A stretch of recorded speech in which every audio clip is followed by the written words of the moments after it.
Chapter 1261. Li Qingshan clutched his chest. He felt a tightness in his heart, and his ears were buzzing. Qingshan, don't get distracted. Ha ha ha, we are doomed. Our voyage ends here. Gu Yiniying's urging and Luo Ho Xiaoming's wild laughter pulled Li Qingshan's consciousness back. He found himself in a dangerous situation. Perhaps it was an illusion caused by the moment of being swallowed by the space-devouring beast, but he would never have such a strong reaction because of danger. Little Anne.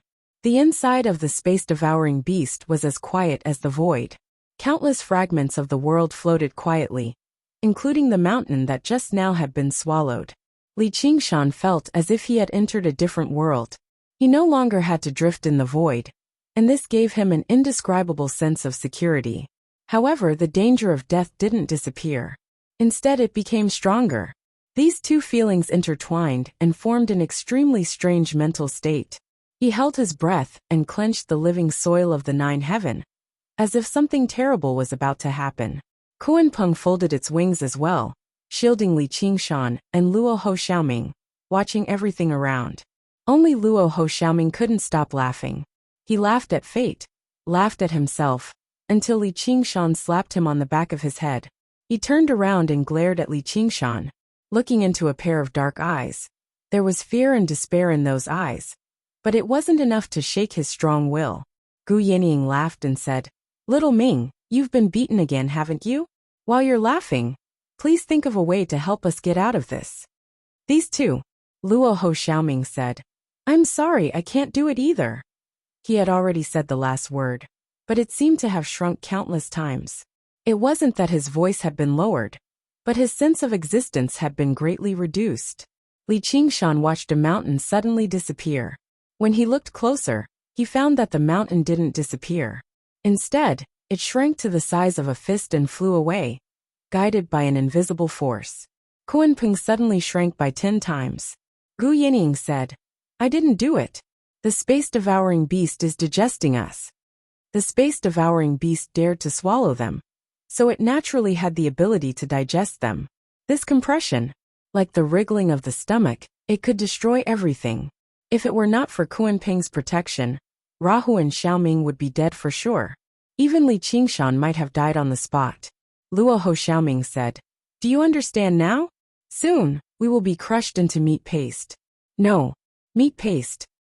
Li Qingshan said, "I don't like either of them. I don't."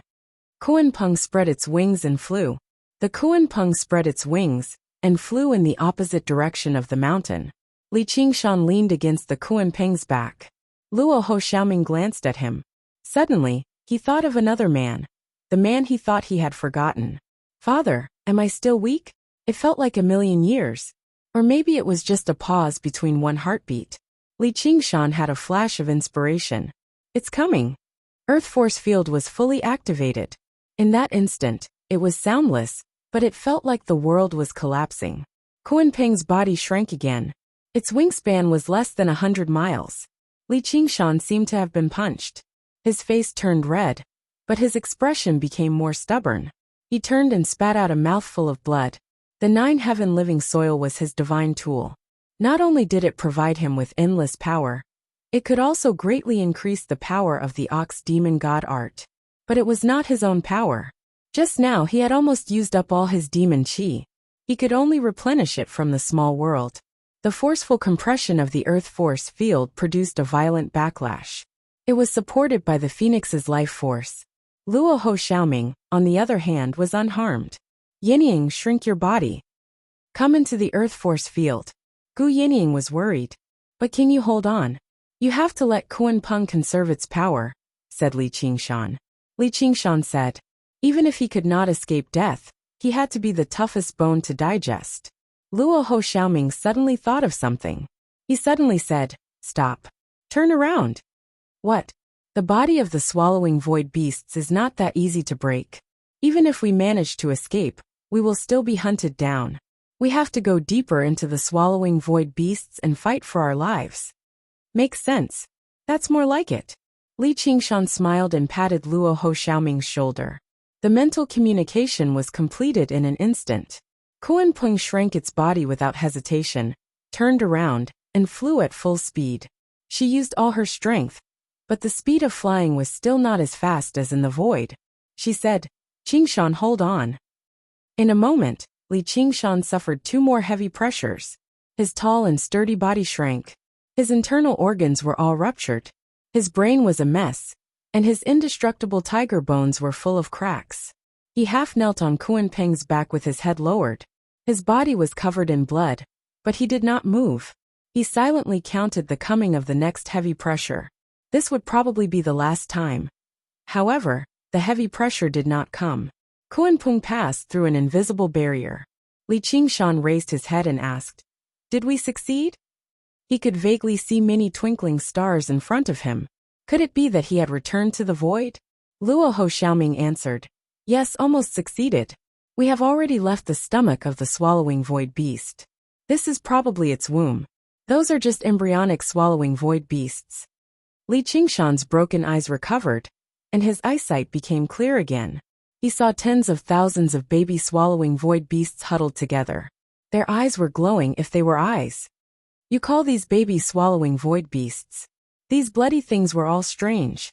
None of them looked like their mother, and none of them could be counted as baby. Gu Yinying gave a bitter smile and said, "They are so small. I don't think they are aggressive yet." While she was talking, all baby swallowing void beasts moved, approaching them. "I guess these little things are not here to greet us." Li Qingshan curved his mouth corners. This scene was like a nightmare of countless swallowing void beasts, which seemed a bit ridiculous. The group of swallowing void beasts approached quickly. If they retreated, they would be digested. If they advanced, they would be eaten. Gu Yinying said, "Oi, you 2 men, think of something." Luo Ho Xiaoming said, "Thank you, but I'm just a child." Li Qingshan gazed at the incoming group of swallowing void beasts. "Little Ming, I think you said that the swallowing void beasts turned into worlds." "Yeah. I just happen to have a world. In other words, I have a swallowing void beast." Luo Ho Xiaoming's eyes lit up. "That's right. All of you, close your eyes." Gu Yinying and Luo Ho Xiaoming both closed their eyes. Kunpeng closed his eyes as well. Li Qingshan brought his palms together and unleashed the spirit turtle's ability, Water Mirror's image. Little Anne's figure appeared in his mind. She seemed to be in both pain and sorrow. Afterwards, she closed her eyes as well. God bless us. Chapter 1262. In the small world, time flowed by and the sun and moon passed by. Regardless of whether there was a god or not, the world was the same from start to finish. It operated according to its own set rules, which was called destiny. From a certain perspective, the world was like a lazy master. It was indifferent to the various matters of the house, and the slightest carelessness would cause the world to change. Only when a thief entered the house would it react slightly. It was almost instinctive, similar to how the space-devouring beasts digested their food. The existence of a god was equivalent to an autocratic butler, who could act on behalf of the master. Li Qingshan had been a thief, and after many hardships, he had finally become a butler. When he satisfied the most primitive desire of this lazy master, with a large number of world fragments, mountains and land, he had obtained the master's approval. In other words, he had obtained the destiny. Normally, as a butler, Li Qingshan could do whatever he wanted as long as he had enough power. He would not care about what the lazy master thought. It would be best if the master did not have any thoughts at all, so that he could control the destiny of the world. However, at this moment, he had no choice but to awaken the world will. However, he did not have much confidence in his success. Whether the world will could traverse such a long distance through the moon's mirror and deceive the group of void-devouring beasts like other things was still unknown. Success or failure depended on this. Li Qingshan slowly opened his eyes. The space-devouring beasts were swimming around them, as if wondering why their food had suddenly disappeared. Success! Gu Yinying and Luo Ho Xiaoming could not believe it. Li Qingshan did not reply. He could feel the vast and empty world with him. If that was all, it would be fine. What was even more amazing was that a deep blue bubble that looked like a spore was rapidly expanding. It enveloped them and gave them a deep and peaceful feeling. It was as if they had returned to the small world. However, the texture of this blue bubble was very similar to the surrounding space-devouring beasts. In other words, it was a space-devouring beast. As it grew larger, it grew a long tail. It swayed gently. It looked like a tadpole. The space-devouring beasts completely lost interest and gradually dispersed. What's going on? Luo Ho Xiaoming was also shocked. Even with his knowledge and experience as a god, he had never heard of such a thing. This, Li Qingshan couldn't answer either. His original plan was to use the world will to bluff his way through. This was to prevent the void-devouring beasts from treating them as food. Who would have thought that a true void-devouring beast would be born? Gu Yanning guessed. Could this be the original form of the small world? But why would it appear here? Was it because this was the womb of the void-devouring beast? Could this be a clone of the small world?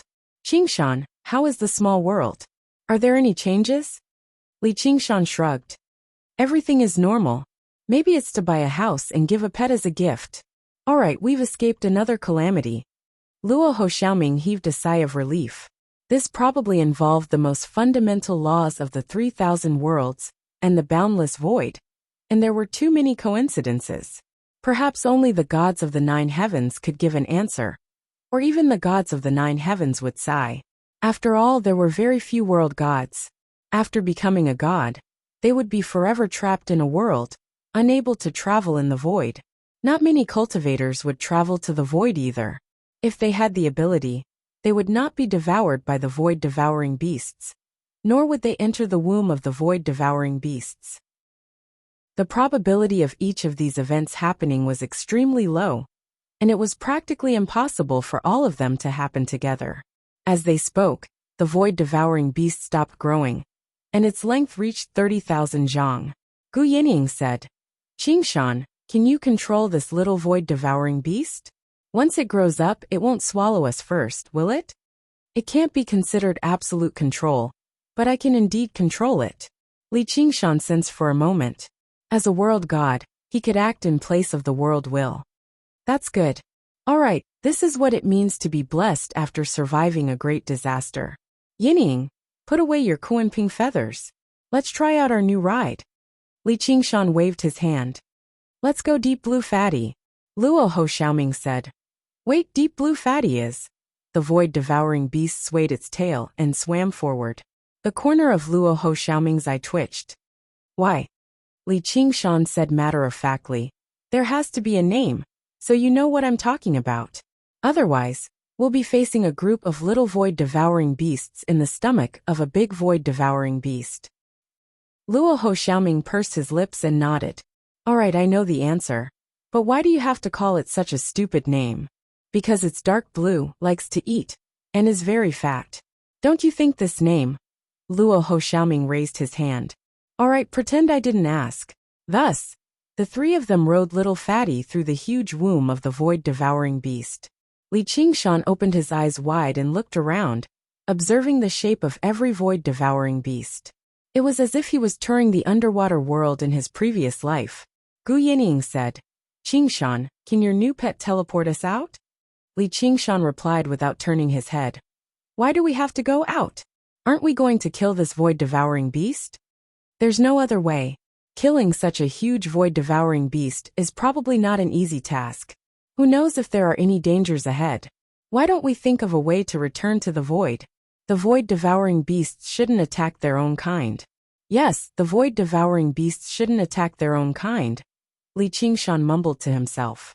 He then asked, What do you think, little Ming? Of course. Otherwise, with the power of the void-devouring beasts, who knows how many worlds would be devoured? Then I'm relieved. Li Qingshan smiled brightly. Deep Blue Little Fatty suddenly pounced toward a nearby void-devouring beast covered in tentacles. It opened its mouth wide and bit down on one of the tentacles. What are you doing? Gu Yanning and Luo Ho Xiaoming were both shocked. That void-devouring beast was more than 10 times bigger than Deep Blue Little Fatty. This was practically a suicide attack. Li Qingshan laughed. I'm not a gentleman if I don't take revenge. Watch me kill its entire family first. Gu Yanning and Luo Ho Xiaoming both tensed up. Although the void-devouring beasts wouldn't attack their own kind, no one knew what would happen if they were attacked by their own kind. If they angered the void-devouring beasts, the consequences would be unimaginable. As expected, the void-devouring beast didn't retaliate. It just wandered away. Meanwhile, Deep Blue Little Fatty devoured the broken tentacles and grew stronger bit by bit. Although it was being controlled by Li Qingshan to attack its own kind, it didn't show any signs of objecting. It continued to eat with relish. Li Qingshan could feel the favor of heavens will more and more. When it's worth fighting, we should fight. Otherwise, there will come a day when we won't be able to fight even if we want to. Chapter 1263. The three of them were not lacking in courage. They dared to fight at the critical moment. If they had a powerful space-swallowing beast to protect them, their journey would be much smoother. And it turned out that Li Qingshan had won. The terrifying group of space-swallowing beasts had become harmless now. They could only dodge Deep Blue Fatty's attacks. Moreover, they did not learn their lesson. They would stop after running for a while. Deep Blue Fatty was like a wolf in a flock of sheep. It bit here and there, slowly growing from a small wolf to a vicious wolf. The other space-swallowing beasts could not resist. Devour, devour, devour. One space-swallowing beast after another disappeared into its mouth.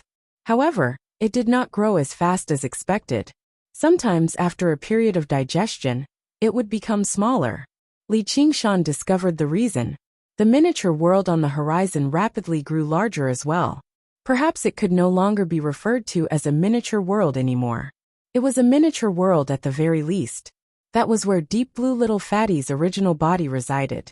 He was becoming more and more worthy of his title as the god of the world. It could be said that he could destroy mountains with a single thought. After a life-and-death ordeal, he finally had the time to focus on the small world. Many ships set out to sea in search of the power of the Hero King. Countless people perished in the sea. But there were also many lucky ones who obtained unprecedented power and ran amok on the sea. Literature plus this attracted more people to the sea. For a time, dragons and snakes rose and heroes came forth. Every day, there were battles and killings, and every day, there were new legends. The martial arts that had passed away seemed to have returned, becoming even more turbulent. Everyone in the world believed that this was the will of the Hero King. After all, such a world was more interesting. The strict rule of the past was all the work of the world society's leader, Gu Yenying. It did not suit the old man's true preferences. However, the world society naturally would not give up on the rule of the world. The Hero King's sons became the pioneers of this adventure. Li Guanyin brought Big Turtle Ninja to establish his base on the sea. He directed the Xuanxu Hall to the spiritual islands, trying to restore order to the chaotic sea. With the advantage of his innate bloodline, he traveled through the raging waves. He was called the Sea King. When the world became bigger and bigger, as the spirit chi became denser, the birds in the sky and the fish in the deep sea all had more possibilities. The White Ape King and the Phantom Dancer were no longer coincidental. The demon race was on the rise. In front of me, the governor of the Eastern Sea. The World Assembly was nothing. The Hero King is nothing. A big ship was floating on the sea. The deck was bustling with noise, as if a wild celebration was taking place. The captain's drunken ramblings caused the deck to fall silent. The name of the chivalrous king was deeply rooted in people's hearts. However, no one dared to oppose the cruel governor of the East Sea. Bah, what a big idiot. There was a man tied to the mast. His tan skin was riddled with scars, but he didn't seem to care at all. The Eastern Sea governor flew into a rage. Chop off his hands and feet, and immediately sink him into the sea. No, I'll do it myself. With a sinister smile, he walked over and brandished the treasured saber he had just obtained. Puff! The Navy Admiral was crushed to death on the deck like a bug. Flesh and blood covered the floor, and the treasured sword was stuck in the middle. The deck was in a state of panic. The desperados who usually licked blood on the edge of their blades were now screaming like girls. The man froze for a moment, then laughed loudly. This caused the pirates to gradually come to their senses. They surrounded the Navy Admiral with malicious intentions, ready to carry out the Navy Admiral's last wish. The man said, "You can kill me, or you can let me be the captain. Otherwise, with your meager cultivation, you won't be able to protect anything in the cabin." The pirates looked at each other. They had never seen such a shameless person. However, this man's swordsmanship was superb, and he had almost cultivated the white ape sword technique to the extreme. In terms of strength, he was above the dead governor of the East Sea. Once he was let go, no one would be able to control him. Don't listen to his nonsense. Let's kill him first. Then we'll find a remote dock to divide our things and disperse. The man's expression did not change. Don't forget how that idiotic governor died. Xiang Tiang glanced at him. The knight-errant king has already remembered this ship. If not for me, his son, all of you would have sunk into the sea. You're the son of the knight-errant king? The pirates were shocked. They were all big shots. Illegitimate child. Sorry, old man Wu. Although you're not my biological father, I treat you like one in my heart. The pirates hesitated. There were many people in the world who claimed to be the illegitimate child of the knight-errant king. But just now, they did not dare to doubt him. Don't worry. Not only do I not hold a grudge, I'm also loyal and trustworthy. I'm much better than that idiotic governor. After some argument, no one dared to make a move. They untied the man and unsealed his acupoints. He stretched his body and shouted, "Remember, my name is Wu Taishan. Wu as in Wu Huan, Tai as in Tai Dan, and Shan as in Qing Shan. Who hit me just now? Crawl over here." A pirate said, "Hey, your surname is not Li?" Wu Taishan grabbed him and spat on his face. "I took my stepfather's surname, can I?" After beating up the pirates, he glanced at the pool of blood and flesh and broke out in a cold sweat. He thought to himself, "Knight-errant king, please protect me." He went to the cabin and stared at the statue of a woman. He had an inexplicable feeling that the woman would come back to life at any moment. A voice suddenly sounded in his mind. "Where is this? Qing Shan, now is not the time to watch a show." Gu Yining's voice pulled Li Qingshan back to reality. Li Qingshan smiled and shook his head. In an instant, he had seen through Wu Tieshan's life. He did not expect to meet him once. The child from back then had already grown up. It was a great blessing to be able to obtain this statue. At this moment, Deep Blue Fatty was almost done eating. His body had already surpassed the smaller void-swallowing beasts. Now, he pounced on one and devoured the remaining void-swallowing beasts in no time. After Li Qingshan told him about the changes in the small world, he felt like his body was filled with spiritual qi. "You're really lucky," Luo Ho Xiaoming sighed. This was a world that could devour other worlds. If it continued to devour like this, would it devour the entire starry sky? When that happened, how big would the small world be? Of course, but is it appropriate for a natural-born god to praise others for being blessed? Li Qingshan smiled. He would not be arrogant enough to think that all of this was due to his own hard work, nor would he forget the fated encounter and the majestic back view. He only needed a heir to complete the inheritance. There was no need for an ignorant youth to ride on his back. It wasn't to repay any kindness, but to prove that you weren't wrong about him. Chapter 1264. Under Li Qingshan's hot-blooded and inexplicable command, Deep Blue Fatty rushed out of the womb and returned to the huge stomach of the big swallowing beast. Of course, this was a far-fetched description. The big swallowing beast was fundamentally different from ordinary creatures. Rather than saying that the stomach occupied most of its body, it was more accurate to say that everything in its body was in the stomach, which Luo Ho Xiaoming described as empty. Deep Blue Fatty's body suddenly shrank, but after the invisible pressure disappeared, it immediately returned to its original size and shape. Under Li Qingshan's will, it waved its long tail and swam into the depths of the stomach. It passed through a few more strange areas, but none of them posed a threat. Suddenly, a star appeared in the darkness, flickering with colorful light. "What is that?" Li Qingshan was surprised. In this deep darkness, everything could be seen clearly, but that star seemed to have appeared out of nowhere. It clearly only had 3 colors, red, yellow, and blue, but he felt that he had never seen anything so resplendent. Every color was changing: crimson, dark red, blood red, orange, bright yellow, azure, light blue, deep blue. There were so many that it could not be described with words. The 3 colors intertwined with each other, and it was ever-changing, containing all the colors in the world. As they drew closer and closer to the star, Li Qingshan also understood why the star was twinkling. Other than these three colors, there was also a colorless aura surging around the star. Every time the aura blew, the star would twinkle, and its shape and color would change subtly. So beautiful! Gu Yinying was also mesmerized by it, like a normal girl looking at a piece of jewelry. And it was a piece of jewelry from all over the world. Luo Ho Xiaoming said, "It's the world." Li Qingshan understood. Earth, fire, wind, and water. So this is the original appearance of the world. It must be the heart of this big swallowing beast. As they got closer, the star became bigger, and its brilliance became more dazzling.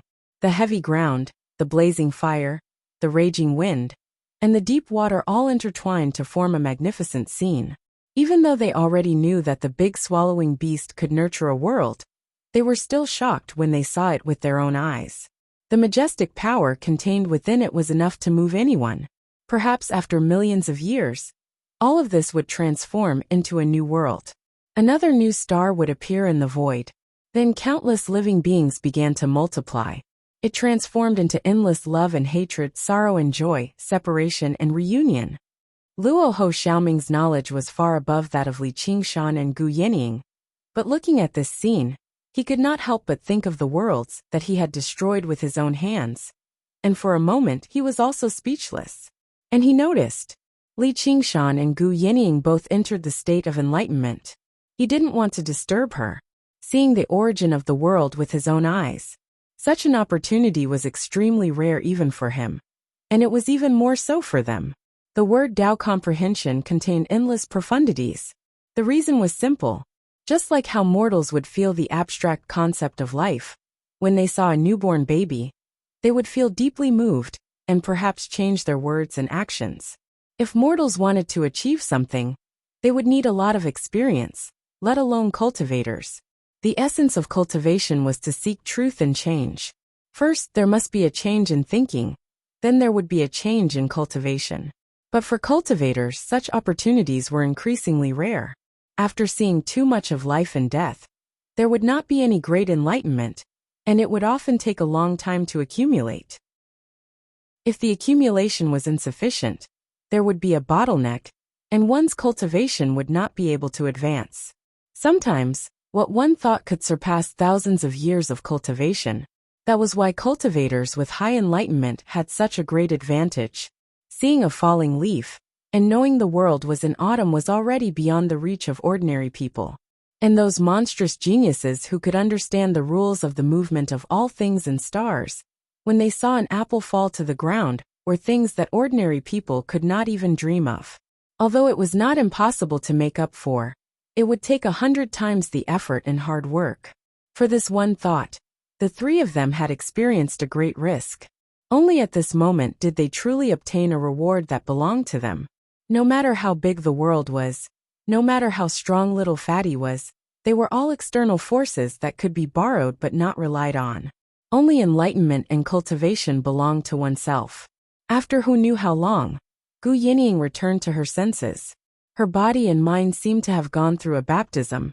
She felt like she had become more and more integrated with the Kunpeng feather. Even without the Kunpeng feather, undergoing the fourth heavenly tribulation would no longer be difficult. It was not just because of what she saw, but because the cultivators of the 9 provinces had never even heard of this journey since they left the 9 provinces. She could not help but become more and more certain of her own path. She wanted to fly higher and further, see more and obtain true freedom. Looking back at Li Qingshan, she saw that he remained motionless. 2 stars condensed from earth, fire, wind and water were reflected in his eyes. She knew that his comprehension and gains were greater than hers, so she watched over him quietly. However, what Li Qingshan saw was not just the existence of earth, fire, wind and water. There was also the existence of emptiness.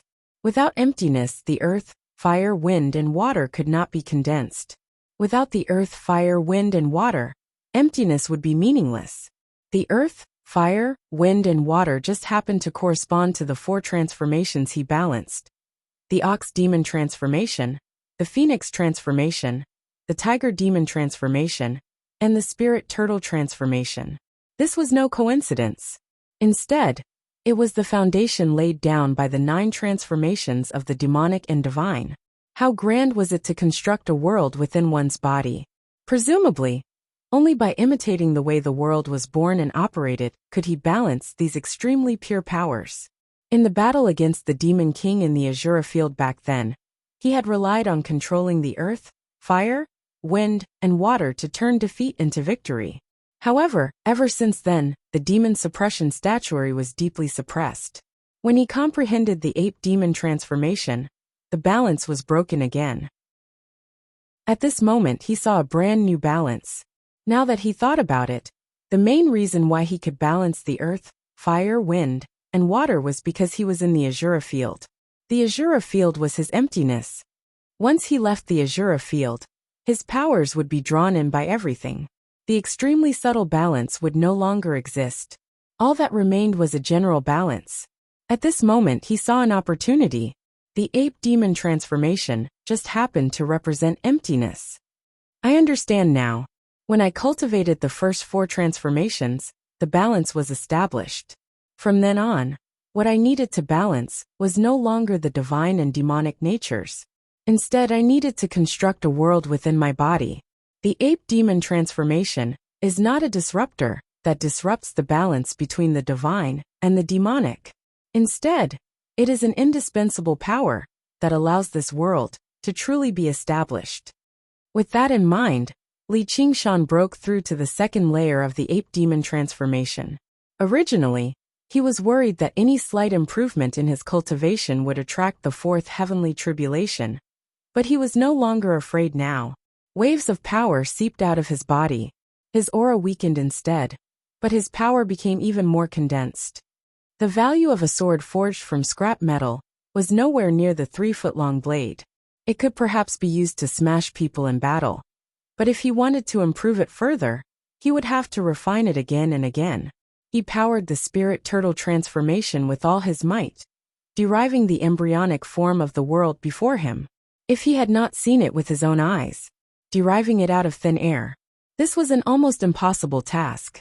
Now that he could see it, and he had also comprehended the operating laws of the minor world, things could not be simpler. After he finished deriving it, a model formed in his mind. He began to imitate it. First, he compressed and reorganized all the power in his body. Then he constructed it in a better manner. If he transformed into his demonic form right now, his figure would definitely constantly shrink. No, it still won't work. The ape demon transformation is too weak. Emptiness can't accommodate earth, fire, wind, water, unless I also raise the ape demon transformation to the 5th layer.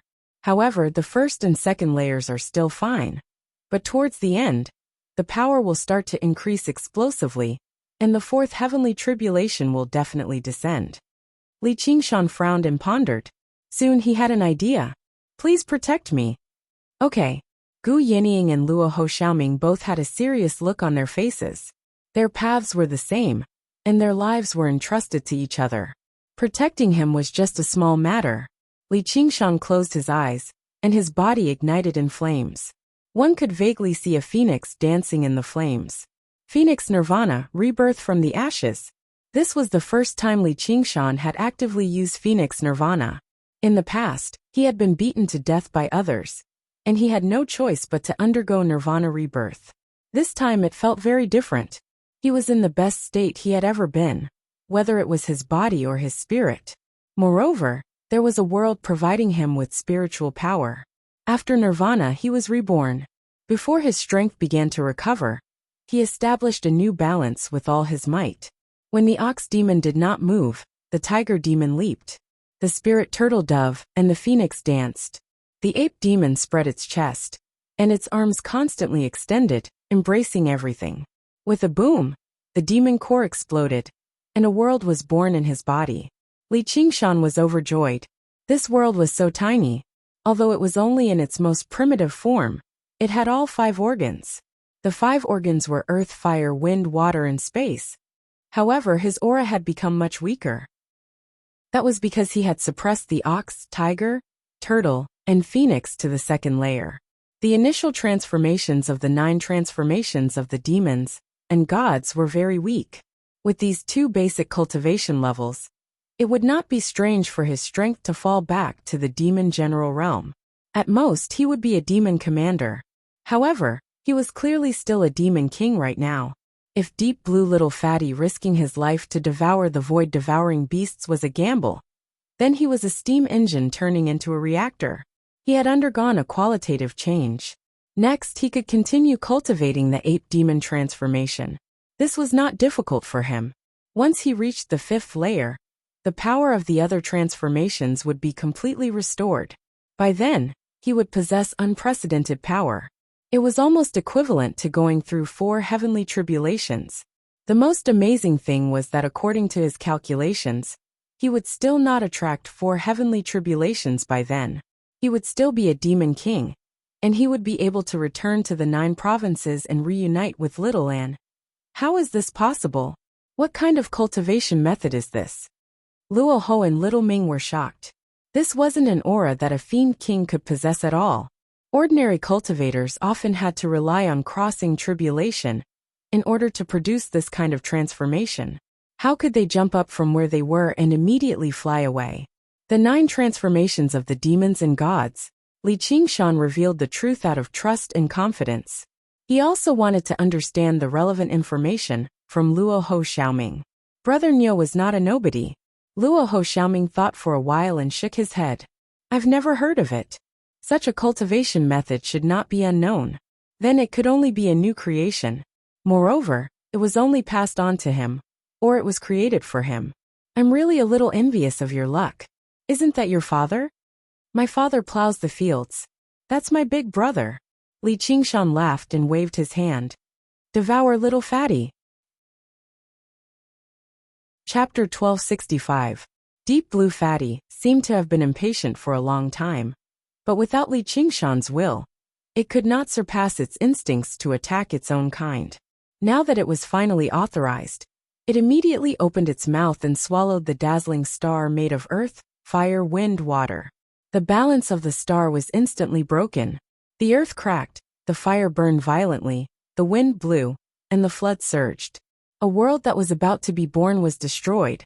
Deep Blue Fatty's body was instantly expanded by more than 10 times, almost losing its original shape, as if it was about to burst. The earth, fire, wind, and water were not really water and fire, but the purest energy, the original substance of the world. Even great cultivators and monster kings in the face of this scene were as helpless as mortals in the face of a natural disaster. Li Qingshan and the other 2 hid in an unknown organ in deep blue. Separated by a transparent membrane, they gazed at the soul-stirring sight in the stomach. They all sighed in amazement, as well as comprehending some things. This void-swallowing beast is huge, so the world it created must be huge too. Can you, Little Fatty, digest it? Luo Ho Xiaoming endured the discomfort of the name and expressed his concern. Li Qingshan answered, even a god like you doesn't know. How would I know? It's about to become Big Fatty. Alright, I think it's better to call him Little Fatty. Luo Ho Xiaoming felt that his tolerance for these stupid names was limited. Li Qingshan looked pleased. You finally have some taste for names, Little Ming. Luo Ho Xiaoming's eyes twitched. Li Qingshan, you and I will fight. Gu Yinying interrupted there. I fight. We were lucky.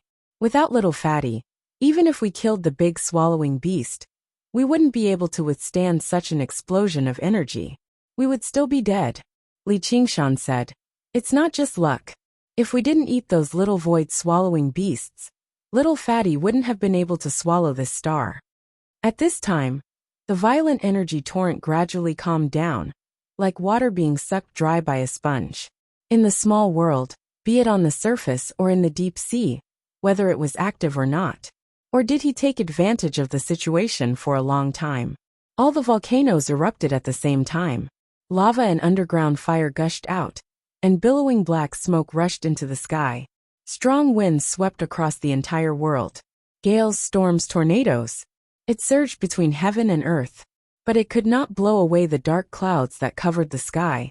Lightning flashed and thunder rumbled. Torrential rain poured down like a torrent. Floodwaters overflowed and surged wantonly.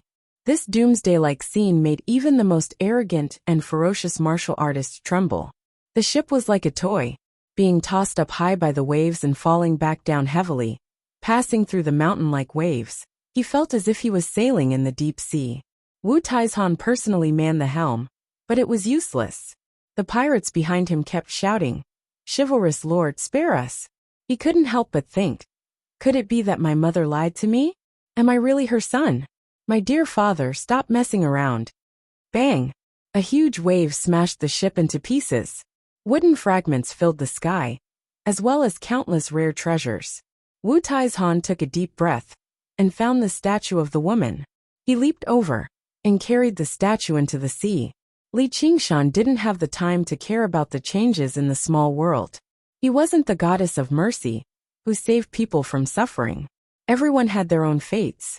He was focused on how Deep Blue Little Fatty was sending the earth, fire, wind and water back to the small world. When Deep Blue Little Fatty was devouring the small space-devouring beasts, he tried to figure this out, but he couldn't see anything similar to a teleportation gate. It was the same now. There seemed to be an invisible channel between Deep Blue Little Fatty and the small world. It connected them together in a way that he couldn't understand. It was even closer than the connection between him and his mirror image, just like how the 6 paths of reincarnation could connect all the worlds. After a while, the earth, fire, wind, and water disappeared. Deep Blue Little Fatty grew much bigger and more active. Li Qingshan shook his head. There were too many mysteries in the world. Perhaps he could only find the answers after he reached the 9 heavens. Fortunately, he didn't have to worry about losing contact with his mirror image anymore. He felt like he was still in the small world. The connection between him and his mirror image became very clear again. However, he felt a little regretful. It's a pity that I'm not strong enough.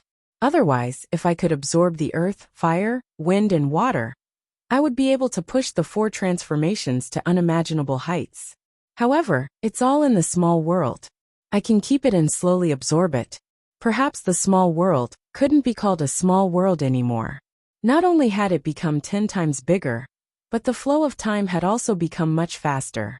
Although it still couldn't compare to the 9 provinces, when it completely digested everything it had devoured, it would be able to accommodate a second heavenly tribulation. In the deep void, the great space-devouring beast was floating in the darkness, looking for new food. Suddenly, its body contorted violently and began to crumble, revealing Deep Blue Little Fatty within. Gu Yinying said, "The great space-devouring beast is dead. We've succeeded." Luo Ho Xiaoming also breathed a sigh of relief. They had finally escaped. Furthermore, their journey from now on was very secure. With the great space-devouring beast as a mount, there was almost no need to worry about any danger. Li Qingshan looked at the pieces of the great space-devouring beast's corpse floating in the void. He rubbed his chin and said, "Do you guys think that if we stay here, will we attract more great space-devouring beasts?" This was a very profitable business. The larger the small world became, the more abundant and pure spiritual qi he could obtain. And Deep Blue Little Fatty would also become stronger. Perhaps he could go to the demon domain in the future and devour Qiongqi. Then, he wouldn't have to worry about the 500-year promise anymore. Luo Ho Xiaoming mocked. "That's not something you can decide." As they spoke, Deep Blue Little Fatty had already started to eat, ignoring Li Qingshan's attempts to stop it.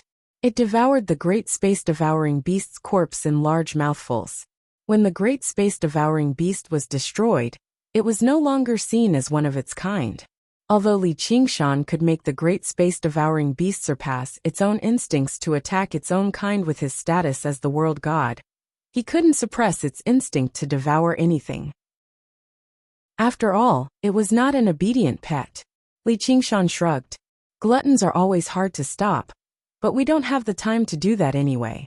If we stay here any longer, Little and will get anxious. All right, let's return to the flight path first." Using the stars in the sky, he deduced his current location.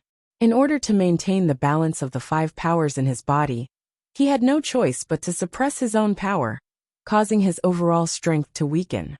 Only his deduction ability had become stronger, which was a pleasant surprise. A moment later, Li Qingshan said, "Little Fatty, start the teleportation." In the blink of an eye, Deep Blue Little Fatty appeared millions of miles away, back where they had been devoured by the great space-devouring beast. Floating Astronomy. Chapter 1266. Gu Yinying said, "It's really convenient. I can save some energy." Luo Ho Xiaoming said, "The void-swallowing beast was born in the void and grew up in the void. Even if the Kuan Peng had the power to travel through the void, it wouldn't be so comfortable." Li Qingshan said, "You two will be home soon." Luo Ho Xiaoming sneered, "Home?" Gu Yinying smiled, "Home. Even a bird needs a piece of sky. I admit that the 9 provinces is a bit small, but it's still better than here." Gu Yinying tilted her head and thought for a moment. "That makes sense." Li Qingshan pressed Luo Ho Xiaoming's shoulder. "And you'll go home sooner or later and take back everything that belongs to you." Luo Ho Xiaoming frowned then smiled again. "That's right. Don't forget to help me when the time comes." "Sure. But you'll probably have to help me fight first." Li Qingshan reached out his hand. Many years later, in the Azura field, Li Qingshan had made the same request for the same enemy, the Hungry Ghost Realm. And this time, Luo Ho Xiaoming readily agreed. "No problem." He also reached out his hand. The two hands, one big and one small, held each other tightly. This was the meaning of a man's promise, a common enemy. Gu Yinying suddenly had a feeling that perhaps each other was their biggest gain. And this was also her gain. Because of different fates, she found people who could support each other. This was a great fortune. Li Qingshan shook his head and sighed. "But you're too useless now." Luo Ho Xiaoming said angrily. "Say that again." But he felt the billowing spiritual energy coming from the big hand. And he couldn't help but be stunned. Li Qingshan said seriously, "The small world has become bigger, and the spiritual energy has become more abundant. Other than deducing the path, I don't need so much spiritual energy for now. From now on, I'll do my best to help you raise your cultivation. What do you think?" Gu Yinying didn't say anything.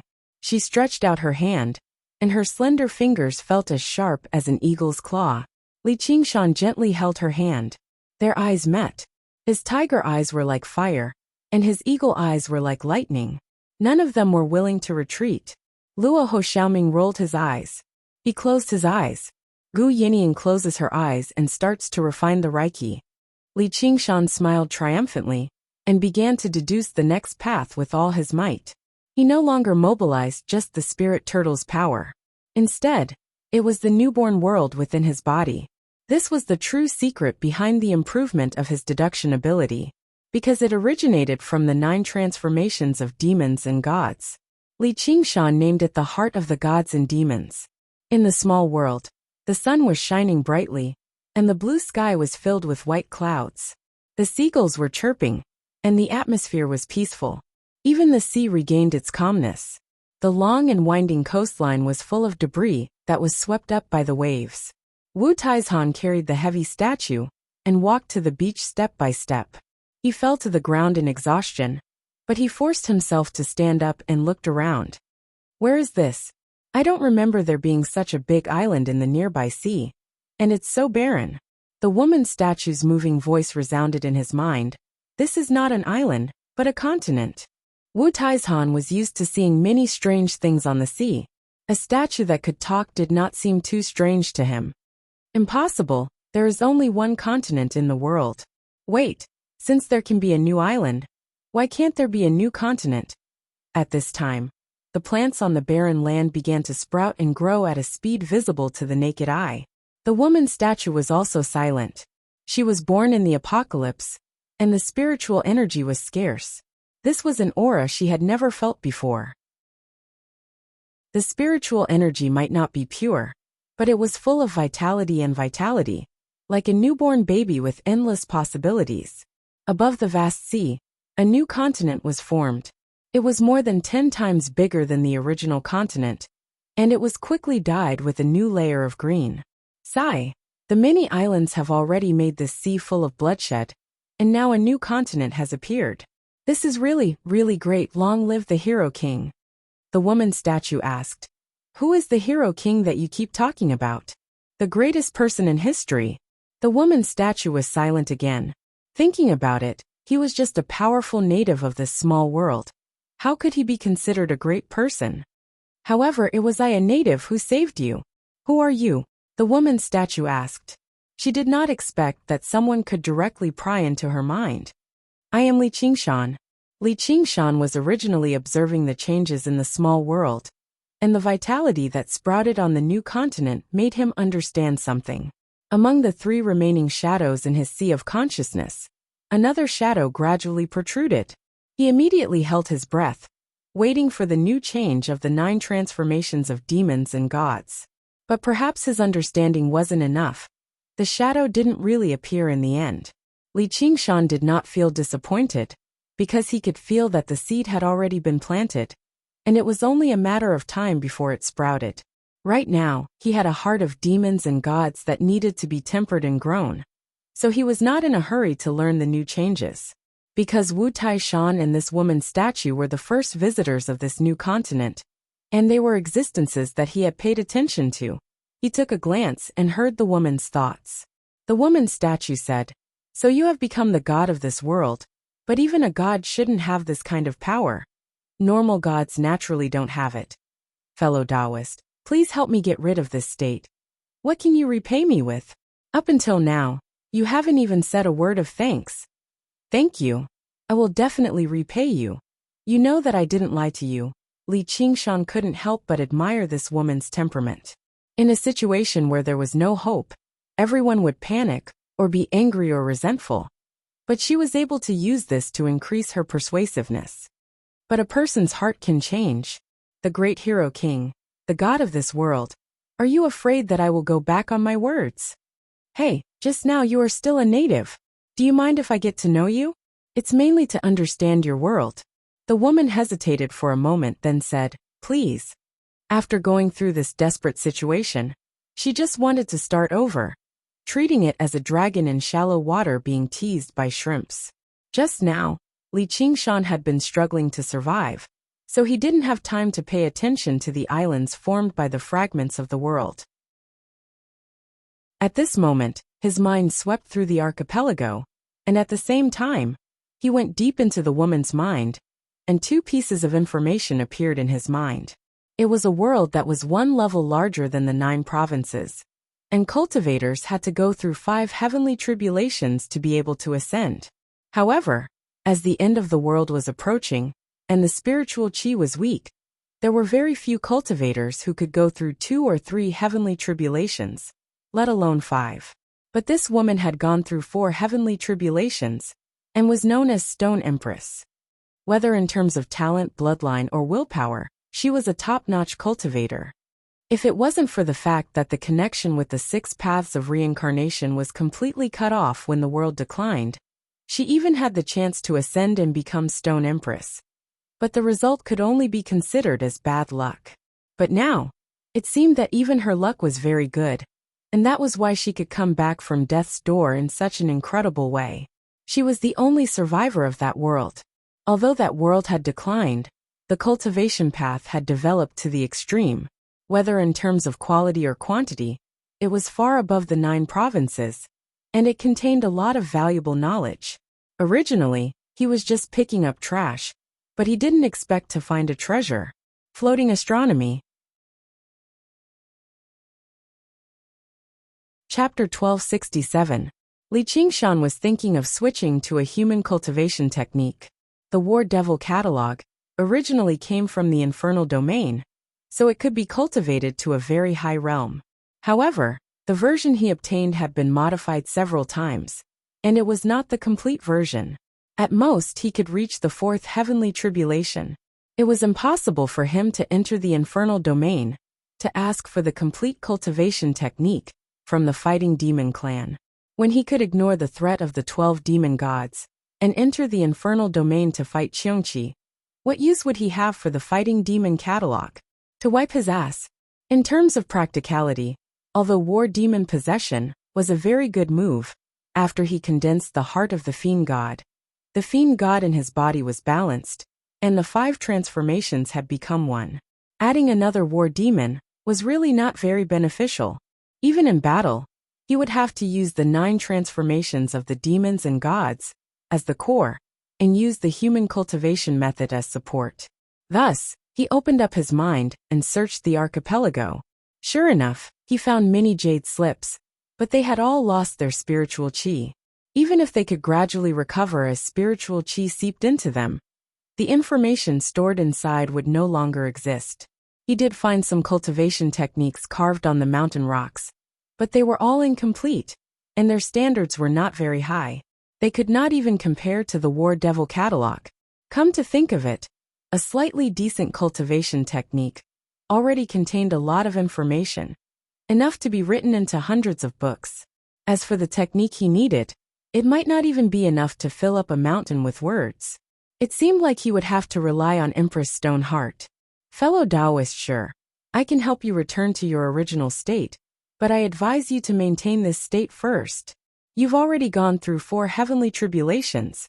Although I've lost all my cultivation, I'm still not allowed to exist in this world. Fellow Taoist, as the god of the world, can't you even handle such a small matter? If you have any requests, why don't you tell me? I'll do my best.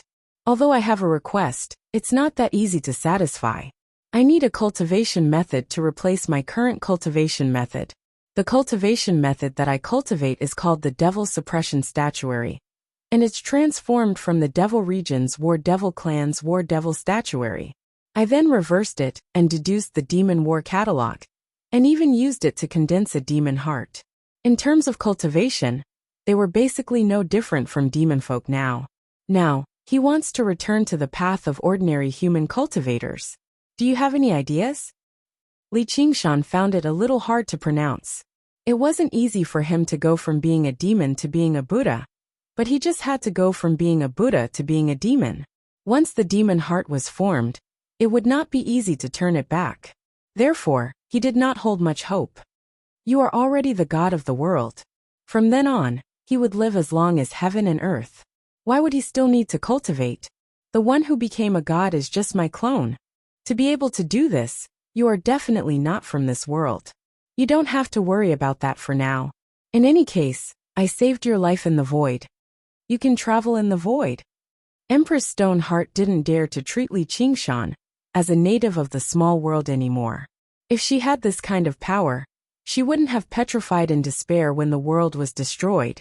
However, how could an existence that could travel in the void have such a low cultivation level? This Li Qingshan seemed to have endless mysteries on him. Once again, thank you for saving my life. I can provide you with a set of cultivation technique.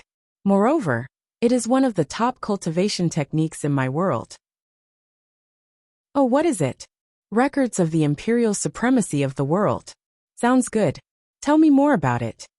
Our world's #1 sect is called the Imperial Supremacy Temple. The records of the imperial supremacy of the world is the ultimate technique of the Imperial Supremacy Temple. When cultivated to the highest level, not only can one pass through 5 heavenly tribulations, but they can also reach the peak of 5 heavenly tribulations. That is why it is called the Imperial Supremacy, one of the top cultivation techniques in the world. Normally, it would surpass the power limit of the world. Because ascenders also had the chance to communicate with this world, there would be some stronger cultivation techniques. Moreover, in the long river of time, there would be all kinds of coincidences, such as the reincarnation of celestial beings. Li Qingshan remembered that the 3 graves, in the 3 Graves 5 classics, of the Great Xia dynasty, should be a cultivation technique of this level. Perhaps it was slightly weaker, but within the same level, there would be no difference in essence. After all, Empress Stoneheart's world had developed for so many years, and it was 1 level higher than the 9 provinces. Could it be that it was also at this level? Is there anything better? For example, a cultivation technique that can pass through 6 heavenly tribulations. Empress Stoneheart said, "My friend, don't be greedy. After 4 heavenly tribulations, you can form a yin spirit. After 5 heavenly tribulations, you can form a yang spirit just now. If you want to pass 6 heavenly tribulations, you need to combine yin and yang, and form a primordial spirit. Then, you can be called a mortal deity. If you are a Buddhist, you have already achieved the avatar fruit, and are only 1 level away from the arhat fruit. You will completely transcend the mortal world, and after death, You will no longer be born in the realm of desire. This level is not something we can understand. Li Qingshan remembered that the avatar fruit was the third fruit of the 4 fruits of Arhat. After 4 heavenly tribulations, you would be called the first fruit Arhat, also known as the Sudrahuan fruit. Sudrahuan meant to enter the realm of immortality. If he were to compare it with the schools in his previous life, the refinement of Qi could be regarded as a preschool. The 3 levels after that were elementary monk, middle monk, and high monk. Only after passing the 4th heavenly tribulation could one be regarded as a great monk. With a clear goal and direction, all the previous training could be said to be preparation for this step. As for the second fruit, it was called Situa Hamiko. Taking it one step further, one could be considered a research monk. If one could attain the third fruit, Anagami, that would be incredible.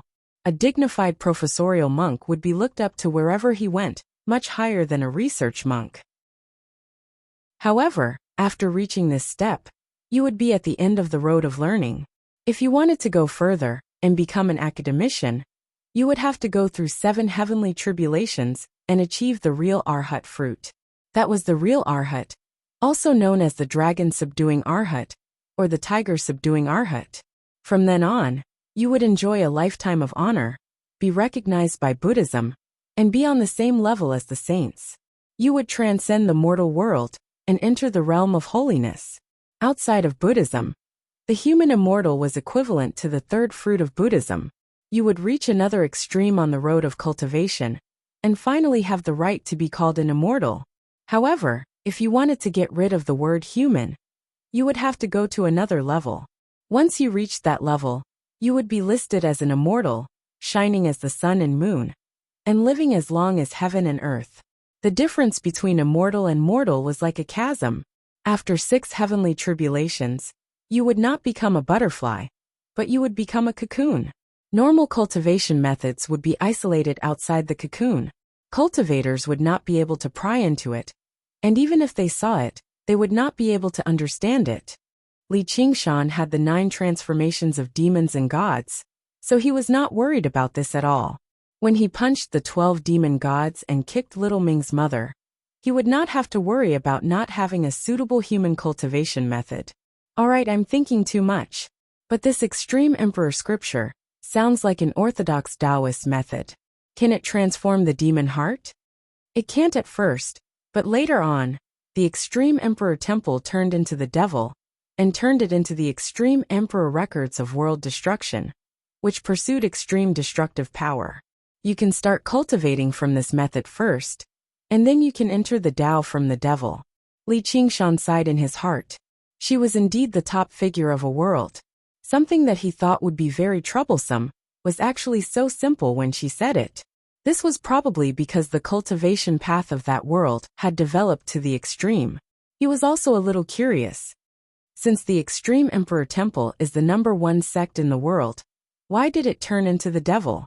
Did it want to unify the world? How did this method end up in your hands? It would be great if the Extreme Emperor Temple only wanted to unify the world. Because the spiritual qi of heaven and earth was insufficient, the Extreme Emperor Temple allied with the 9 major sects and destroyed all the other sects and itinerant cultivators. During this period, the alliance was divided, and there were many battles. They wanted to attract the Azura Dao to descend, but the Azura Dao never descended. Later on, the 5 major sects joined forces to defeat the Extreme Emperor Temple, and this method spread. From then on, everyone understood that our world had been completely cut off from the 6 paths of reincarnation. Even if we gathered spiritual qi, it would be useless. At that time, methods were no longer valuable, and even mortals could come into contact with many. If you want, I can give you a few more methods that are not weaker than this. At this point, Empress Stoneheart's steady and calm state of mind trembled a little.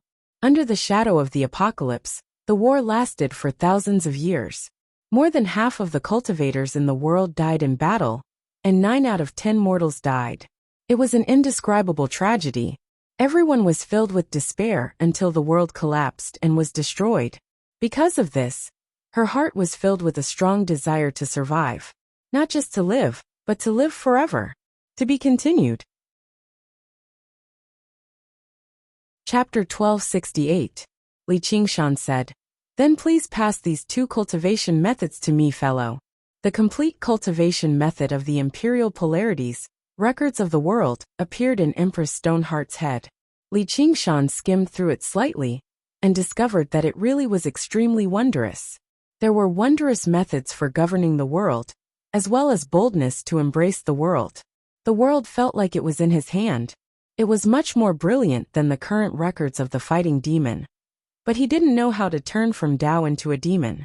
However, Empress Stoneheart remained silent. Li Qingshan understood what she meant and smiled. Wu Taizhan was collecting miscellaneous items by the beach to catch some fish to eat, when a figure suddenly landed on the beach and walked toward his precious statue. Who are you? Wu Tieshan's body tensed up immediately. He gripped the hilt of his sword tightly like a leopard that was ready to pounce. He looked at the newcomer with an unfriendly expression. However, the newcomer's face looked familiar no matter how he looked at it. He suddenly opened his mouth wide. Chi King. My lord. He had only seen this man once, and it was on his father Wu Huan's shoulder. Yet it left an unforgettable impression on him. Li Qingshan smiled. Taidan, long time no see. Although your mother is a good person, I'm really not your father. Wu Taizhan trembled in excitement. You really? Didn't you leave? I never left. Li Qingshan patted his shoulder and made his way over to the statue. He tapped it gently with his index finger, and the spiritual qi of the world was drawn over, surging towards her from the tip of his finger, radiating with resplendent light. The stone-gray color gradually faded, revealing the fair skin. The hard rocks turned into soft clothes. The clothes danced with the sea breeze. Empress Stoneheart blinked. Her eyes were black and bright, but her gaze was still as stubborn as a rock. She forced herself to say, "Thank you, fellow Taoist." Then, she projected the records of the Extreme Emperor's world destruction into her heart. When Li Qingshan saw the records of the Extreme Emperor's world destruction, he knew that Empress Stoneheart didn't lie to him. This technique was filled with the determination to destroy everything. It was a true demonic technique that could transform a demonic heart and replace the fighting demon record. Comparing the 2 versions, he felt that it was even more amazing. He looked into Empress Stoneheart's eyes and said sincerely, I hope you have fun in my world. In an instant, with Empress Stoneheart as the center, the laws of heaven and earth fluctuated. As the god of the world, Li Qingshan gave her blessings so that she would no longer be rejected by heaven's will and could walk freely in the world.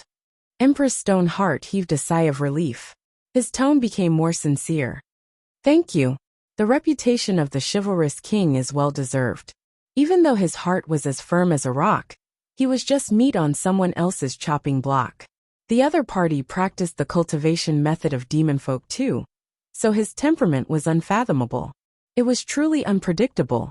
Only now could he confirm the other party's goodwill. It was rare to feel such kindness in the post-apocalyptic world. You're welcome. It's fate that brought us together. This was also his fortune, and he might become a great help in the future. On second thought, she was really too weak now. Although she had his blessing, it was hard to guarantee that nothing would happen to her. It was impossible for him to pay attention to her all the time. I'll find another protector for you. Iron Egg, come here. Wu Taizhan was already stunned when he saw the statue turn into a woman and even communicate with the chivalrous king as an equal. Now that he heard the greeting, he clasped his hands in a hurry. What do you need, chivalrous king? Li Qingshan smiled. You owe me your life. Wu Taizhan recalled what happened on the ship. He smiled too. I'll do anything for you. Li Qingshan said. Protect her for a while for me. It shouldn't take too long. Wu Taizhan glanced at Empress Stoneheart and met her determined cold eyes. His heart shuddered. He had no time to pay attention to her alluring beauty, so he lowered his head in a hurry. For some reason, he felt that the statue was more like a woman. I won't let you down. Li Qingshan nodded in satisfaction. He raised his hand and touched his forehead, and he vanished. Wu Taizhan felt like he had fallen into a stormy sea again. He felt dizzy for a while, and realized that there was a new technique in his sea of consciousness. It was called the art of the boundless ocean. After comprehending it, he let out a cheer. Long live the chivalrous king. This technique was too suitable for him and the current environment. To be able to pass the second heavenly tribulation. What kind of realm was that? He turned around and saw Empress Stoneheart. A woman who could sit on the same level as the chivalrous king was definitely not a simple person. He coughed twice. Senior, please tell me what you need. Go ahead and cultivate. I'll call you when I need you. Empress Stoneheart found a rock, sat down cross-legged, and breathed in and out spiritual energy. A large part of her world had been digested by the small world. As the only survivor, she was not rejected by the spiritual energy, so it was only a matter of time before her cultivation recovered. However, once her cultivation reached the limit that this world could accommodate, she would be unable to ascend, nor would she be able to traverse through space. She would still be trapped in this world. By then, she would even have to ask Li Qingshan for help. This was the awkwardness of losing her own world. Li Qingshan's consciousness returned to the void. Deep Blue Little Fatty went through another 3 teleportations and easily traveled thousands of miles. Lightning flashed in the void. Luo Ho Xiaoming was going through the second heavenly tribulation. Ever since he had an endless supply of spiritual energy, the cultivation of the Azura Divine Sun had been improving at a tremendous pace. This was not only because of his bloodline, but also because he had already walked this path once. It was as easy as a doctoral student learning a middle school curriculum. He suddenly remembered that the reincarnated heavenly man should have grown rapidly after inheriting the memories of his previous life and becoming Lin Xian. However, it would probably be limited by the quality of the spiritual energy. After a while, Luo Ho Xiaoming came back with a relaxed expression, as if he had gone out for a stroll. His body had grown a lot, and he had turned into a handsome young man who was 13 or 14 years old. His strength was comparable to that of a normal cultivator. If they were to fight, he would not be the one to die. However, his demand for the quality and quantity of spiritual energy was much higher than that of a normal cultivator. The quality of the spiritual energy in the small world is still too low. There are too many impurities. You don't need to supply it to me anymore. Wait until you return to the 9 states and go through the 3rd heavenly tribulation. Li Qingshan also agreed. Cultivators had to ascend to a higher and bigger world to obtain a more suitable environment for cultivation. Right, I've just obtained 2 new cultivation techniques. Help me look at them. The Extreme King's Records of the World and the Extreme King's Records of World Destruction. They are a bit similar to the path of the Great Lord of Freedom, but their levels are too far apart. The Great Lord of Freedom controls destruction and prosperity. Compared to him, these 2 cultivation techniques are a bit worse than death. However, from a mortal's point of view, they are quite good. They have reached the peak of mortals, and it is rare that they contain a hint of the great destruction intent. If I hadn't experienced the destruction of the world, I would not have been able to reach this level. Li Qingshan listened carefully and learned a lot. A god's knowledge was indeed extraordinary, but the key was the height they possessed. At this time, Gu Yinying also stopped cultivating. She also said that the spiritual energy in the small world was not very useful. It could be maintained, but it would be difficult for her to improve. Li Qingshan clapped his hands. Alright, cultivation ends here. Let's set off immediately. Our final destination is the 9 states. Deep Blue's fat tail swayed, creating layers of ripples. It glided forward for tens of thousands of miles, and suddenly disappeared into the void. To be continued. Chapter 1269. The gray haze passed through the sea of trees. Billions of leaves turned yellow and withered. When the wind blew, they danced in the sky like a heavy snowstorm, displaying its final splendor. The gaping mouth of a hungry ghost impatiently devoured the land of the 9 prefectures. The mushroom cloud that soared into the sky had yet to disperse when the left master's command was still echoing between heaven and earth. You must find her, find her. Deep under the ground, in the crisscrossing underground maze, she walked with difficulty. One of her eyes was deep and ethereal, while the other was burning with bone fire. Her body was half alive and half dead, like a pillar that had been stripped of its vermilion color. Her bones were ferocious and full of cracks. A strange voice said, "Give up. You won't be able to survive this, my dear master." It was persuasive and full of twisted malice. The abandoned immortal sword would not be loyal to any master. She turned a deaf ear to it and walked forward, trying not to leave any traces. Even if you don't emit any aura, and can hide underground, there are more than 20 bald donkeys. They are more than enough to search this land from top to bottom. How can you escape with your current appearance? Rumble. The aftermath of the explosion spread underground, triggering countless earthquakes. It might take years for it to completely disappear. The cave trembled. Rocks fell like rain, ready to collapse at any moment. Lava gushed out from the cracks, and the world seemed to be shaking. Even if you can escape, Li Qingshan will not come back. Shut up.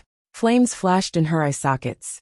The skull prayer beads tightly wrapped around the abandoned immortal sword and clashed. If you do that, you will definitely attract those bald donkeys.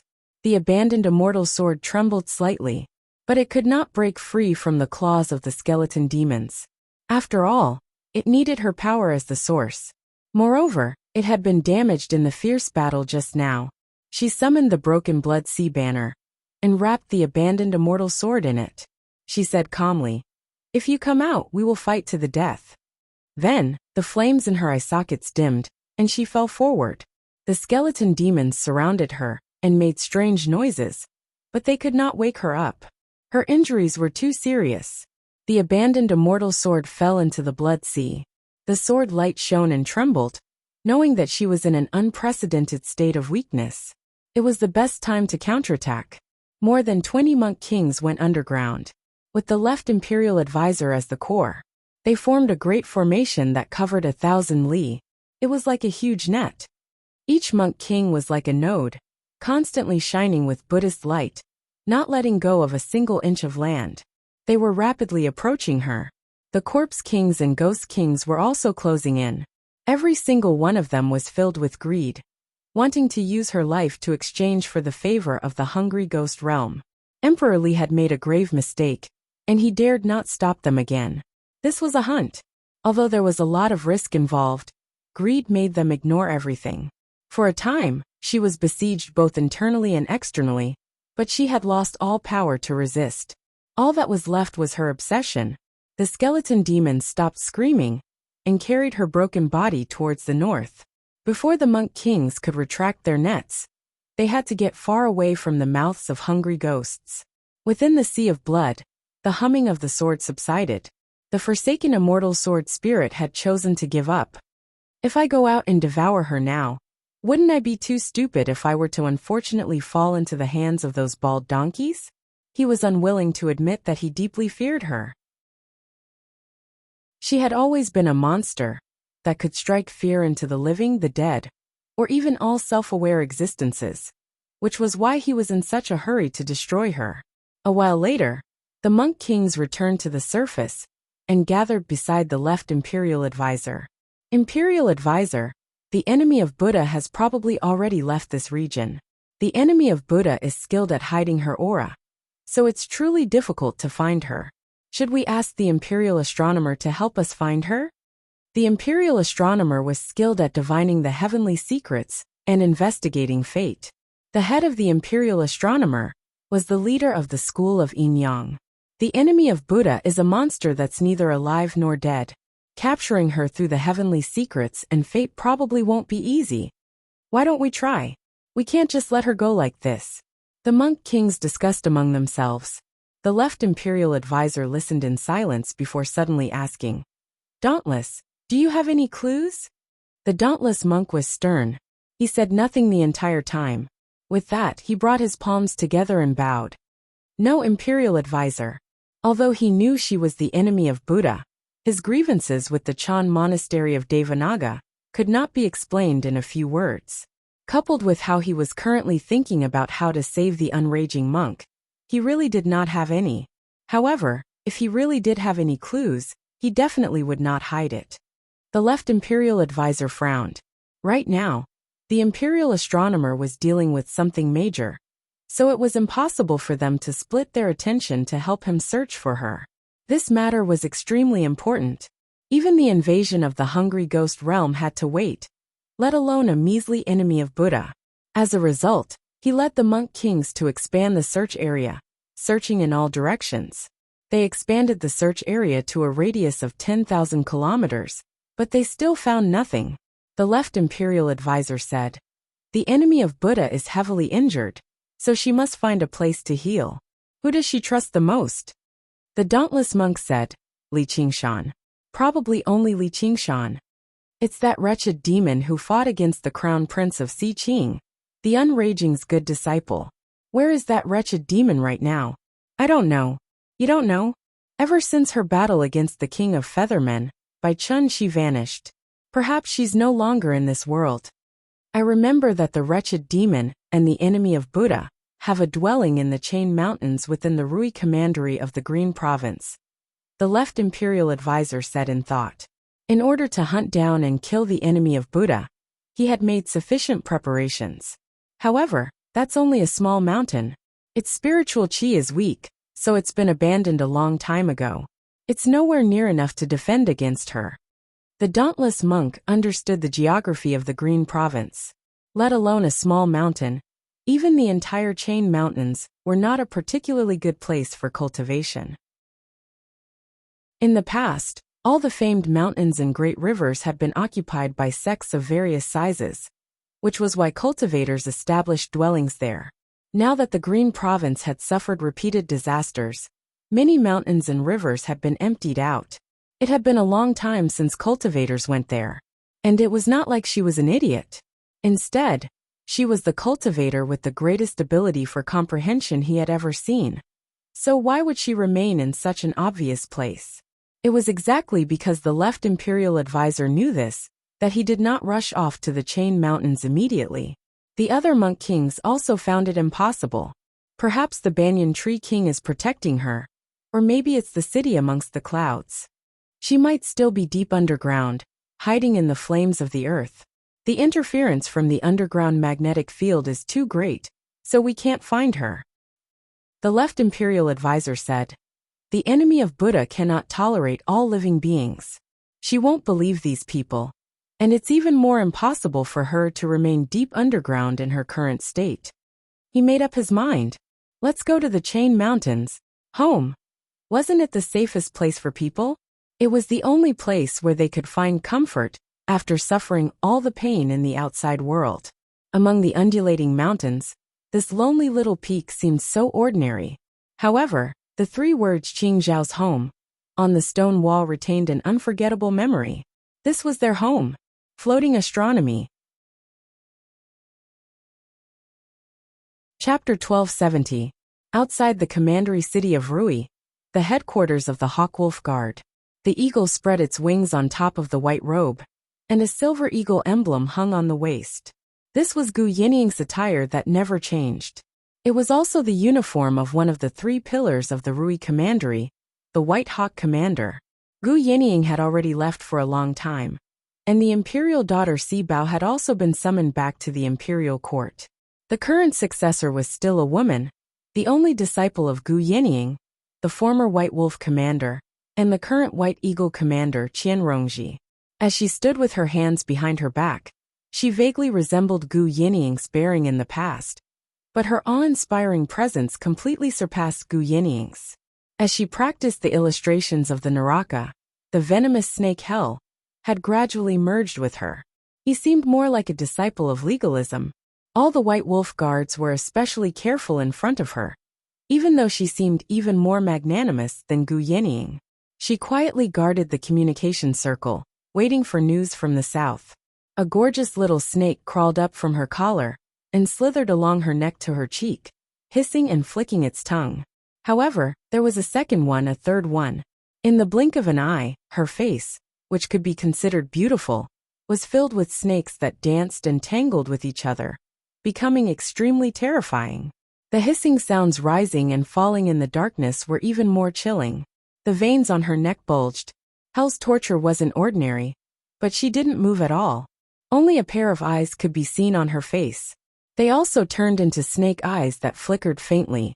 They were even colder and more vicious than the snakes of hell. The door to the communication room suddenly opened, and a ray of sunlight shone in.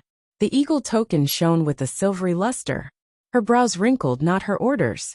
No one could disturb him except for one person. A handsome man leaned against the door frame, his smile brighter than the sun. Rongji, is there any news? Qian Rongji turned around and faced Lin Xian with her terrifying face. Commander Lin, please refer to me as Commander in the Hawkwolf Guard. Anyone who saw such a face would be startled, but Lin Xian's smile did not change. In fact, there was even a hint of gentleness and pity in it. Cultivating like this is too tiring.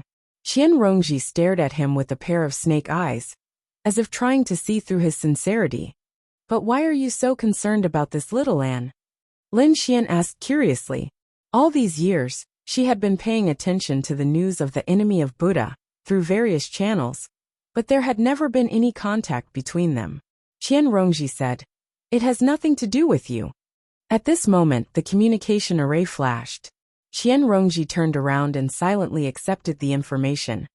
The Banyan Tree King has failed to attack the tower, the Gate of Hungry Ghosts has expanded further, and the Dark Queen has been captured. Her expression suddenly changed. The left Imperial Preceptor and the Monk Kings had successfully ambushed the enemy of Buddha. The enemy of Buddha retreated with heavy injuries, and his whereabouts were unknown. She thought for a moment and suddenly turned to walk out of the door, brushing past Lin Xian. "Don't follow me." Lin Xian stopped in his tracks. As he watched her disappear into the horizon, his smile was still bright and beautiful, but it was filled with helplessness. A few White Wolf guards passing by teased him. "Commander, aren't you going to chase after her?" He waved his hand. "Go away, or I'll send you south to attack the Gate of Hungry Ghosts." The White Wolf guards walked away with a smile. They were clearly not afraid of this friendly White Wolf commander. He walked towards the communication array, and his eyes turned cold. This damned woman. After so many years, she's still wary of me. Does she know I'm Chu Tian? No, that's impossible. Otherwise, she would have done it a long time ago. Since I can't outsmart her, I can only fight her with force. It's a pity that her cultivation improves extremely quickly. She basically cultivates without a care for her life. Coupled with the heaven climbing vine and my heaven climbing vine, if this continues, it's very likely that she'll undergo the third heavenly tribulation before me. Arriving before the communication array, he also accepted the information and thought, I've never seen her show such an expression. Just what is her relationship with the enemy of Buddha? Whatever, I have to retrieve the heaven climbing vine as soon as possible. There's not much time left. I can't care even if I make a fool of myself. Qian Rongji first flew northwest before turning south. She turned into a snake-like streak of light and landed in the Chain Mountains, in front of Qing Zhao's dwelling. She silently thought, could she be here? It can't be. How could she be so stupid? She turned around and turned into a snake-like streak of light, passing through the array and arriving in front of the mountain gate. An unmanned array like this could no longer stop her. This seemed to prove that there was no one in this dwelling. She also did not sense the existence of any aura. She pushed open the stone door and walked into the dwelling. At the bottom of the mountain burned an almost transparent white flame, like a blooming lotus. Little Anne lay quietly in the lotus. Her face was also pale to the point of almost being transparent. All the skeleton demons were surrounding her below, spitting out samadhi white bone fire to heal her. The ground was filled with huge and ferocious white bones. There were less than 10 skeleton demons left. After exhausting the samadhi white bone fire, they turned into a pile of dry bones. She's really here. Qian Rongji opened her eyes wide in disbelief and joy. She seems to have lost consciousness. No wonder. It seems like these skeleton demons sent her here because of her instincts. At this time, the skeleton demons all looked at Qian Rongji. Qian Rongji immediately felt a great sense of crisis.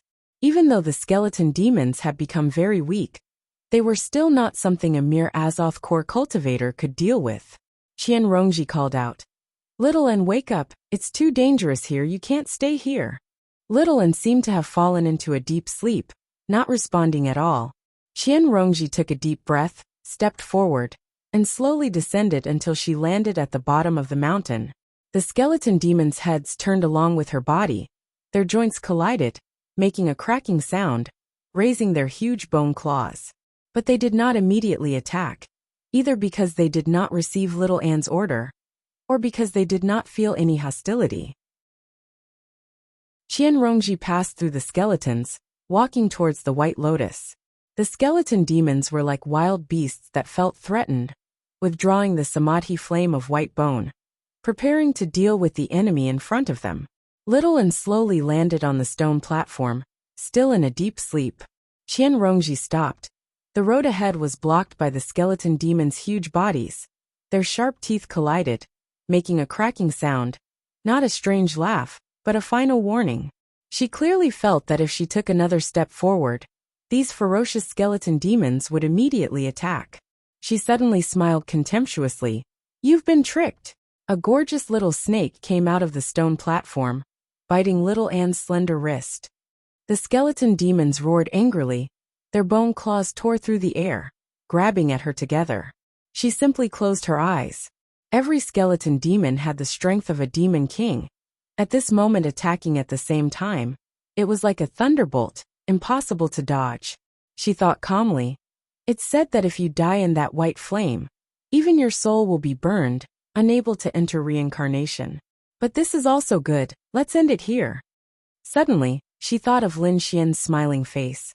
All these years, what exactly did you do? Chapter 1271. More than 20 beams of golden light streaked across the sky, and stopped in the sky above the Lianyu Mountains. Master of the Left looked down at the undulating mountain range. His eyes focused as he looked past the 8 gates array of golden locks, and locked onto the 3 words Qing Zhao's family. Fearless, is this the cave abode of the foe and the demon? The dauntless monk said. Reporting to the imperial preceptor, I don't know. Perhaps he is. Fellow Taoists, please lend me a hand. The left master slowly raised his wooden fish hammer. The monk kings put their palms together, and chanted the name of Buddha. The golden light gathered on the body of the left master, and condensed on the wooden fish hammer. It was even brighter and more dazzling than the sun. As fellow Buddhist cultivators, even though they belonged to different sects, they were still of the same breath and branches. Based on this point alone, it was far more powerful than the combined forces of more than 20 great cultivators. Moreover, with the left imperial preceptor, a top-notch powerhouse of the present age, overseeing the situation, he could easily utilize this frightening power. Even if Little Anne was in his best condition, it would still be difficult for him to face it head-on, let alone now that he was heavily injured. Amitabha, the left imperial preceptor gathered enough strength before he threw the wooden fish hammer down with all his might. In an instant, it was as if the sun had fallen on the mountains. Wherever the light shone, the forest would be set ablaze. It was 100 times more violent than the sneak attack on Little Anne. The 8 gates formation of golden locks shattered like a thin piece of paper. The sun set on the lonely peak, and the 3 words Qing Zhao's home melted in the golden light. Boom! Tens of thousands of golden lights illuminated the world, and the surrounding dozen or so mountain peaks collapsed in an instant. Countless mountain peaks collapsed, and the entire chain mountain range was turned into a mess, burning with raging flames. The golden light dissipated, and the sky turned blue. Qing Zhao's abode had already disappeared from this world. Not a single trace was left. Perhaps there was nothing that could not be erased. Regardless of whether it was a mountain or a memory, it would always gradually fade with the passage of time, until it was as if it had never existed. What is home? State Preceptor, it seems like the enemy Buddha isn't here. Amitabha, in this old monk's opinion, no matter where the enemy of Buddha is recuperating, it won't be here. The monk kings discussed among themselves, even though they respected the left imperial preceptor. But everyone was in the same realm. Buddhism also emphasized the equality of all living beings, so it was not to the extent of not daring to speak. The left imperial advisor's expression was as calm as still water. He had gone through so much trouble, but it was all for naught. His expression didn't look too good. In the burning Lianyu mountain range, countless birds and beasts were burned to death. There seemed to be a few other households. He let out a long sigh. Forget it. This faux Buddha is vicious and cunning. He is indeed a great enemy of Buddhism. If he couldn't kill her today, he would definitely torture the common people. He could only wait for the future to come. It was a pity that the living beings in the mountain were implicated by the enemy of Buddha for no reason. Wu, just stay behind and recite the Ksitigarbha Bodhisattva Original Wish Sutra to help them transcend. Imperial Tutor, my junior brother. Don't forget who you are. The left imperial advisor warned, putting on an imposing manner. The dauntless monk knew the imperial advisor of the left was in an extremely horrible mood. Speaking up for the unraging monk right now would only anger him. He was not a good-tempered person either. His mood was also extremely bad. He kept a cold face and did not say a word. Humph. The left imperial preceptor snorted coldly, flicked his sleeves and left. The other monk kings followed closely behind. Then he glanced back at the burning chain mountains. This dauntless is the sect master of the Chan monastery of Devanaga. She has no sense of propriety or the bigger picture. The school of Zen really is close to the evil path. Though, after heavily injuring the faux Buddha this time, she probably won't be bold enough to cause any more trouble. It won't be too late to deal with her once we're done with that. The dauntless monk gazed at the burning mountains with a frown. He did not even recite the Ksitigarbha Bodhisattva Original Wish Sutra. Directly returning to the monastery. A while ago, the sharp bone claws stabbed into Qian Rongji's cheek before suddenly stopping and slowly pulling back. Qian Rongji opened her eyes. Through the gaps between the jagged bones, she saw that little, and had opened her eyes before she knew it, currently staring at her with her clear eyes. She could not help but shiver inside. She smiled, but it was also rather bitter for some reason. Pain clears people up, right? Little Anne raised her arm and looked at the 4 marks on her wrist, nodding seriously. With a wave of her hand, the skeleton demon turned back into prayer beads and returned to her wrist, except it had become very sparse. With another wave of her hand, the huge pile of bones on the ground all turned into samadhi flames of white bone again, which she sucked into her mouth. Looking inside herself, her white bones were covered in cracks. The wounds would not heal so easily, but at least she seemed much better on the surface. She extended her hand into the Blood Sea banner and grabbed the hilt of the forsaken immortal sword before grabbing Qian Rongji's hand and fleeing underground. Soil and rock flashed past quickly. Qian Rongji's mind was in turmoil as she stared at her back. Something seemed to fill her chest, yet it was also empty. At this moment, a great rumble rang out underground, and the ground shook. Little Anne stopped and raised her head. She seemed to see the destruction of Qing Zhao's dwelling. She clenched her fists. A while later, she lowered her head. Thank you. Your injuries, are you all right? Qian Rongji seemed to have lost her usual glib tongue. Sometimes sincerity was more difficult than lies. Little Anne shook her head lightly and sat down on a rock. Though she was still expressionless, she seemed tired and lonely. Qian Rongji was instantly at a loss, not knowing what to say. After some thought, she sat down on the ground next to her. Suddenly, she extended her hand in front of her. A dark green vine grew out of her palm. The strong branches extended into the air, extending to some unknown place.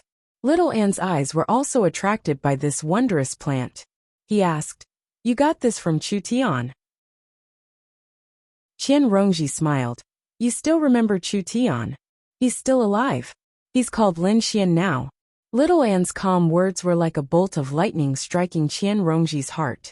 She muttered, "So that's how it is, so that's how it is. Why didn't you tell me before?" Qingshan didn't let me. Little Anne pursed her lips and revealed a rare human-like expression. Therefore, Qian Rongji couldn't blame her for hiding it in the past at all.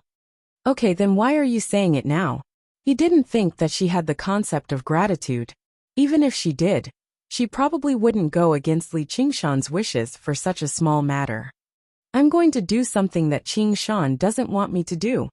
Little Anne's expression was a bit gloomy as he looked at the ground. I don't know if he will forgive me. Is this all for him? Yes. Then he will definitely forgive you. Really? It's true. Thank you. I'm leaving now. Little Anne's gratitude was more sincere. What about you? I want to stay a little longer. Yes. Little Anne left, leaving Qian Rongji muttering to herself. Chu Tian Lin Xian, Chu Tian Lin Xian. A smile appeared at the corner of her mouth. The smile gradually widened into a chuckle. Then it turned into a mournful laugh.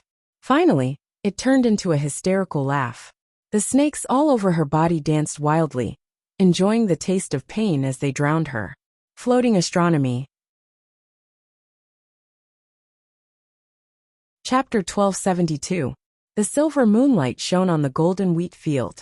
Fireflies flashed by the pond, reflected on the black water, as if they were shining with the stars.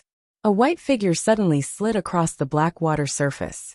It was so quiet that it was like a ghost.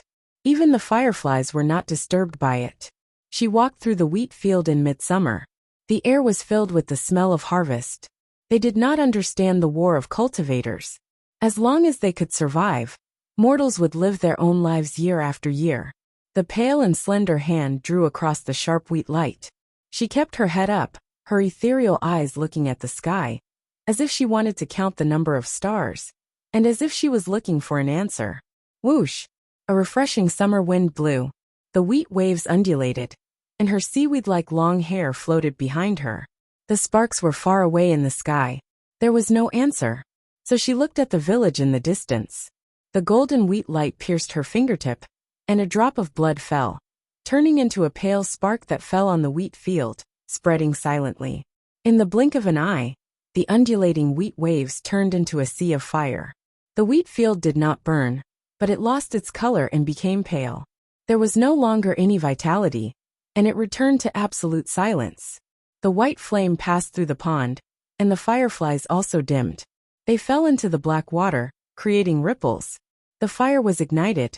Like a fierce night wind, it spread over the mountains, crossed the rivers, and passed through the villages and cities. In the quiet village, a sleeping child was having a sweet dream. He pursed his lips and turned over. The pale flame touched his forehead, and he merged into the fire. In the old town, the dying old man endured the torment of his illness. He could not sleep, and he longed for the continuation of his life. The pale flame reflected in his turbid eyes. The pain soon disappeared, and he became a light flame together with his life. In the sturdy city, the brothel was having a merry night.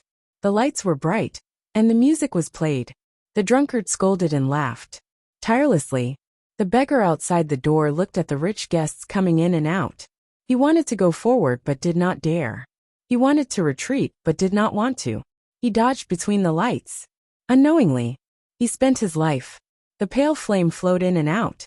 The lights were still bright, and the laughter was still in his ears, but the music had ended.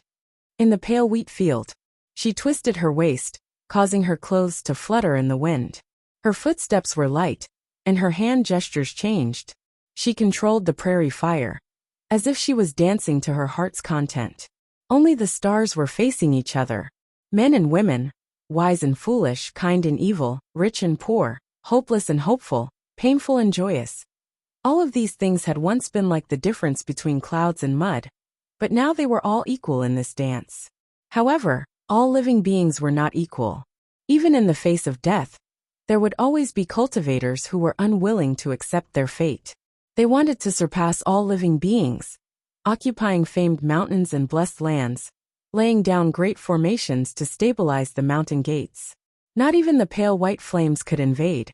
Standing under the silver moonlight, she turned around and raised her arms. The bell trembled, her black hair fluttered, and her prayer beads scattered. She disappeared into the mountains. With a thought, the sword light soared, twisting and turning before disappearing into the void. Thus, the mountain gate was broken, the great battle formation was destroyed, and all living beings were wiped out. When the sun rose from the east, there were no longer any living beings within a radius of 1,000 miles, whether it was the tiniest insect or the strongest cultivator. In the faraway village, there was no smoke rising from the chimneys, and there were no cries of chickens or barks of dogs. The cities further away became empty. Everything maintained its original appearance, as if nothing had ever happened. The stars faded, the dance stopped, and the flames receded. The cracks in her white bones healed inch by inch. She raised her wrist, and a prayer bead appeared on it. The path of white bone, and Great Beauty showed faint signs of breaking through again. This was the first time she had put the path of white bone and Great Beauty's purpose into practice, as well as the first vow. The vow to kill all living beings. It was as if she had been freed from invisible shackles. The effects were unexpectedly good. The ocean did not care about the small streams, which was why it was so deep. It was just like how while the flesh, blood, and souls of mortals could not compare to those of cultivators, they were much more numerous, making it much easier to kill them. There were also soul essences in plants. Every bit was insignificant, but they could be turned into sparks that could ignite a prairie fire. Perhaps this was the true path of white bone. In the azure sky, a black dragon warship flew across the horizon. The governor of Yong looked down at the barren land of 500 kilometers below. He had been in disbelief when he received the news, but he had no choice but to believe it now. He gritted his teeth and said, "Foe of Buddha." The honorable guests behind him fell silent. They could not believe that a cultivator could do something like this. This was no longer a massacre, but a complete annihilation. In the past, the soaring locust king had also turned the green province upside down, devouring countless living beings. However, that was after a very long time of preparation, and the swarm had snowballed. Even after the swarm had grown to a certain size, it was impossible for it to turn 500 kilometers into barren land in a single night. The soaring locust king did not dare to show himself easily. Great cultivators could kill millions of locusts with a raise of their hands. No matter how severe the disaster was, it was very difficult for it to threaten them. Regular cultivators could protect themselves. However, at this moment, even they felt deeply threatened. An honorable great cultivator said hesitantly, "Your Majesty, I heard that the left imperial advisor and 20 monk kings failed to kill the foe of Buddha, even after ambushing her. As the governor of Yong, how can I ignore this? Look, she's right there. Fellow Taoists, prepare to attack. I heard that she seems to be injured. This might be a chance, the only chance." She gazed at the black ship in the distance. Just when she was about to move, a tender green sprout grew, turning into a banyan tree. The branches swayed, and the leaves rustled. The great banyan tree king's sorrowful face appeared on the tree trunk. "Stop. Little Ant, I beg of you. You're making an enemy of the world."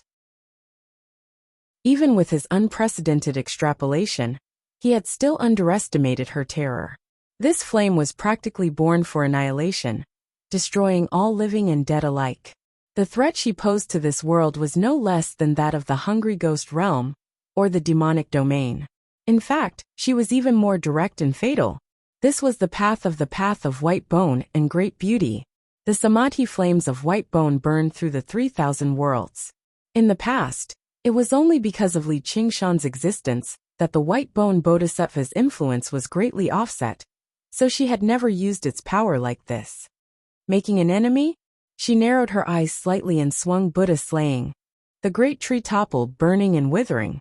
The world shook gently, as if a soundless restraint had been ripped apart. As a result, she no longer had any qualms. In towering city of the Mist province, a gash over 300 meters long suddenly appeared on the great banyan tree. Tree sap flowed out like blood. Even though he was half a god of the world, possessing the power of the world, he was unable to heal this wound. This was a sword that even demon god Cheongqi had to be wary of. By the time the Black Dragon King, the lord of the Yong province, arrived, she had already vanished. The honorable great cultivators all let out sighs of relief. The lord of Yong province said sternly, "Let's ask for reinforcements from the Dragon province." Chapter 1273. Just when the governor of the Yong province sent a request for reinforcements to the Dragon province, his face suddenly changed. He used a technique to peer into the atmosphere and saw that the morale of the people in the eastern part of the Yong province was rapidly plummeting. Even disasters like droughts, floods, and plagues would not be so intense. "She's in the east. Your Majesty, what should we do?" The governor of Yongzhou pondered for a long time before letting out a long sigh. "Let's wait for reinforcements." Even if he rushed over now, he would not be able to stop her. It was impossible to lock onto the aura of such an enemy, nor was it possible to divine his location. Moreover, his strength was on par with, or even beyond the 10 demon kings. It was simply unimaginable. She couldn't help but blame the left imperial preceptor for failing to kill her despite having such a good opportunity. He was really too useless. Then report to the Dragon Province. If this continues, there won't be anyone left on the Harmony Province before long. In the Lingua Temple of the Dragon Province, the imperial advisor of the left was livid. He said nothing. The monk kings were all incomparably shocked. They had thought that she would be wary after heavily injuring the enemy of Buddha, and that she would need to hide for a period of time to recuperate. They didn't expect the backlash to come so quickly. Perhaps she didn't even know what fear was. Amidst the solemn atmosphere, a young monk with delicate features stood up and said, "Imperial Preceptor, please head to Yongzhou immediately to provide assistance." He was the abbot of Qiushan Temple, which was located in Yongzhou, and was the largest temple in Yongzhou. The left imperial preceptor waved his hand. "There's no need to say more. The time isn't right yet. This enemy Buddha's various techniques are not to be underestimated. She also has the forsaken immortal sword left behind by the 5 absolutes immortal. Unless there's an extremely good opportunity, it will be extremely difficult to kill her. Only if Great Xia gathered all its strength would they have a chance of winning. But it was impossible now. That was why he pushed the rescue to the Lingua Temple. Then this penniless monk shall take his leave." Abbot Qiushan put his palms together, bowed, and turned to leave. "It's useless for you to go back. You might even lose your life," the left imperial preceptor said in a low voice. Now that a great change was imminent, he didn't summon the monk kings from all over just to deal with the enemy of Buddha. Abbot Qiushan was a rare talent in Buddhism. He had gone through 3 heavenly tribulations in less than 300 years. He had a bright future ahead of him. Abbot Qiushan said, "My Qiushan temple has been worshipped by the people of Yongzhou for 10,000 years. I am the abbot. How can we abandon it?" The left imperial advisor scolded. "Idiot. Narrow-minded." Abbot Qiushan had already left the courtyard, flying through the air. The other monk kings looked at each other. Many of them didn't agree with the left master. The enemy of Buddha was a great enemy of Buddhism. Even if he didn't have enough power, and the chances weren't high, he had to go all out. For the sake of the world, how could she be allowed to slaughter the common people so wantonly? The left imperial preceptor's anger intensified as he flipped his right hand. He held onto the wooden fish and swung it lightly. The unraging monk tumbled to the ground, already heavily restrained by the formations, immobilized. He glared at the imperial advisor of the left. The left master threw a communication jade charm at his face. "Calm anger, look at what you've done. If it weren't for you, I would have killed the enemy of Buddha and saved countless lives." The unraging monk felt the restraints loosen slightly. He accepted the jade talisman and received the message, which also left him shocked. He said in pity, "Little N, oh little N, do you really want to be so obstinate?" The left imperial advisor asked, "Do you know your crime? It is the imperial preceptor's fault." The left imperial advisor laughed from extreme anger. "You've really fallen too deeply into the demonic path." The unraging monk said furiously, "If the enemy of Buddha is here, I'm willing to perish with her and save the common people." However, if the imperial advisor had attacked and destroyed the ghost tower earlier, instead of acting like a despicable person and launching a sneak attack, would it have come to this? Despicable person. What a despicable person. You don't understand the bigger picture. You don't understand the bigger picture. Do you think you can perish with the enemy of Buddha just because you're dead? The hungry ghost realm wants her. If she doesn't die, the hungry ghost realm will never give up. I've been reading Buddhist scriptures ever since. I've only heard about the Buddha cutting off his flesh to feed eagles and feeding tigers with his body. I've never heard about the Buddha setting up ambushes and hunting eagles and tigers. I've never learned about the bigger picture, or the bigger picture either. As the imperial advisor, you should have set an example and let the Buddhists of the world understand the spirit of Buddhism instead of scheming and calculating, only considering the pros and cons. My death might be useless, but there are still countless fellow disciples, arhats and bodhisattvas. The hungry ghost realm might not give up, But even if the 9 provinces perish, there are still the 3,000 worlds and the 6 paths of Sasra. Even if there are countless disasters, as long as the Buddhist Dharma is not twisted, the eternal lamp can never be extinguished and illuminate all life. The true enemy of Buddha is not in the outside world, but in our hearts.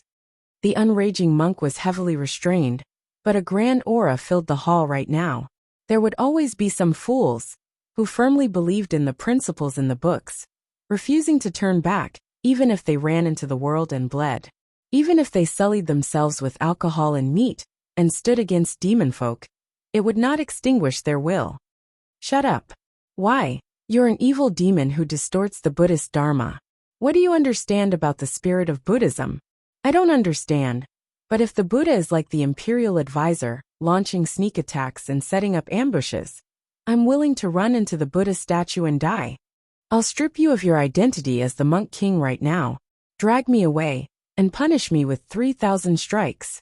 The sun set in dusk. A short day passed by, followed by another long night.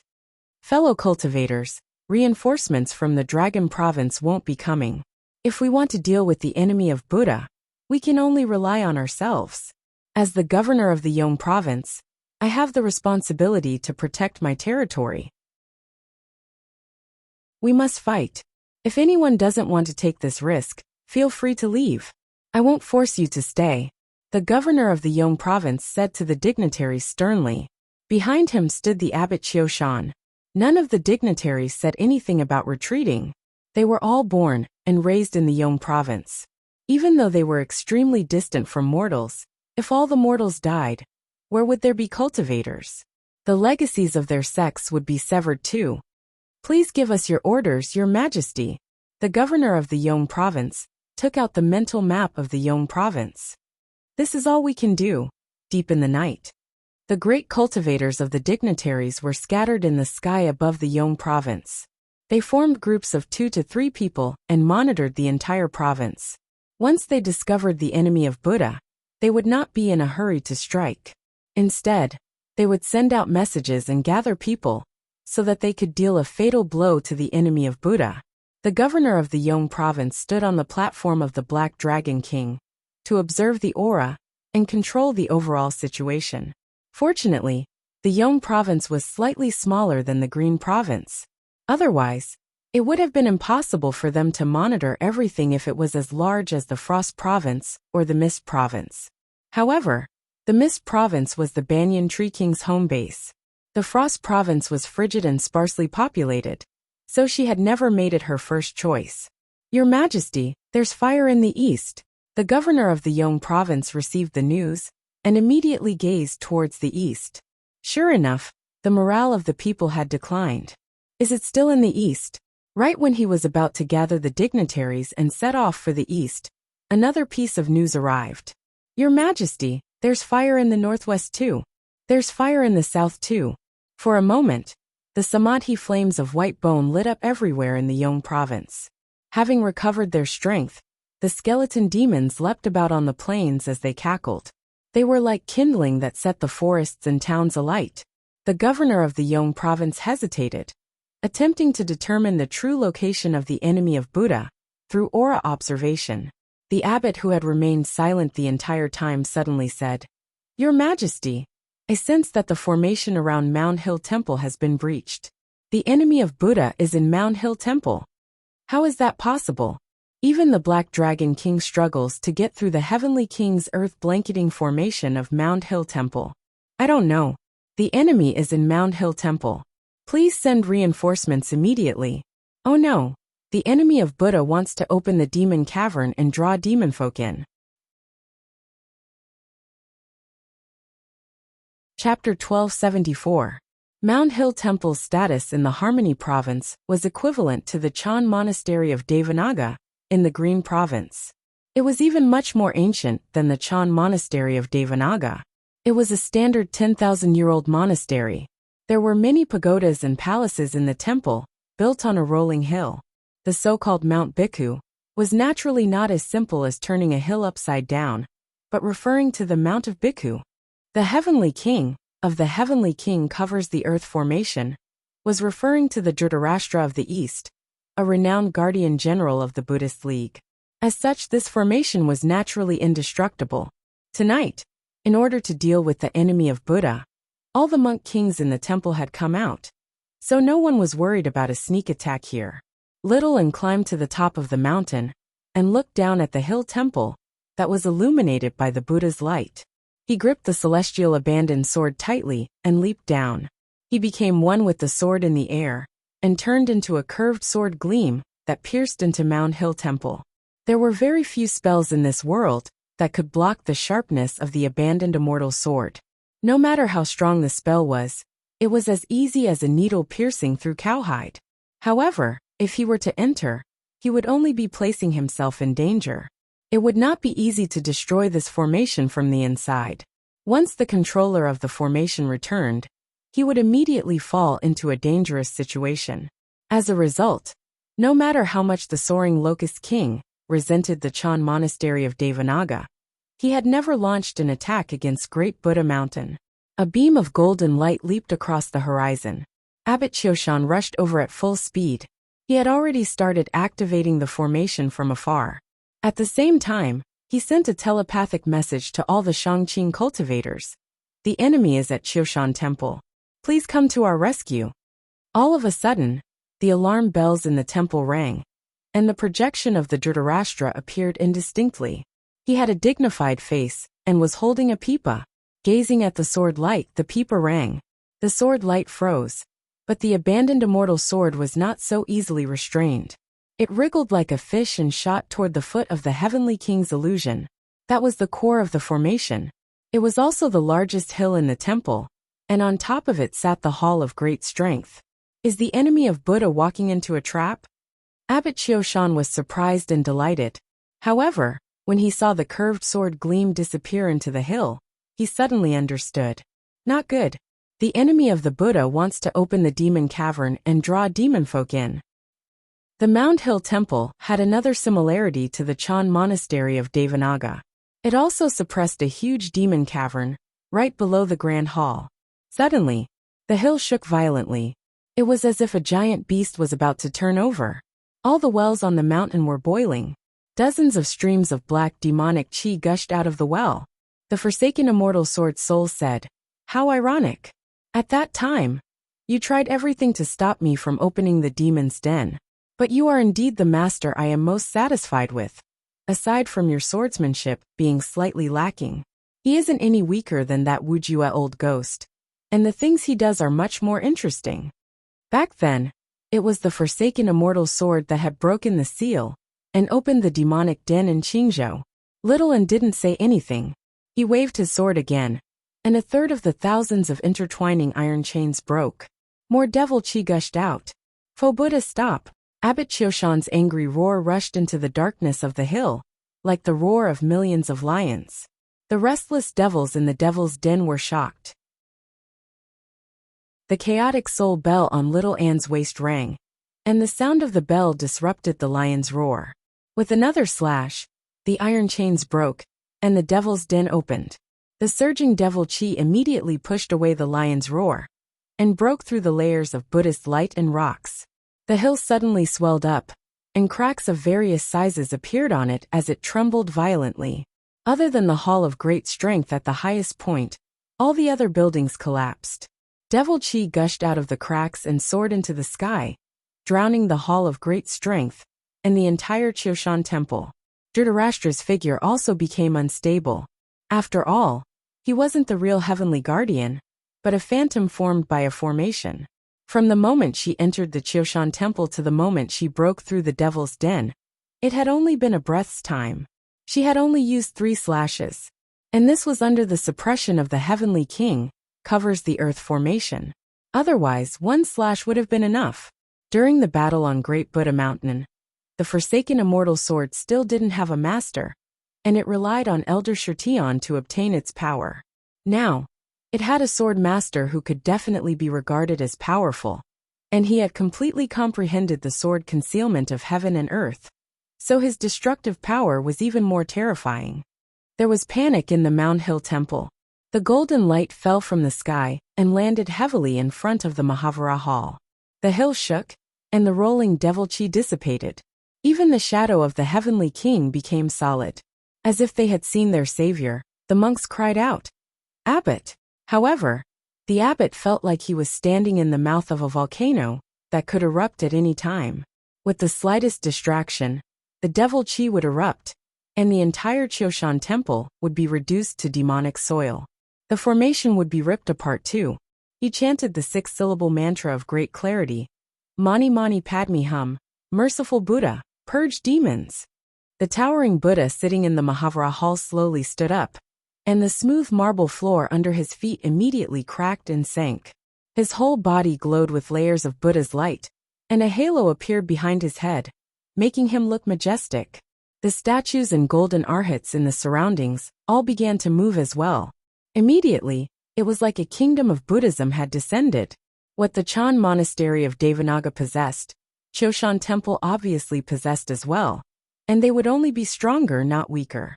The Buddha had condensed the power of belief over 10 millennia, so his strength far surpassed regular great cultivators. He had once put little and in danger. If it were not for Li Qingshan's assistance in the nick of time, he would basically be in danger of dying. The heritage of a major Buddhist sect could not be trifled with. You've come at the perfect time.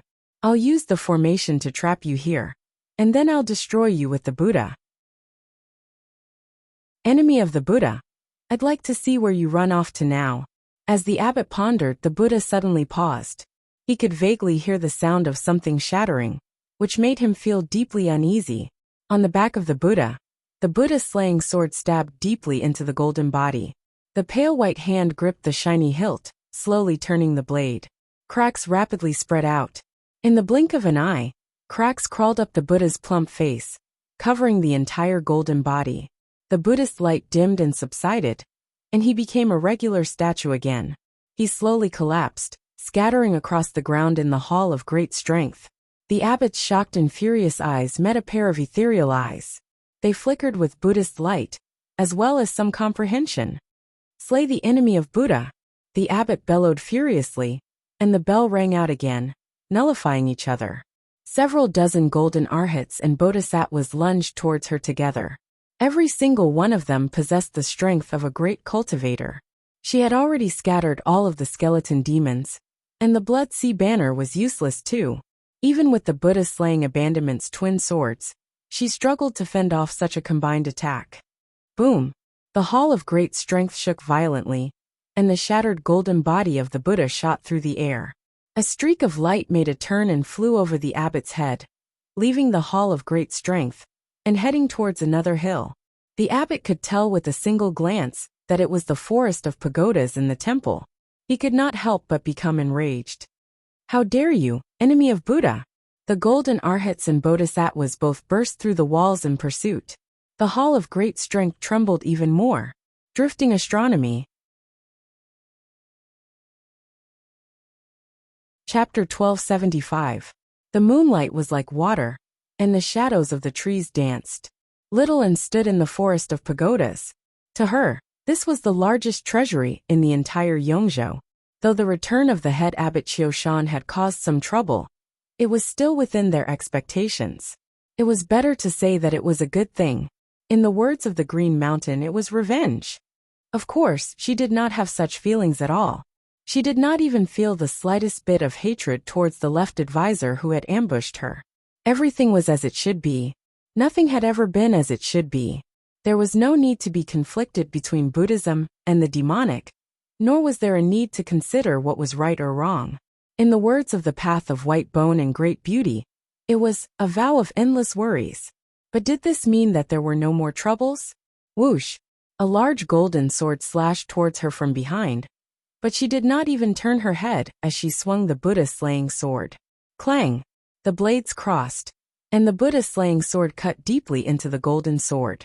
The bodhisattva statue holding the sword immediately lost its luster and collapsed to the ground.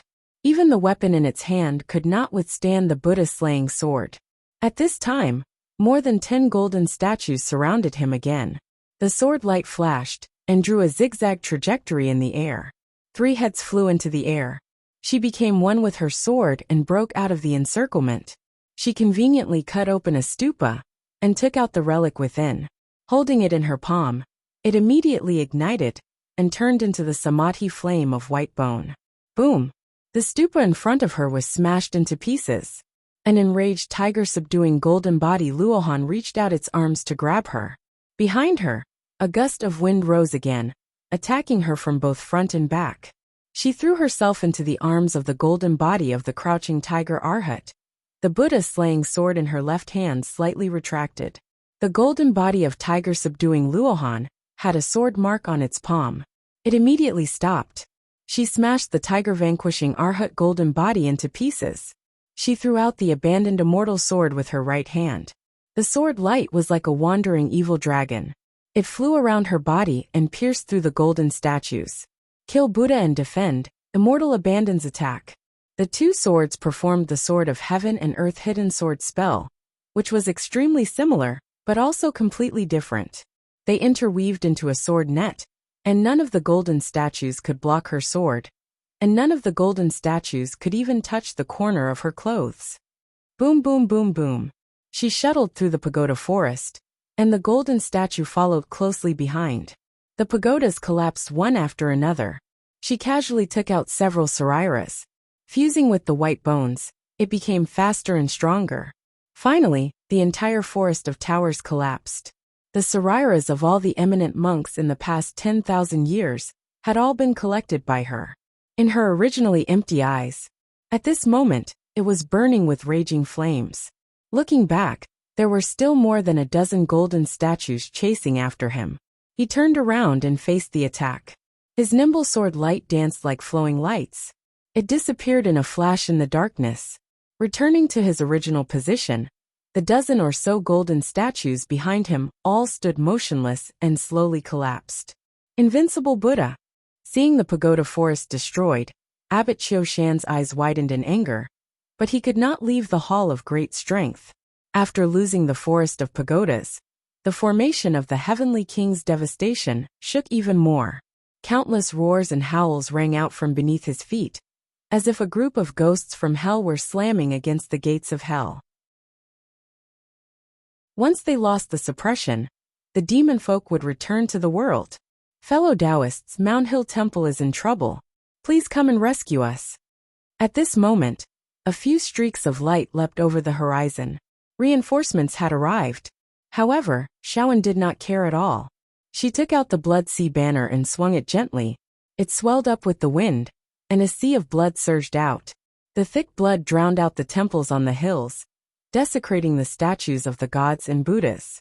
Cries of alarm and misery rose and fell in the mountains. As soon as the monks fell into the sea of blood, countless skeletons grabbed them firmly and tore at them, reducing them to pools of blood in the blink of an eye. Only a single skeleton remained, hunting down the people who had fallen into the sea with the other skeletons. There were also many who leapt into the air due to their extraordinary cultivation, but a great dark red wave surged over and swept them into the sea of blood. There were even flashes of light that turned and shot out, beheading all the monks who had flown high enough. Whether they had undergone the first or second heavenly tribulation, how could they withstand the sharpness of the forsaken immortal sword? A while later, the sea of blood had swallowed up all the hills, leaving only the Hall of Great Strength, where the abbot resided as a lone island. Although the blood sea banner was so damaged that it could not be used in an open battle, it was still quite useful for attacking. After swallowing all the monks in the temple, the hole in the blood sea banner gradually closed up again, becoming even redder. The Buddhist light dimmed, and the formation collapsed. The figure of the Dhritarashtra vanished. Boom! The Hall of Great Strength was thrown into the air. Demon chi surged out violently as countless demon folk of various sizes crawled out from the demon cavern. The abbot stood in the surging demon chi.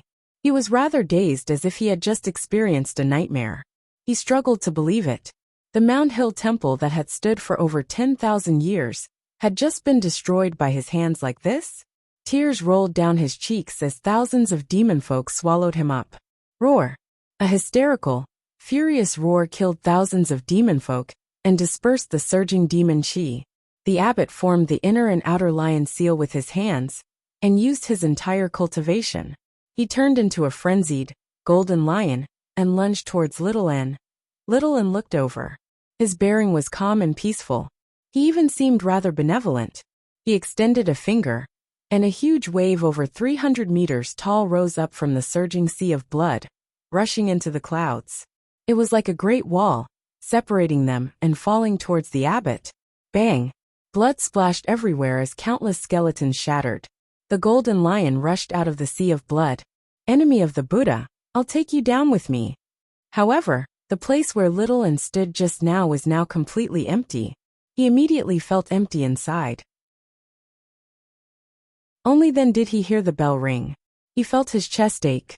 Lowering his head, he saw a skeleton that he had not smashed to pieces. It held a sword in its hand, plunging it deeply into his chest. The golden lion vanished, only leaving Abbot Qiushan behind.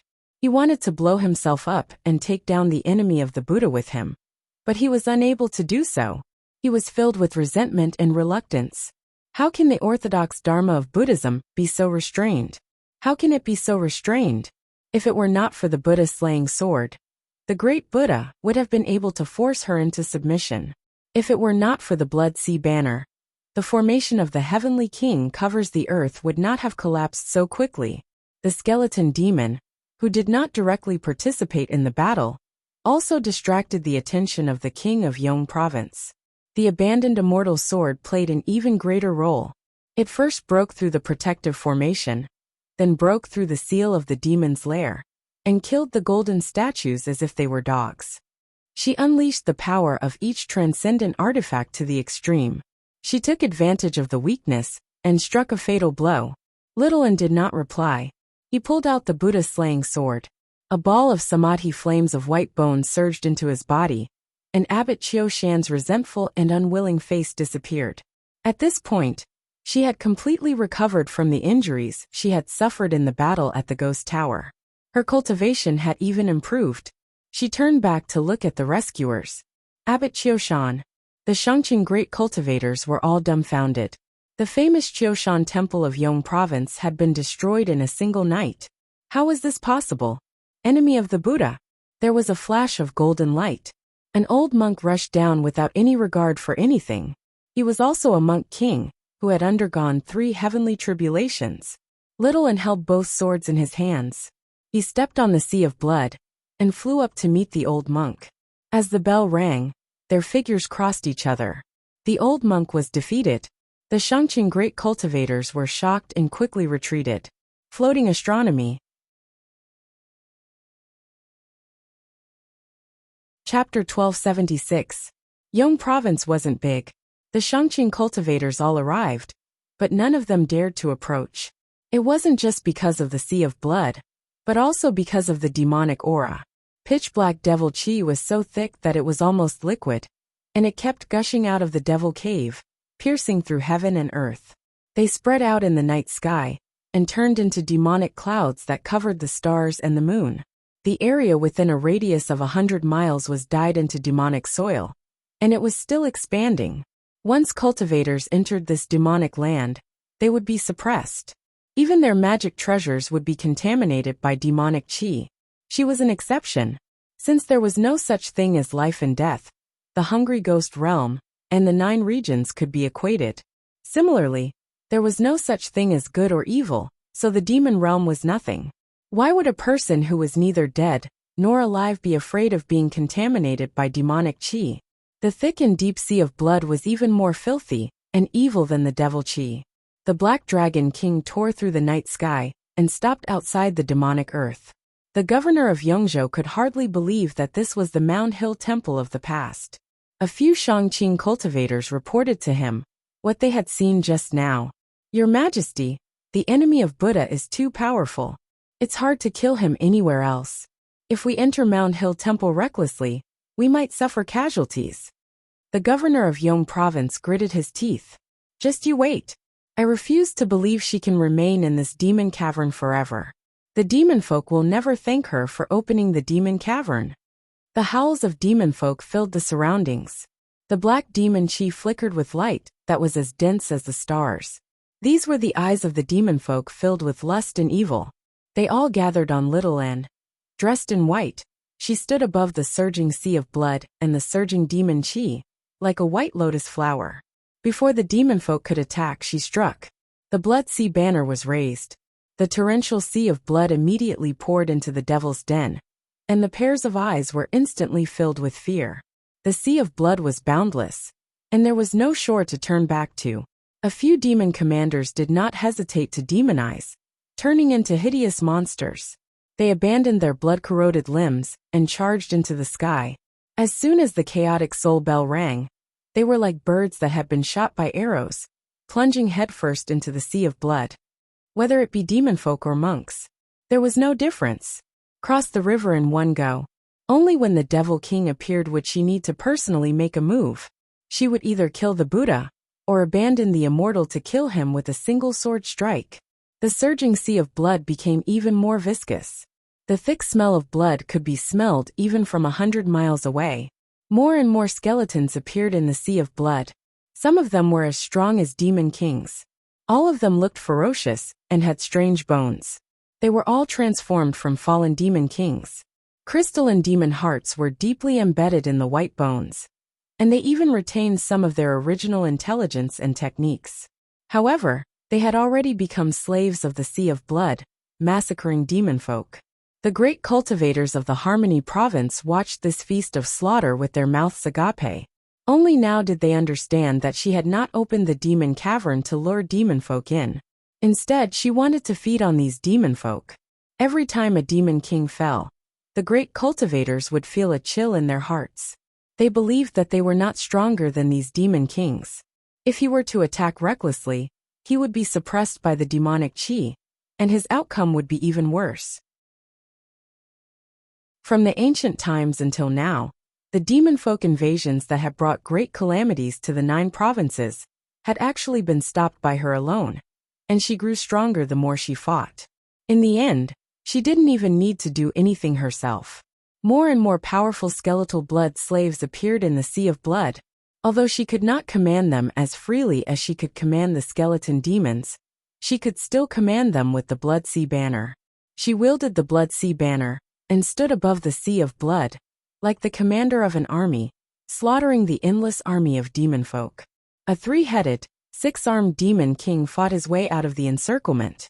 He was already missing 2 heads, and only 3 arms remained. He stared at her above the sea of blood and fear. "What kind of monster are you?" It was truly laughable for a demon king to ask a question like that, but no one could laugh. A strange, twisted sword landed in the demon king's hand. Before he could even respond, sword intent rushed into his sea of consciousness. His eyes rolled back, and his entire body convulsed. The demon king suddenly let out a strange, deranged smile. "Master, let me play too." Little Ann nodded. Ever since she had tossed the forsaken immortal sword into the blood sea banner, the sword soul had become much more obedient. Her relationship with the sword had already shifted. She was currently becoming the true master of the forsaken immortal step by step, branding her will deeply into the forsaken immortal sword soul. This was not because of a difference in strength. Only a mysterious existence like the 5 absolutes immortal would struggle to subdue the forsaken immortal with a cultivation of the 3rd heavenly tribulation. Instead, the forsaken immortal sword soul had already admitted defeat in the clash between the will of the human and the sword. The fact that it refused to devour her at a critical moment was already proof of fear. And when she began to implement the will of the white bone bodhisattva in the path of white bone and great beauty, it was without a doubt the one that experienced it the most. Its twisted madness suddenly seemed as laughable as a clown. From a regular perspective, the forsaken immortal sword was a deranged sword. It could not be compared to a deranged bodhisattva at all. Even a sliver of the will's legacy was enough to subdue it, turning it into a true servant. The forsaken immortal sword soul forcefully devoured the demon king's power, and the demon king's colossal body rapidly shrank. Bones squeezed out from his flesh and blood, piercing through his skin and shooting out. They hovered vertically above the sea of blood, and actually began to flash with light. Little Ann immediately understood what the forsaken immortal sword soul was trying to do. The demon king said, "Sword formation of heaven and earth." With the forsaken immortal sword as the core and several hundred bones as support, A sword formation of heaven and earth was formed. The sea of blood descended and minced the demon folk furiously. Only the demon king managed to fend it off, but he was unable to escape death. The great cultivators of the upper class were all dumbfounded. This sword. Someone knew about the Forsaken Immortal Sword. This sword is called the Forsaken Immortal. Legend has it that it was the 5 Absolutes Immortal Sword, which was sealed in a sword tomb. Afterwards, it was obtained by the Sword Collection Palace, which is the renowned sword collection peak of the Green Province. Afterwards, it devoured Elder Tion and destroyed the entire Sword Collection Palace. Then it breached the Chan Monastery of Devanaga and fought 3 people alone against Chu Lai King, the Dragon King of the Sea, and the Demon King of the North Moon Li Qingshan. Afterwards, it was no match for them, so it opened the Demon Cavern. In the end, it was subdued by Li Qingshan. This is probably the most powerful weapon in the 9 provinces. Among us, there aren't many that are its opponent. This startling accomplishment made the great cultivators feel even more despair. They said in sorrow, "Let alone the invincible Buddha. Even this sword is difficult to deal with. Is the Harmony Province really going to be doomed?" It's not just the Harmony Province, but the entire world. However, during the battle on Great Buddha Mountain, the Forsaken Immortal Sword had not actually unleashed its full power. A weapon needed a person to wield it. It was impossible for a masterless sword to unleash its full power. Most importantly, it did not have a source of power. It could not unleash its full power, even if it possessed a supreme path of the sword. This was also the greatest reason for its failure in the past. Afterwards, although Little and became the master of the Forsaken Immortal Sword, not only did the Forsaken Immortal Sword not put in any effort, but it even constantly tried to devour him. Under these circumstances, Little and obviously could not give it too much power. She had to maintain its weakened state, so the power that the Forsaken Immortal Sword could unleash was not even as great as when it had no master. But now, as the soul of the Forsaken Immortal Sword gradually submitted, Little and began to give it even more support. The culprit that had once destroyed the 2 great sects of the Green Province was gradually unleashing its true power. Little and waved the Blood Sea banner, and the Sea of Blood delivered thousands of skeletons before her. She unleashed the Samadhi flames of white bone, refining all the skeletons into 364 tiny white bone swords that were as thin as a cicada's wings. Although they did not have any special power, they were sharp, tough, and comparable to magic treasures. What was even rarer was that they formed a set of their own. She waved her hand, and the tiny white bone swords pierced through the air. They all pierced into the body of the Demon King that was suffering from the backlash, gradually soaking it in demonic blood. Good sword. The soul of the Forsaken Immortal Sword immediately abandoned the large bone swords and turned to control the tiny white bone swords to form the Heaven and Earth Sword formation. In an instant, the lethality of the sword formation skyrocketed. Even if the Demon King was sucked into the sword formation, it would immediately be minced into meat paste without the slightest ability to resist. This was the first time they had worked together. Now they did not even need the Buddha-slaying sword, the Blood Sea banner, the Chaotic Soul Bell, or anything else. Just one person and one sword were enough to sweep through the 9 provinces and kill demon kings like dogs. Your Majesty, what should we do? The Shangqing great cultivators looked at each other with fear in their eyes. Not to mention the fact that the odds of victory were extremely small. Even if they were lucky enough to kill the enemy of Buddha, how many of them would be able to survive? The governor of Yong Province used the Foresight Chi technique and looked in all directions. The life force everywhere was weakening. Finally, he let out a long sigh. Fellow Taoists, let's return to our sects and defend them. How could cultivators risk their lives for mortals? Not to mention the other Shangqing great cultivators. Even he, the governor of Yong Province, was unwilling to do so. Suddenly, he remembered that the Mountain Temple was already in such a state. The other great sects might not be able to defend themselves either. Gather your disciples and follow me back to the Duke's residence. Chapter 1277. The slaughter lasted for an entire night, until not a single demon folk dared to step out of the demon cavern anymore. At this time, it was the darkest time before dawn. Demonic chi filled the sky, making the darkness seem even darker. Little N waved the blood sea banner, and the surging sea of blood reversed and returned. It had expanded more than 10 times its original size, and it had also accumulated many powerful skeletal blood slaves. In the future, it would not only be used to trap enemies, but also to kill them. The sea of blood receded, and the numerous palaces and pavilions appeared once more. They actually hadn't suffered any serious damage, and the numerous stone Buddha statues were still standing there solemnly. However, they'd been corroded to the point of being mottled, and the Buddha light and spirituality contained within them had completely vanished. The sea of blood had been desecrated, and the demonic aura had been polluted. This place would no longer be Bikini Mountain. She quietly walked past the temples. This was the first time in her life that she had personally destroyed a Jiaolan. Although the battle at the Great Buddha Mountain had caused a lot of destruction, it had been forced upon them. Moreover, the destruction of the Great Buddha Mountain was the result of the demon domain's invasion.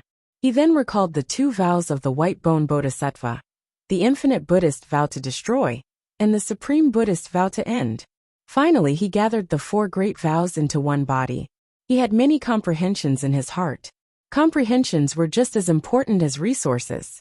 In many cases, comprehensions were even harder to come by. She suddenly stood in front of a stone Buddha statue, put her palms together, closed her eyes, and chanted the Diamond Sutra. Everything that exists is like a dream, an illusion, a bubble and a shadow, like dew or like lightning.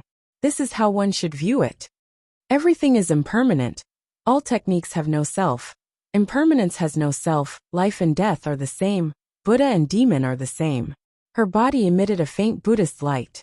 It exuded warmth in the darkness, illuminating the stone Buddha in front of him. The Buddha's face flowed in the light. He seemed to lower his head to look at her. The divine nun of the South Sea's stern face appeared in his mind again, gradually fading away. The Tao that she wanted to walk on was no longer something that could be restrained by mere rules. He had thought that balancing the Buddha and the demon was a different way, but it turned out that he was just being presumptuous. Just like a river changing its course, it still had to flow east into the sea. Even if it dried up halfway, seeped into the earth, and evaporated into the sky, they were all just a part of the world's water system. This was the great Tao created by a bodhisattva.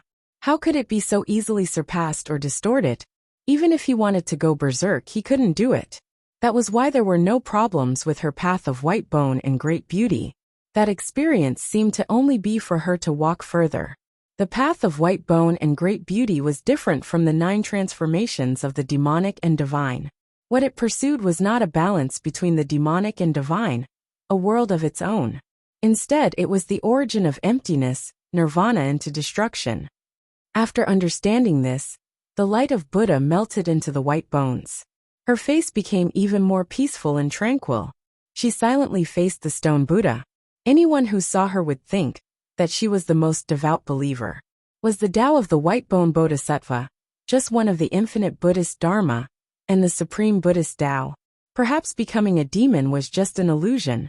She had no idea that he had completely mastered the first 3 layers of the path of white bone and great beauty in an instant.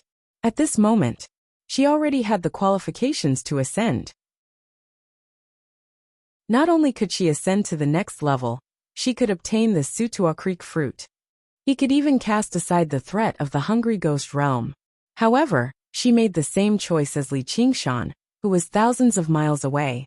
She gave up on ascending and continued to condense her power. Suddenly, the sword chi was awe-inspiring and murderous. The Forsaken Immortal Swords, 364 small white bone swords assembled into the sword formation of heaven and earth. They revolved rapidly and shot towards her. The halls and halls along the way were all reduced to smithereens. The bluish-white monk robes were lifted up by the murderous aura. She did not move at all, as if she was completely submerged in cultivation. She did not dodge, nor did she resist. The Forsaken Immortal Sword approached within a meter of her, before suddenly slowing down. The edge of the sword trembled gently, slicing through the air, and leaving behind black slashes that conjured a myriad of sword forms. The 364 small white bone swords revolved around her. By devouring the Demon King and killing the demon folk, it had gathered unprecedented power. Now was the perfect time for a backlash. It was also her last chance.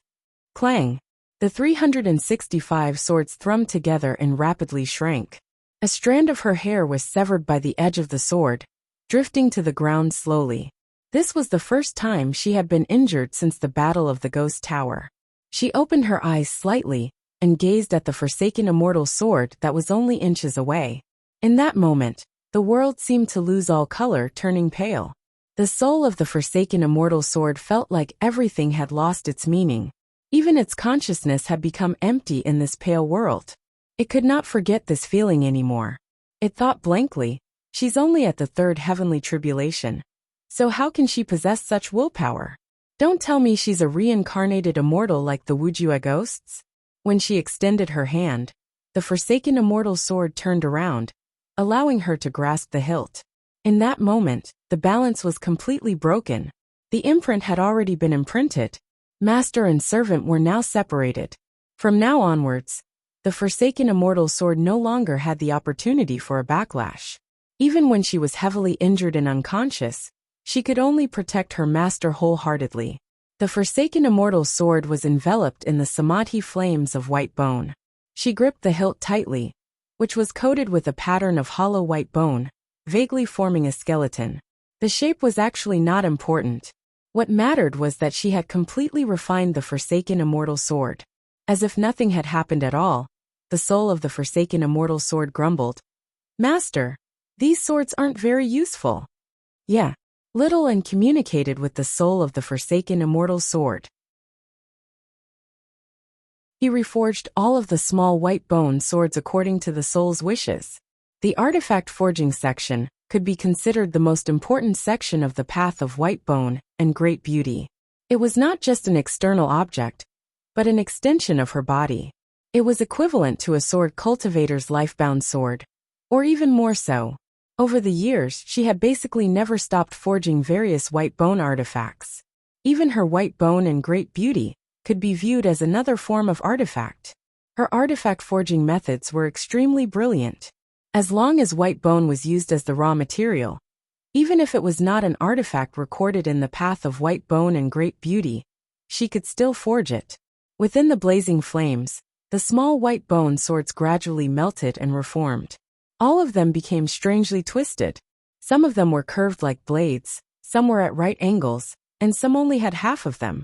Not a single one of them looked like a sword. In the end, even the number changed. Originally, there were 364 of them, which made up 365 with the forsaken immortal sword. But now, there were only 139 of them. Not only was the number much smaller, but they were also completely unbalanced, giving off the feeling that they were twisted and incomplete. There were many sets of artifacts in the world. None of them would use such a meaningless number. However, the soul of the forsaken immortal sword was overjoyed. It said in a flattering manner, "This is great. This is exactly what I wanted. This way, it'll be even easier to kill. Master, you treat me much better than that old fiend." This was not completely false. To the fiend immortal, the path of the sword was only one of the 5 absolutes. Even though it was the most important path of killing, the problem was that there was no one in the 9 provinces who was his opponent. Moreover, the forsaken immortal sword was not a good sword to him. He would have to give it up sooner or later. So why would he waste the effort to forge such a twisted sword formation? It was not as interesting as playing the zither or painting. For little Anne, there were many threats in front of her.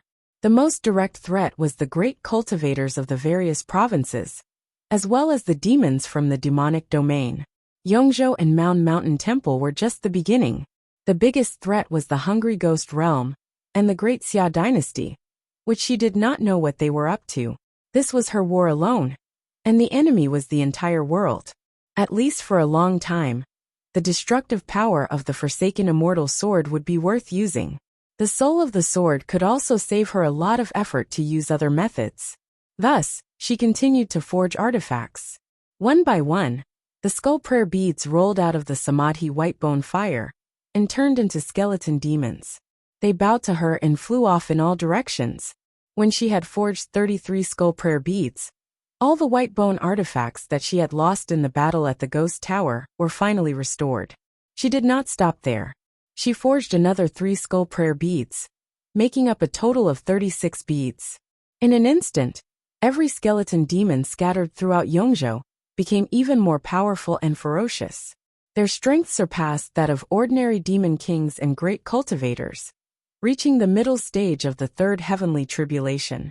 Although there were only 3 additional skull prayer beads, it made the entire string of skull prayer beads reach a higher level.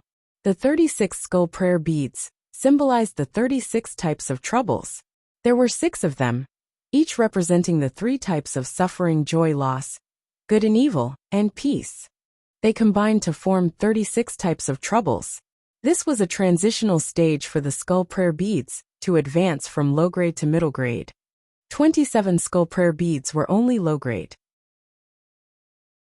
Only when there were 54 skull prayer beads would it be considered middle grade.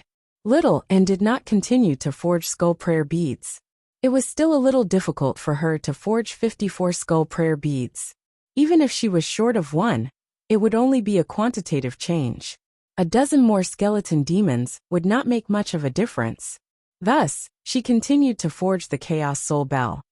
This was the latest white bone artifact that she had forged. However, she had not had the time to forge it further, so its power was much weaker. Now was the time to put it to use. To be continued.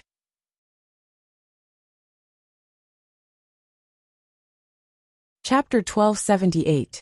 A mountain of clouds passed through the blue sky. Li Fengyuan stood on the surging clouds, gazing down at the ground sternly. After receiving her news, he had rushed to the Harmony province as soon as possible. But what he saw was this. The sun scorched the ground. It should have been the season for vegetation to grow, but there was only endless yellowish-brown barren land as far as the eye could see.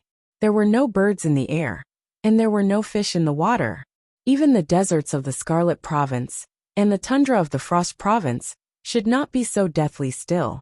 A feathered person said, "My king, I heard that she's even opened the largest demon cavern in the Harmony Province. Right now, demon chi surges into the sky from the north, polluting the region of 500 kilometers. Even demon folk struggle to compare to such evil deeds. Even if that's the case, are you still going to help her?" Li Fengyuan looked away and gazed at the sky. She no longer needs my help, nor does she need anyone else's help. Let's return to the Cloud Province. No, let's directly go to the East Sea and leave this place of trouble. The feathered people all said, "My king is wise." Li Fengyuan suddenly turned around. He could vaguely hear the strange sound of a bell. The feathered people sensed nothing. They asked curiously, "My king, what's wrong?" "Nothing. Let's go." The mountain of clouds flew off, leaving behind a long trail as it headed east, vanishing into the horizon. Ding! Clang! The sound of the bells swept through the plains with little Anne, landing gracefully in a city. She stood on the tallest building in the city barefoot, before taking off high into the air again. The chaotic soul bell on her waist rang. In the busy, sweaty streets, in the restaurants where people toasted each other, wherever the sound of the bell passed by, the souls were thrown into disarray. Suddenly, it turned into a ball of pale white flames, rushing into the sky strand by strand, chasing after her. She seemed to wander through the world aimlessly, followed by millions of streaks of pale white flames. She crossed mountains and valleys, passed through day and night, the Dragon Province. Thousands of mountains surged towards the center like waves, clustered around a tall mountain. It was like a huge dragon in the ocean had raised its head, ready to soar off. This was the greatest ley line in the world, Dragon Head Mountain. It was said that the mountain was transformed from the corpse of a true dragon. But that was a matter from 1,000,000 years ago. The dragons had already left this world a long time ago. Many legends could no longer be verified. At the peak of the mountain, there was a great hall that was over 1,000 feet tall. It left the sea of clouds at its feet, and was almost connected to the sky. It had the power to dominate the 9 prefectures. Under the sunlight, once again, it was filled with extraordinary splendor. Changes swirled. It was as if it was shrouded in neon lights, extremely magnificent and glorious. It didn't seem like it was made by humans, much less by humans. And that was indeed the case. This was the Senate built by the gods in the Divine Kingdom era. All the deity races would send representatives to hold a meeting here. The original elders of the 7 god clans were responsible for coordinating the disputes between the various races, discussing strategies to fend off the demon folk, and suppressing the riots of the slaves. Other than the giant lumbermen, most of the gods' figures were similar to that of humans. It was said that they were influenced by the dragon clan, and that was why this hall was so huge. In order to celebrate the arrival of a new era and increase the authority of their own race, the various races had done their best to build this grand hall. There should not have been such a tall mountain in the world. It was the clay people who had uplifted Dragon's Head Mountain to such an unbelievable height, and the merfolk who had changed the flow of several hundred rivers to form a natural formation. The master architects of the night roamers had balanced the styles of the various races and designed the original shape of the hall. The featherfolk were known for their elegance, but they were used to interacting with the clouds, so all they could do was lower themselves and do some lowly work, transporting materials from afar, or even from the sea to add to the structure of the hall. It was said that the featherfolk had once designed a cloud ladder that wrapped around Dragon's Head Mountain all year round, reaching straight to the top. Afterwards, it was destroyed in the flames of war, just like the giant lumbermen's meticulously designed floating gardens. However, the huge rocks forged by the fire-devouring folk, and the metal ornaments personally embedded by the metal demons, could not be destroyed so easily. Even after thousands of years, they remained firm and shiny. That was probably the only time the gods' people had worked together for something. Afterwards, even when demon folk invaded, it was filled with schemes and schemes, both open and covert. They were even tempted to destroy the opposing races. The lowly slaves were the best cannon fodder, especially the humans who could become demon folk at any time. Instead, the demons that could serve as mounts seemed a little more amiable. However, by then, the humans already possessed their own sects, schools, and even beliefs. Generation after generation of cultivators overcame the obstacles, using more and more profound cultivation methods to close the distance between them and the gods' people. After a long period of accumulation, the demon race produced demon kings. Every single one of them possessed powerful abilities and untamed personalities. Finally, one day, both the god and the demon were heavily injured. The slaves obtained freedom, and the mounts broke free from their reins. By the time the young man traversed the 9 provinces with the hawk and wolf and ascended Dragon's Head Mountain, the gods' people had become other folk, and the hall had gone from the Council of Elders to the imperial court, continuing to rule over the 9 provinces. At this moment, the emperor of the Great Xia currently sat on the golden throne. His face beneath the crown was filled with dignity. The civil and military officials, the 3 ducal ministers and 9 ministers, stood to the 2 sides with ceremonial tablets in their hands. In such a colossal hall, it was unavoidable for the humans to seem insignificant. However, the aura they gave off was like that of giants, and that was the result of them purposefully concealing it. Otherwise, the aura of any one of them would be able to fill the entire hall. A stern voice echoed in the hall. According to the report of the governor of Yong Province, the foe of Buddha has wreaked havoc in Yong Province, and not a single living being has survived. Other than the capital, Great Liang City, and the place where the Banyan Tree King is entrenched, the cultivation sects in other places have all been destroyed. Many cultivators have retreated into Great Liang City. The demons of Yong Province have received a warning from the Banyan Tree King. They either hide deep underground, gather around the Banyan Tree King, or simply flee Yong Province. The protector hawk god paused and concluded, "Yong Province is finished." The hall was so quiet that one could hear a pin drop. The danger of the foe of Buddha was beyond everyone's expectations. They all looked at where the 3 ducal ministers were. Grand Preceptor Dong was long gone, and the expressions of the remaining 2 grew increasingly gloomy. Originally, when they reached their positions, All they had to consider was ascension. The threat of death no longer existed, but now they deeply felt it once more. Grand Preceptor Dong's death was completely meaningless. It was basically like he had been slaughtered in passing, as lowly as a mortal. Back then, he had already been treated as a challenge to the entire Great Xia. But looking at it now, perhaps he did not take the Great Xia seriously at all. The Emperor of the Great Xia asked, "Where is she right now? I can't lock onto her. She might come to the Dragon Province." There was a series of whispers in the hall. What if the foe of Buddha came to the Dragon Province? Was she going to be like the governor of Yong Province, hiding on Dragon Head Mountain? Their sects and dwellings were scattered across the Dragon Province. If they retreated, it would be a great humiliation. Floating astronomy.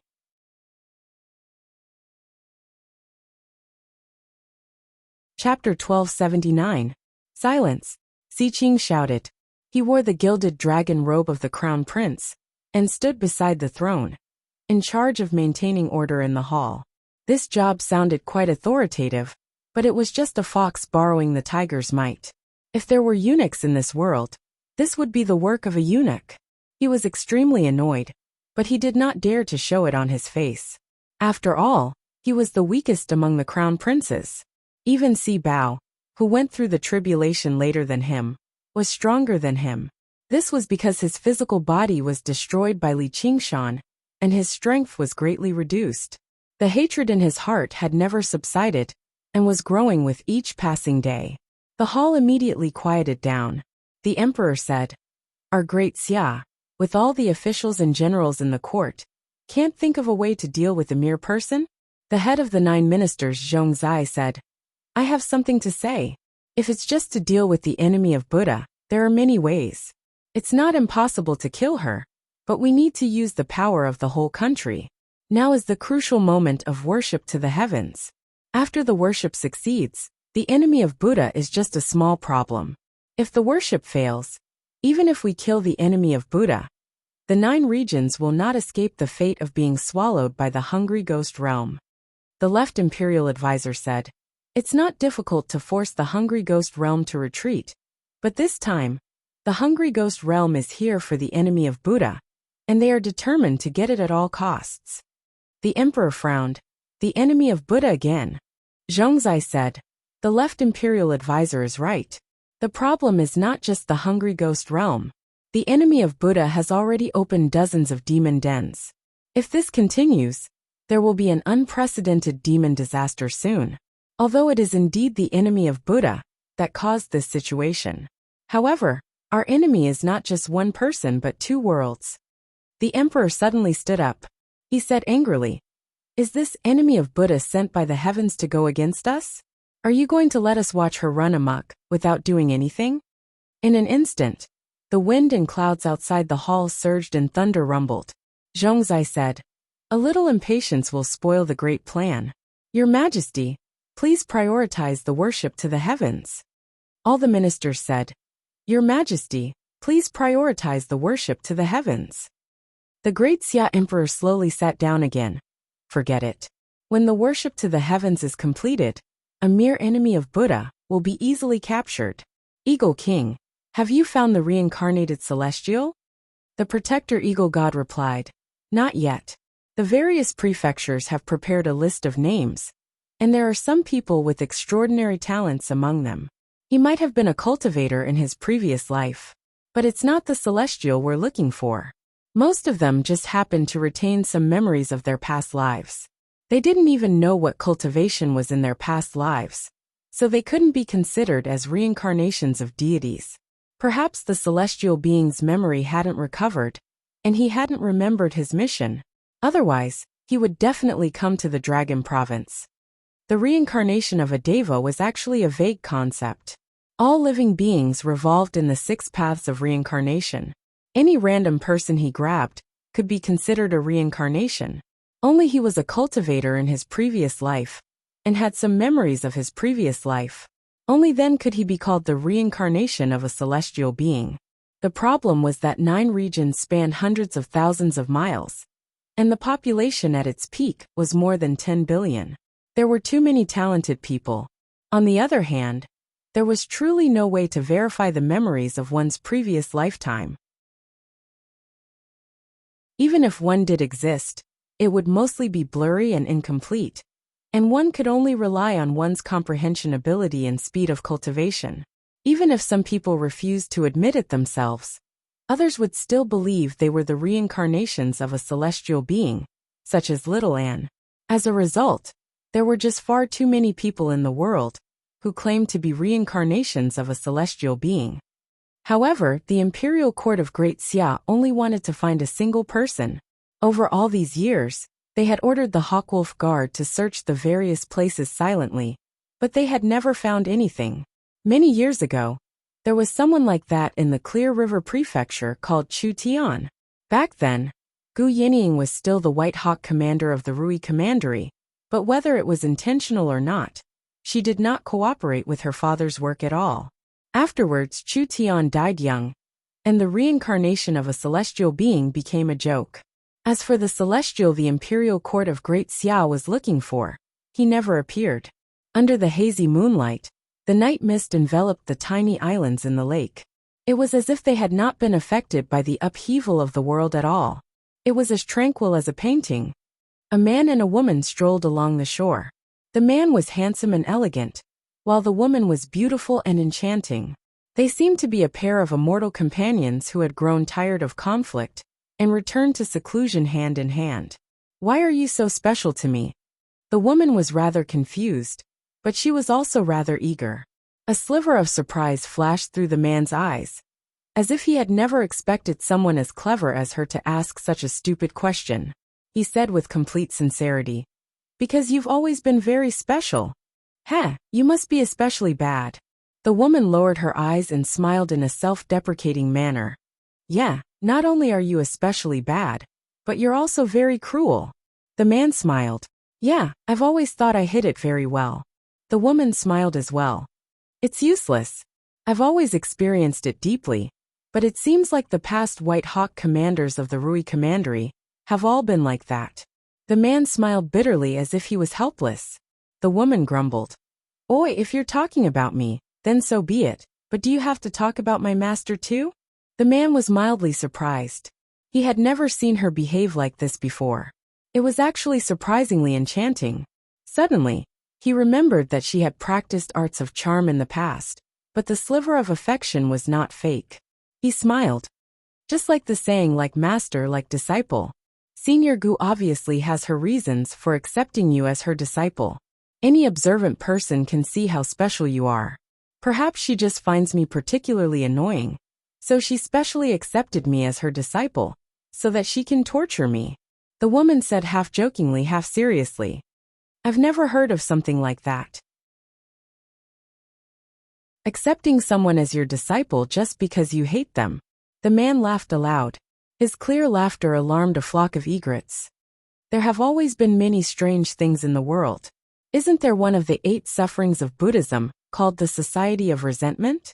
The woman turned her head to the side and looked at the man. The man looked back at her. "Yeah, I don't think much about that. I feel like the greatest sufferings of life are not being able to get what you want." The woman shifted her gaze. "What do you want?" The man suddenly changed the topic. The playboy who was the primary disciple of the school of legalism was infatuated with your master. Unfortunately, he's already left the Rui Commandery, or I'd definitely invite him for a drink, so that I can ask him for guidance on how to free myself from the pain of not being able to get what I want. The woman fell silent for a while before saying, "Do you know? The person I hate the most is my master." The man asked curiously, "Why?" The woman stopped and stared at the drifting moonlight in the lake. "I haven't told you about my past, have I?" "No." The man shook his head. Her past had always been a mystery. "Do you want to hear it?" "That's exactly what I want." The man could sense the woman's heart opening up to him. His efforts over the years had finally paid off. Joy surged through his heart. Wasn't what he had done everything he could to obtain that sincerity? Only by obtaining that sincerity could he personally shatter it and take back everything that belonged to him. Qian Rongji, this is my Chu Tian's revenge. To be continued.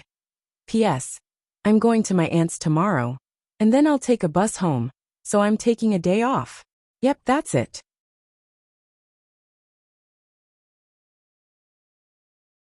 Chapter 1280.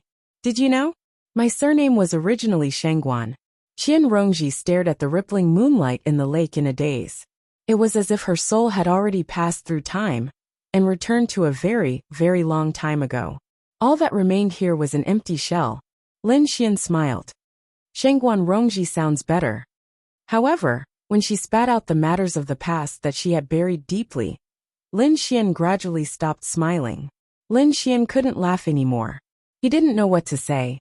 Even though he had lived 2 lives and experienced numerous dangers, so much so that he had become indifferent to all sorts of slaughter and death. However, the pain in the depths of people's hearts, the unforgettable and unspeakable humiliation, even he felt bitter when the person involved personally mentioned it. He could not help but think back to his 2 lives. Compared to what she had gone through, it could be described as smooth sailing. The greatest setback he had suffered was when he had yet to recover his memories and was called Chu Tian. However, even Chu Tian had spent most of his life being arrogant, complacent, and heartless. Qian Rongji's voice was extraordinarily indifferent, as if she was talking about someone else. Lin Xian could not help but feel a hint of sympathy, but he immediately dismissed that thought. He recovered his pride as a celestial. There are plenty of pitiful people in the world. Just how many of them will become demonesses like her? Since there's so much pain in life, why don't you just die earlier? Why do you have to trouble others? How dare you ruin my mission, preventing me from reporting back to the Dragon Province? You deserve to die. Qian Rongji, oh Qian Rongji, if I don't toy with you like a dog and then torture you to death, I won't be able to dispel my hatred. However, sorrow and pity appeared on his handsome face. He interrupted her, unable to bear it any longer. Rongji, don't say any more. Qian Rongji's shoulders trembled. She slowly turned around and said sorrowfully, Lin Xian, I've never mentioned this to anyone before. Please listen to me, alright?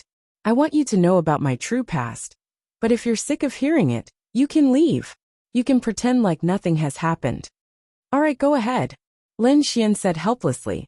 After changing his attitude, he no longer felt pity for her.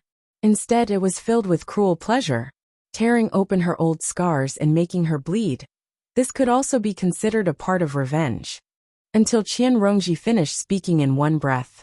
His face was already covered in tears. Am I a monster? He asked in a daze. Yes. You are a monster, a twisted and insane monster. You can even say those details. How shameless. Lin Xian thought. He took a step forward and said passionately, No, none of this was your fault. It's the Qian clan's people who deserve to die. But since you've already taken revenge, why don't you let it go? Your master isn't torturing you. He's trying to make you turn back. Can we really turn back? Qian Rongji was at a loss. She looked at her hands and her eyes became firm again. No, there's no turning back. If I turn back, I'll have nothing left. I can only continue like this. Sometimes I think I'm doomed to suffer all my life. If that's the case, how can I escape the arrangement of fate? You don't have nothing. You still have me. I'll always be with you. Qian Rongji's expression changed. Really? Listen to what I've said. It's true. I, Lin Xian, swear to the heavens that I'll be with you forever. The boundless will of the 9 provinces obviously did not pay attention to her frivolous words. However, just like any woman intoxicated in love, she became emotionally moved and could not help but throw herself at her lover. Lin Xian hesitated for a moment, but he still opened his arms firmly. This was a godsend opportunity. Even a weak child could kill an unguarded adult. Not to mention that the difference in strength between them was not that great. He could not delay the matter of the heaven-climbing vine any longer. The Dragon Province was currently searching for him. If he wanted to enter the royal court of the Dragon Province gloriously, he had to take action. When they embraced each other tightly, Lin Xian felt a wave of pain. However, with his willpower he could endure it. Qian Rongji's hoarse, apologetic voice rang out by his ear. Sorry, I've already done my best to restrain myself. Lin Xian said sincerely. You've already given me the best. What's a little pain worth? He considered how he could capture her, without killing her immediately. Really? I'll give you more, much more. Qian Rongji murmured. She kissed Lin Xian's neck with her red lips, gently licking and kissing it. A cloud just happened to block out the moonlight. The atmosphere of darkness permeated the air. Lin Xian thought about the past she spoke of and felt disgust. However, this disgust turned into shock very soon.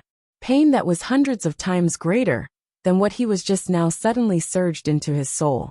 His eyes suddenly widened, and he let out a meaningless gurgling sound from his mouth. Even a reincarnated celestial would not be able to ignore the pain of hell. Not to mention her almost insane method of cultivation. She possessed thousands of hell snakes instead of just borrowing the power of hell. She could be described as a living hell. This is the best thing I have. Do you like it? Don't worry, I'll satisfy you completely. Before he knew it, Qian Rongji's eyes had turned into the cold eyes of a snake. Before he knew it, hell snakes crawled all over her face. Even her red lips and tongue were entangled with venomous snakes, hissing and flicking their tongues. Lin Xian's face darkened as his veins bulged. He squeezed out 2 words from between his teeth. Rongji. He still struggled to believe that his identity had been exposed. He was confident that his disguise was perfect. From Chu Tian to Lin Xian, he had indeed become a completely different person. No matter how careful Qian Rongji was, it was impossible for her to discover any traces of him. Just what had gone wrong? Or was she still testing him? Chu Tian. Qian Rongji's voice was extremely excited. She hugged him firmly, as if her arms wanted to squeeze into his body. Hell snakes wormed their way into his body, gnawing at his soul. Did you know? I hate it when others pity me the most. Am I that pitiful? I'll make them 100 times, 1,000 times more pitiful than me. Fortunately, I'm not that cruel. At the very least, I won't pity them. Alright, I've already given you so much. It's about time you pay me back. A vine extended, stabbing into Chu Tian's dantian. Chu Tian did his best to concentrate. Let me go, or I'll take you down with me. Alright. I can't wait anymore. Qian Rongji wrapped herself even tighter, like a huge python that had swallowed an elephant. Even if she was about to choke to death, she would not let go of the prey in her mouth. You madman! Chu Tian was filled with regret. He should not have cared about the dignity of celestials. He should have asked for reinforcements from the imperial court earlier. At this moment, the heaven-climbing vine pierced his dantian. It was empty, without the existence of a golden core. A purple light lit up on his forehead. A small purple person that looked like a nascent soul turned into a purple light and flew away. He cultivated the purple mansion, heavenly book of the 10,000 heavenly book. He opened up the purple mansion instead of forming a golden core. He had the power of a nascent soul cultivator during the second heavenly tribulation. Most of it was to deal with Qian Rongji, but he did not expect that he would use an escape technique similar to the nascent soul projection at the beginning. Qian Rongji let go of Chu Tian's body that had been sucked dry by the heaven-climbing vine. She chuckled. Coward.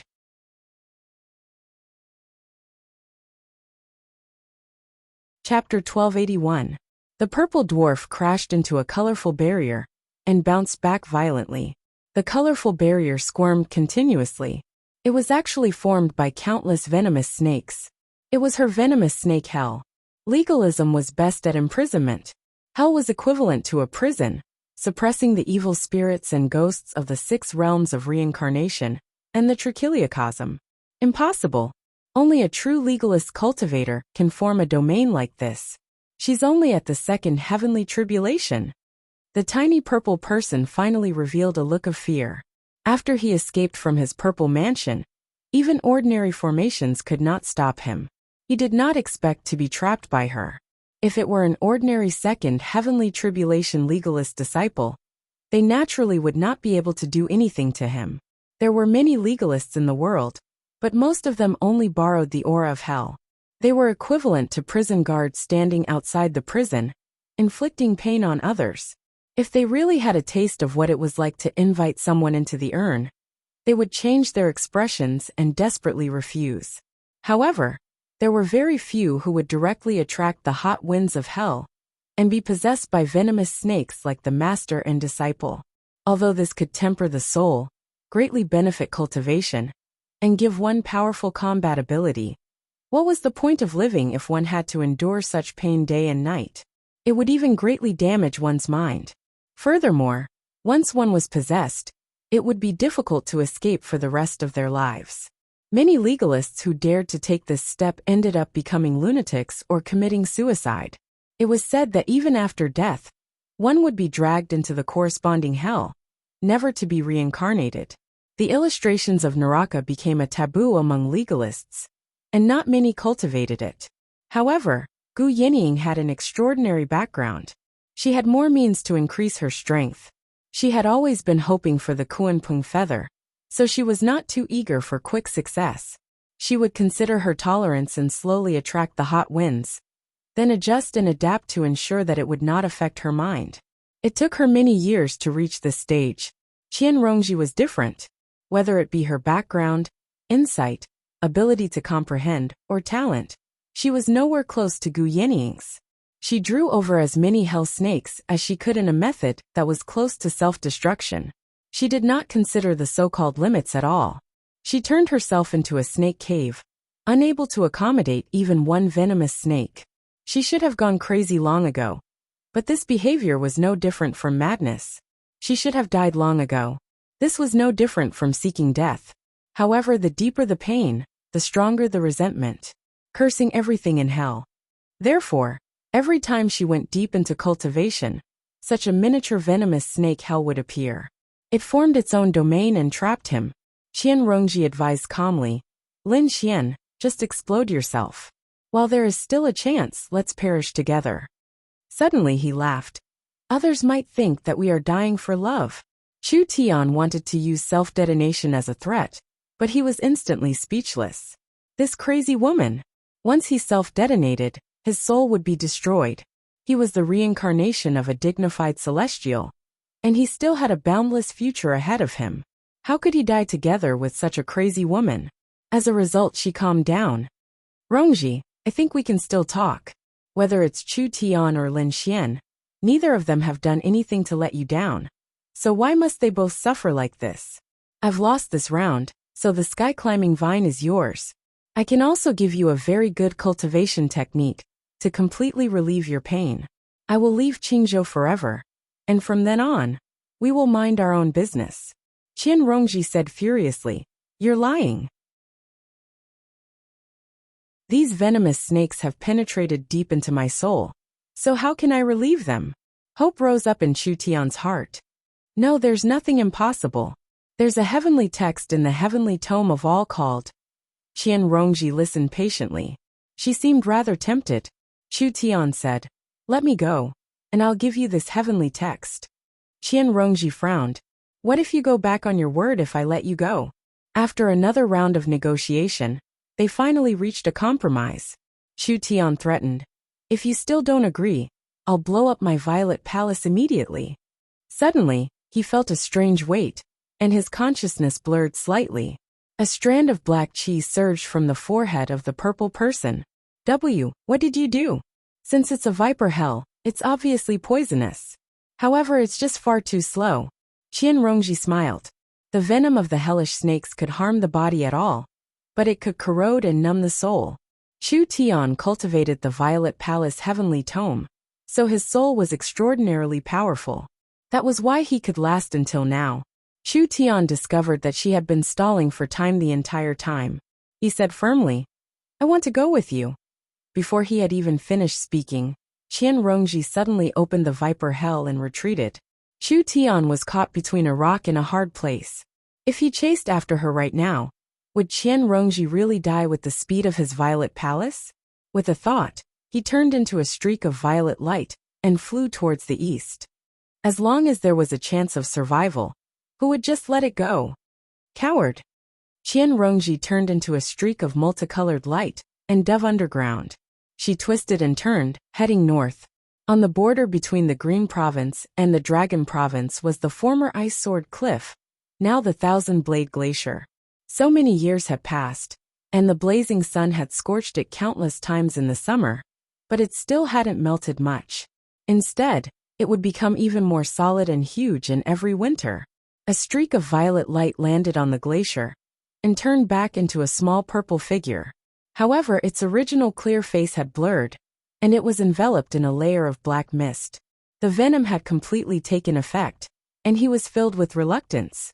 I'm a genius of the human path, the first senior brother of the myriad phenomenon sect. I carry an important mission, so how can I die here? It's all that woman's fault. That damned woman. He sat down with his legs crossed, and did his best to gather his will to purge the venom. With the wonders of the Violet Palace heavenly tome, it was no problem for him to suppress the venom and rush to the imperial court of the Dragon Province. Qian Rongji suddenly walked out from behind a glacier. You've come. Chu Tian was filled with shock.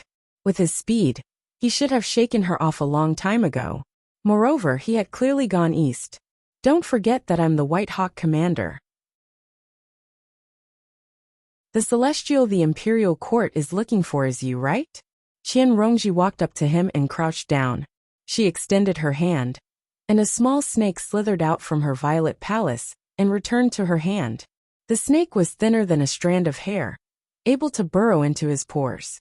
Lin Xian, why didn't you die with me? You originally had a chance. Chu Tian was already speechless. His consciousness was a blur, and he was basically unable to maintain his human form. Her voice seemed to ring out from extremely far away. The fury in his heart made him try to focus and detonate his violet palace. A vine wrapped around him gently and sucked him dry. It flashed with purple light and flowed into Qian Rongji's body through the vine. She closed her eyes and raised her head, letting out a moan of extreme pleasure. Countless shattered consciousnesses flew through her sea of consciousness. Most of them were Lin Xian and Chu Tian's memories. There were also some distant and blurry memory fragments that she could not clearly identify. They must have come from her past life. However, one of the memories was extremely clear. It was even clearer than the memories of her current life, as if it had been branded into her soul. Qian Rongji opened her eyes. So that's what it was. She said sorrowfully, "Don't worry. I'll complete your final wish." Then she smiled. From today onwards I'm you. She stood up and crossed over the layers of glaciers, making her way towards the Dragon Province. Floating astronomy.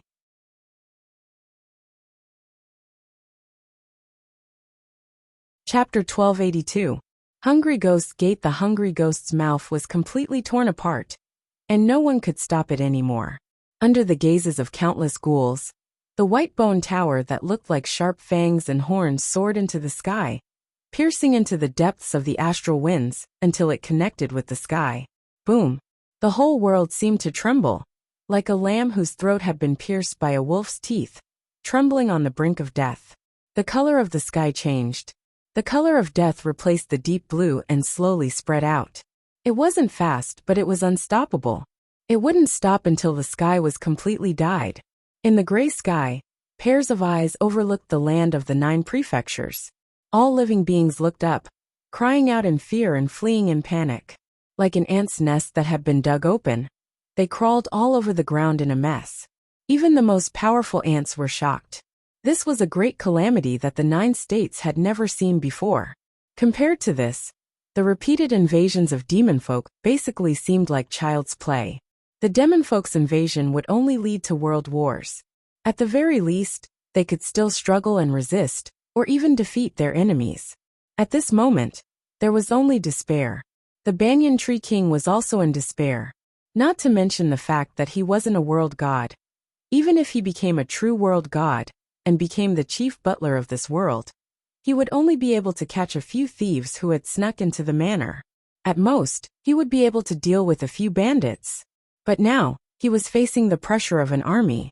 Resistance would be a massacre, and surrender would also be a massacre. The sea of trees to the north of the Mist Province seemed to have entered harsh winter. Under the gray sky, they began to wilt and wither. A butterfly fluttering in the air suddenly floated down without any warning, accompanied by the endless rustling of fallen leaves. The rats and rabbits in the forest ran wildly, and the wild beasts were rampaging. As if they felt that a great disaster was about to befall them, millions of forest birds screamed and flew into the sky, trying to migrate to the south. Their wings covered the sky, but after a moment, they all landed on the ground. In a barbarian tribe, all the barbarians knelt down and prayed to the totem pole, knocking their heads heavily on the withered ground. Only the witch priest wore a cloak made of colorful bird feathers. They danced around the totem pole. He was mumbling something, as if he was singing an ancient ballad. The old men were the first to fall without a sound. The middle-aged man became an old man. The shallow wrinkles were deeply etched, just like the passage of time.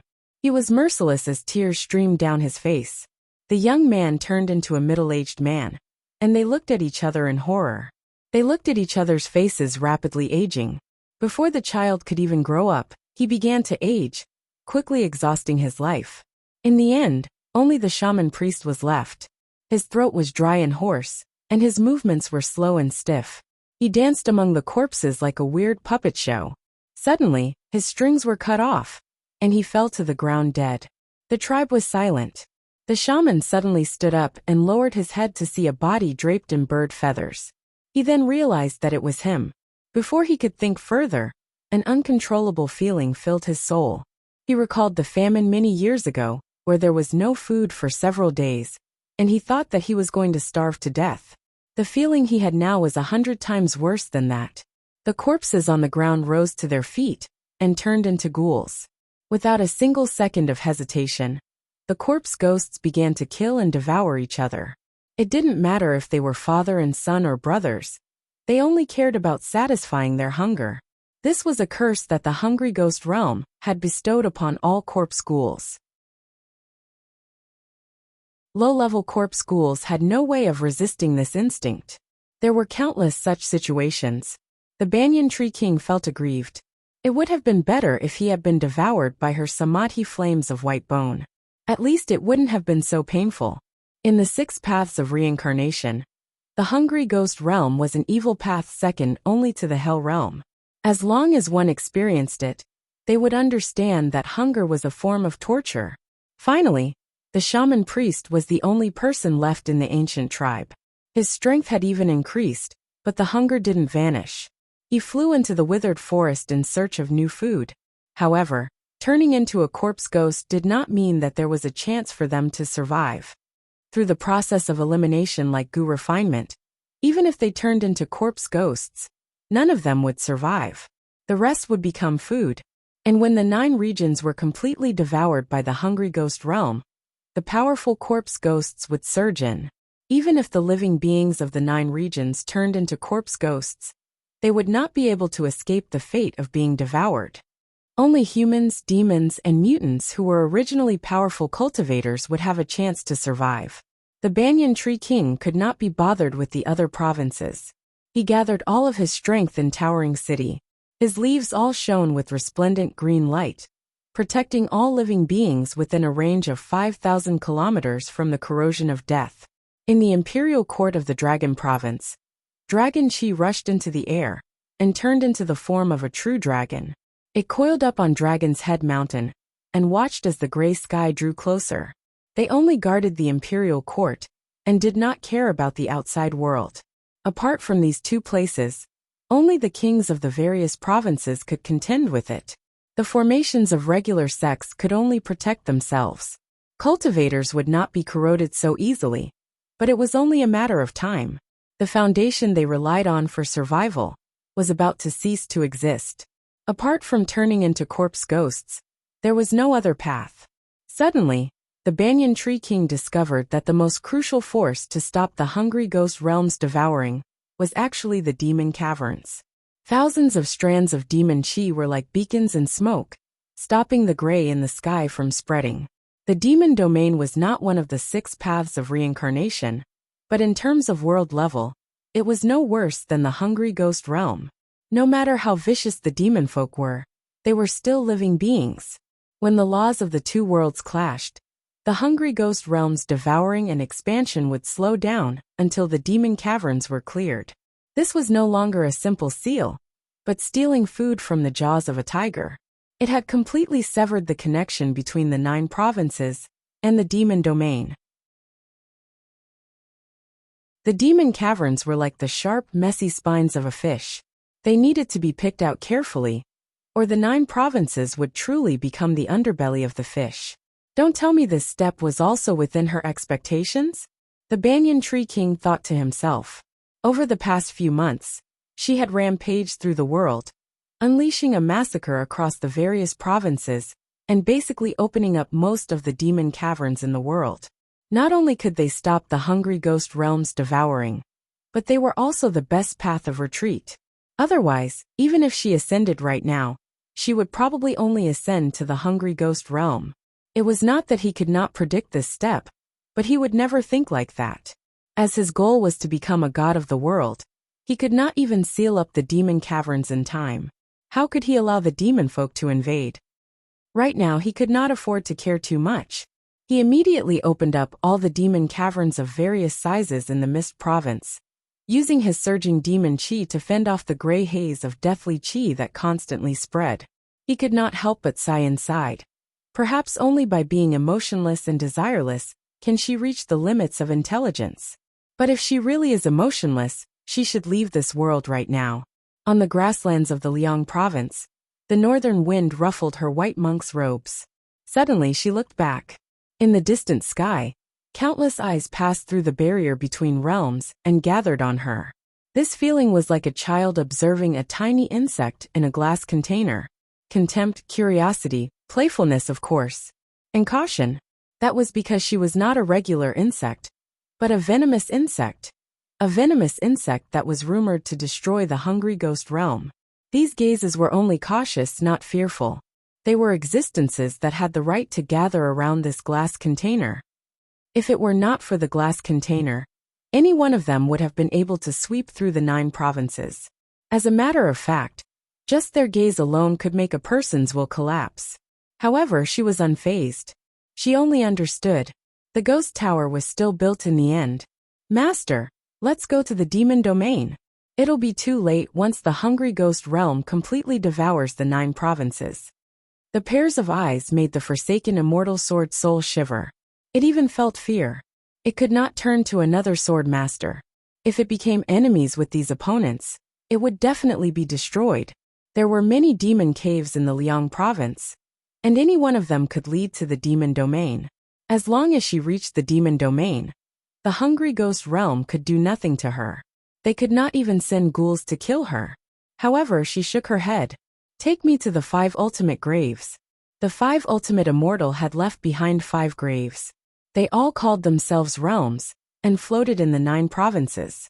The soul of the painting tomb was not the dragon king of the sea. The soul of the sword tomb abandoned the sword for the immortal. Now only the zither tomb, the book tomb, and the chest tomb were left. The forsaken immortal sword soul said, "That is just a waste of time. The cultivators of this world are too weak to find the 5 graves. There are even many ghost immortals and corpse immortals in the hungry ghost realm. The 5 graves are connected to the 9 provinces. When this world is completely devoured, there will be nowhere for us to escape. I have made up my mind. There is no need to say more." A grave was a grave. Hiding in a grave was really an inauspicious sign. However, before he returned, she would not leave, even if she was buried in a grave. Fine. She and the sword became one, twisting and turning, and piercing through the void. Under the sky-reaching ghost tower, the hungry ghost suddenly spat out a black coffin. It flew into the sky and crashed to the ground.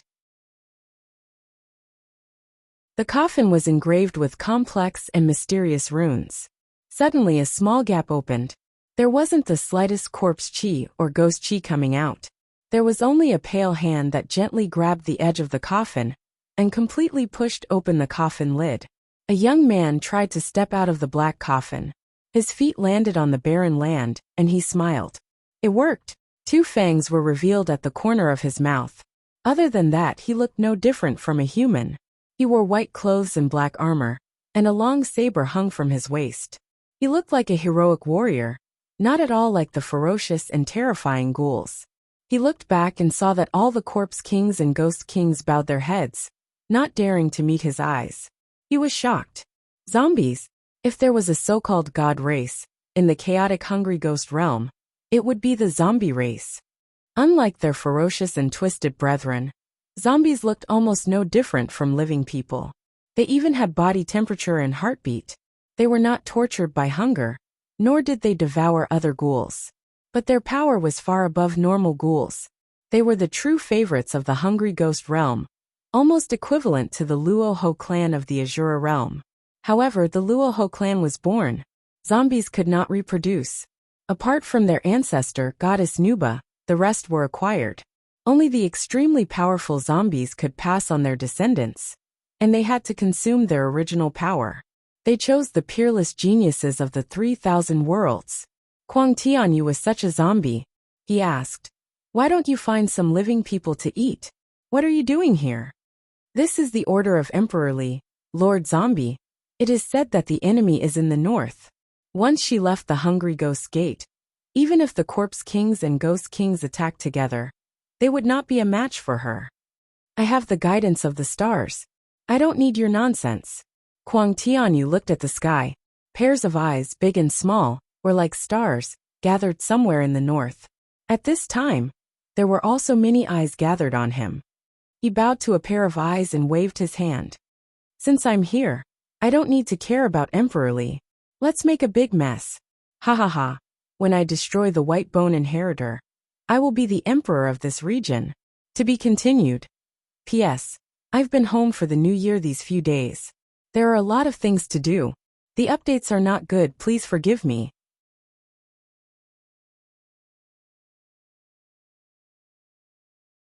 Chapter 1283. Boom. 100 jung deep pit appeared on the ground. Amidst his wild laughter, Quang Tianyu shot up into the sky, piercing through the layers of clouds until he reached the end of the horizon. The surging astral wind slashed at his body, but it actually didn't leave a single wound on him. He looked down at the 9 regions. Under the gaze of countless eyes in the sky, he did not have the slightest fear and said to himself, "This is my territory."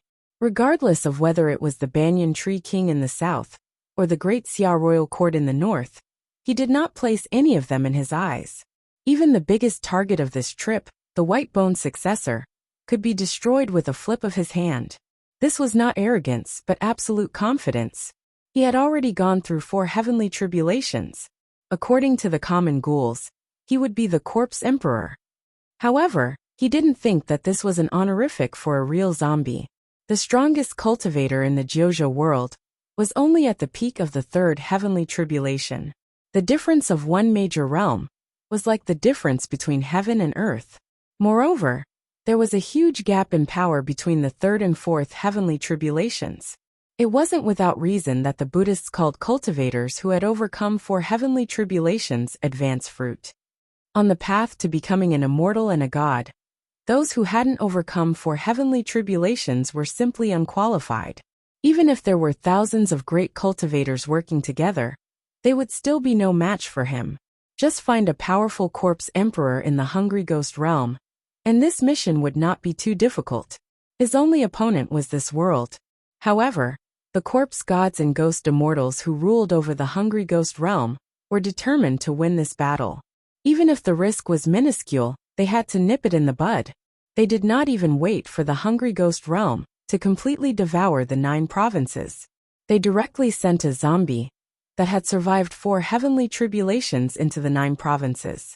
Even if he borrowed the power of the Hungry Ghost realm, in order to create this deceptive black coffin, he had paid a huge price. It could be said that he was determined to obtain it. Quang Tianyu took a deep breath and bared his fangs. His aura continued to rise, pushing aside the immeasurable astral winds. For a moment the weather changed, as if a peerless demon had descended. His eyes shone with a faint golden light, carrying a divine aura. What's that? The Banyan Tree King also sensed something. He had never felt such a terrifying aura in the 9 states. That was definitely not something a corpse king or ghost king could possess. He changed his mind. The invisible laws of heaven and earth were like a huge net, entangling towards the source of the aura. However, the moment he got close, the laws of heaven and earth lost their effect, as if it was a blind spot. Quang Tianyu immediately noticed. He glanced towards the south. He's not even a world god. You still dare to deal with me? How reckless! Anger flashed across his face. The backlash of the world was not a joke. If he was not careful, his soul would be destroyed. Even if a true god or true immortal descended, it was also impossible for them to directly fight against a world. Otherwise, they wouldn't have sent him down. However, his mood immediately became better. Now that even the laws of the world could not do anything to him, what was there to be afraid of? This trip down was simply an outing, and he even picked up a domain for free. His lips parted as he said soundlessly, "Wait until I kill the white bone heir. If your will hasn't been devoured by the hungry ghost realm, then I'll come and kill you." These words were like thunder exploding above towering Sky City, and the pressure contained within them caused the demon kings to tremble. The waves of the forest rose and fell. The banyan tree king sighed in his heart. Fusing himself with the world seemed to be a huge mistake. He would have been better off ascending earlier. Once the hungry ghost realm completely devoured the 9 provinces, the others might still be able to turn into ghouls and struggle at death's door. But he would definitely die. His enemy was the will of the entire hungry ghost realm, and he could already feel his consciousness being corroded. Kuang Tianyu broke through the layers of astral winds, actually moving faster than light. He flew past the Green Province in the blink of an eye, and entered the Dragon Province, directly flying over Dragon Head Mountain. He glanced at the golden dragon entrenched on the mountain, but only smiled in disdain. This is probably the toughest bone to chew in this world, but a bone is still a bone in the end. Once I complete my mission, I'll come back and slowly clean it up. I'll broaden the horizons of these natives, and let them see what a true emperor is like. In the blink of an eye, he passed the Dragon Province, and arrived at the Liang Province. In the sky, where the pairs of eyes converged, was an empty grassland. Kuang Tianyu understood after a moment's thought. So it was a domain attached to this world, similar to a grotto heaven. For a world like this to have such methods, it's quite surprising. However, if they think they can stop me with this little trick, then they're overestimating themselves. As he spoke, he drew the long saber at his waist. Within the palace, there were layers of curtains. A woman dressed in dark green court robes sat and played the zither. Her slender fingers plucked the strings leisurely, and the sound of the zither spiraled up like the sounds of nature. The face behind the curtains was blurry, but there was no doubt that it was a great beauty. Suddenly, her brows furrowed slightly, and the sound of the zither changed. It was as cold as ice, and the chimes carried the aura of blades. Who goes there? A flash of sword light tore through the layers of curtains. Little An stood barefoot on the cold white marble railings outside the palace, but he did not look at the woman playing the zither. He only looked at the dark green zither in her hands, understanding that it was her true form. "You're Guoli?" The woman in court robes had originally asked little Anne, but she suddenly noticed the sword in his hand. Her expression changed, and she called out the abandoned immortal sword's true name, Guoli. Both of them had once been treasures of the 5 absolutes immortal, so they could not be more familiar with each other. She picked up the zither and turned to leave. With a wave of her hand, the zither strings crisscrossed. The zither strings were sharp and sensitive, and thousands of chimes were waiting to be released. Without waiting for little N to speak, the abandoned immortal sword leaped out, turned and shot out, cutting countless zither strings. Immediately after, it transformed into a human form and blocked the woman's path. "Louis, long time no see." One of his eyes was wide open, and the other was slightly squinted. His left shoulder was high, and his right shoulder drooped. His face was like that of a youth. He could not be considered ugly, but his entire body was filled with strange contortions. Even the clothes on his body did not fit. These words coming from his mouth were filled with the aura of a hooligan. As for the woman named Louis, it was as if she was being teased by a hooligan. Her face was filled with panic, and it was obvious that she was very afraid of him. The abandoned immortal sword pointed at little Anne and said, "This is my new master. You should quickly acknowledge him as your master. If you dare to disobey, I will immediately cut off your broken zither." As he spoke, he even pursed his lips. "I have long wanted to do this." Without waiting for Louis to reply, he waved his sword and gestured at the zither. "Don't!" the woman cried out, her voice exceptionally moving. Little and did not speak. The core of this zither tomb was clearly this green rippling zither. If he could subdue it, it would be greatly beneficial. Before she could think of what to say, green rippling zither's soul yielded. With a face filled with hidden bitterness, the abandoned immortal sword pulled its sleeves over and offered the zither with both hands. It called out unwillingly, "Master."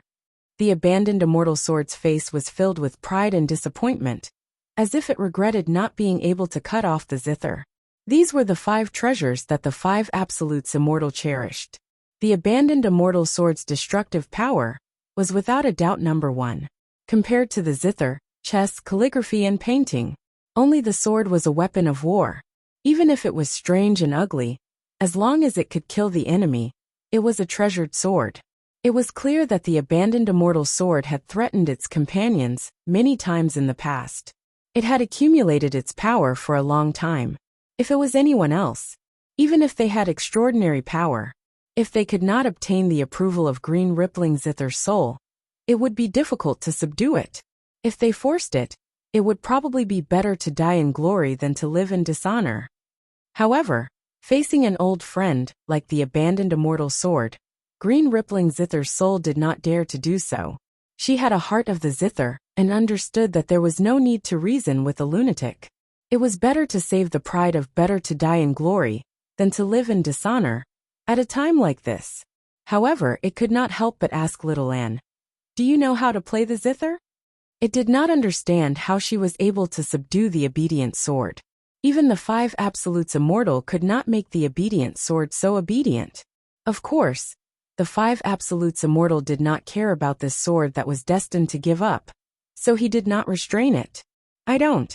Little Anne placed her hand on the zither, and the samadhi flames of white bone surged. "Fine." Green rippling zither's soul reluctantly accepted this result.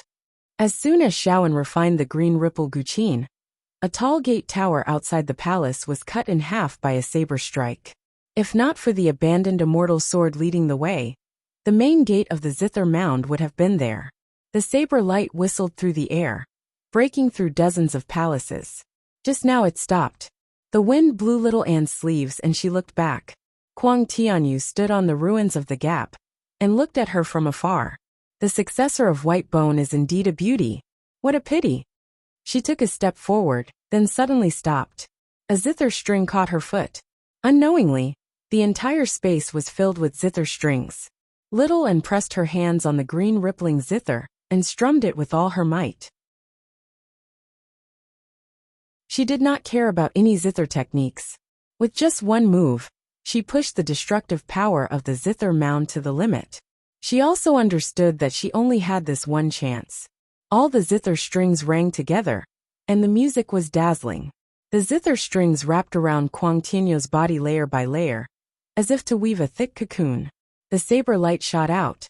Thousands of palaces turned to dust, and billions of zither strings snapped at once. The palace that Little Anne stood on was the first to bear the brunt of the attack, and was turned into a white ground. A ravine was left on the ground, and the scenery of the 9 states could be seen in the ravine. Just now, that saber strike was only the aftermath of breaking through this domain. Little Anne disappeared. Kuang Tianyu said, "How sly. Trying to waste my strength to buy time?" Even though he could hide from the laws of heaven and earth, he could not get any spiritual chi from the 9 states to replenish himself, unless he returned to the gate of hungry ghosts. With his speed, he could return in a moment, but with so many eyes in the sky watching him, he would not embarrass himself. Let's see where else you can hide after leaving this domain. But after leaving the zither mound, following the direction of the eyes in the sky, he came to an empty place. There's more. In the thatched cottage, a bearded scholar was holding a brush and writing a couplet. A sword light flashed in front of him, and the brush in his hand trembled. He cried out in shock, "Goodly! Call me Grandpa Goodly!" The forsaken immortal sword soul grabbed his beard. A moment later, Shaoan refined another brush and twirled it around his fingertip. He lowered his head and saw the couplet written on it. "Smooth sailing and good luck every year. Everything goes according to plan, and you will ascend step by step." There was also a horizontal note. "Lucky stars shine." However, the last point of the word shine was dragged out. With a loud boom, the book mound broke. With a wave of the brush, all the calligraphy works in the book mound, including the couplet on the table, surged toward the gap. In an instant, a figure broke through all the horizontal and vertical strokes and charged into the thatched cottage. There was no one in the cottage. Kuang Tianyu raised his eyebrows in anger.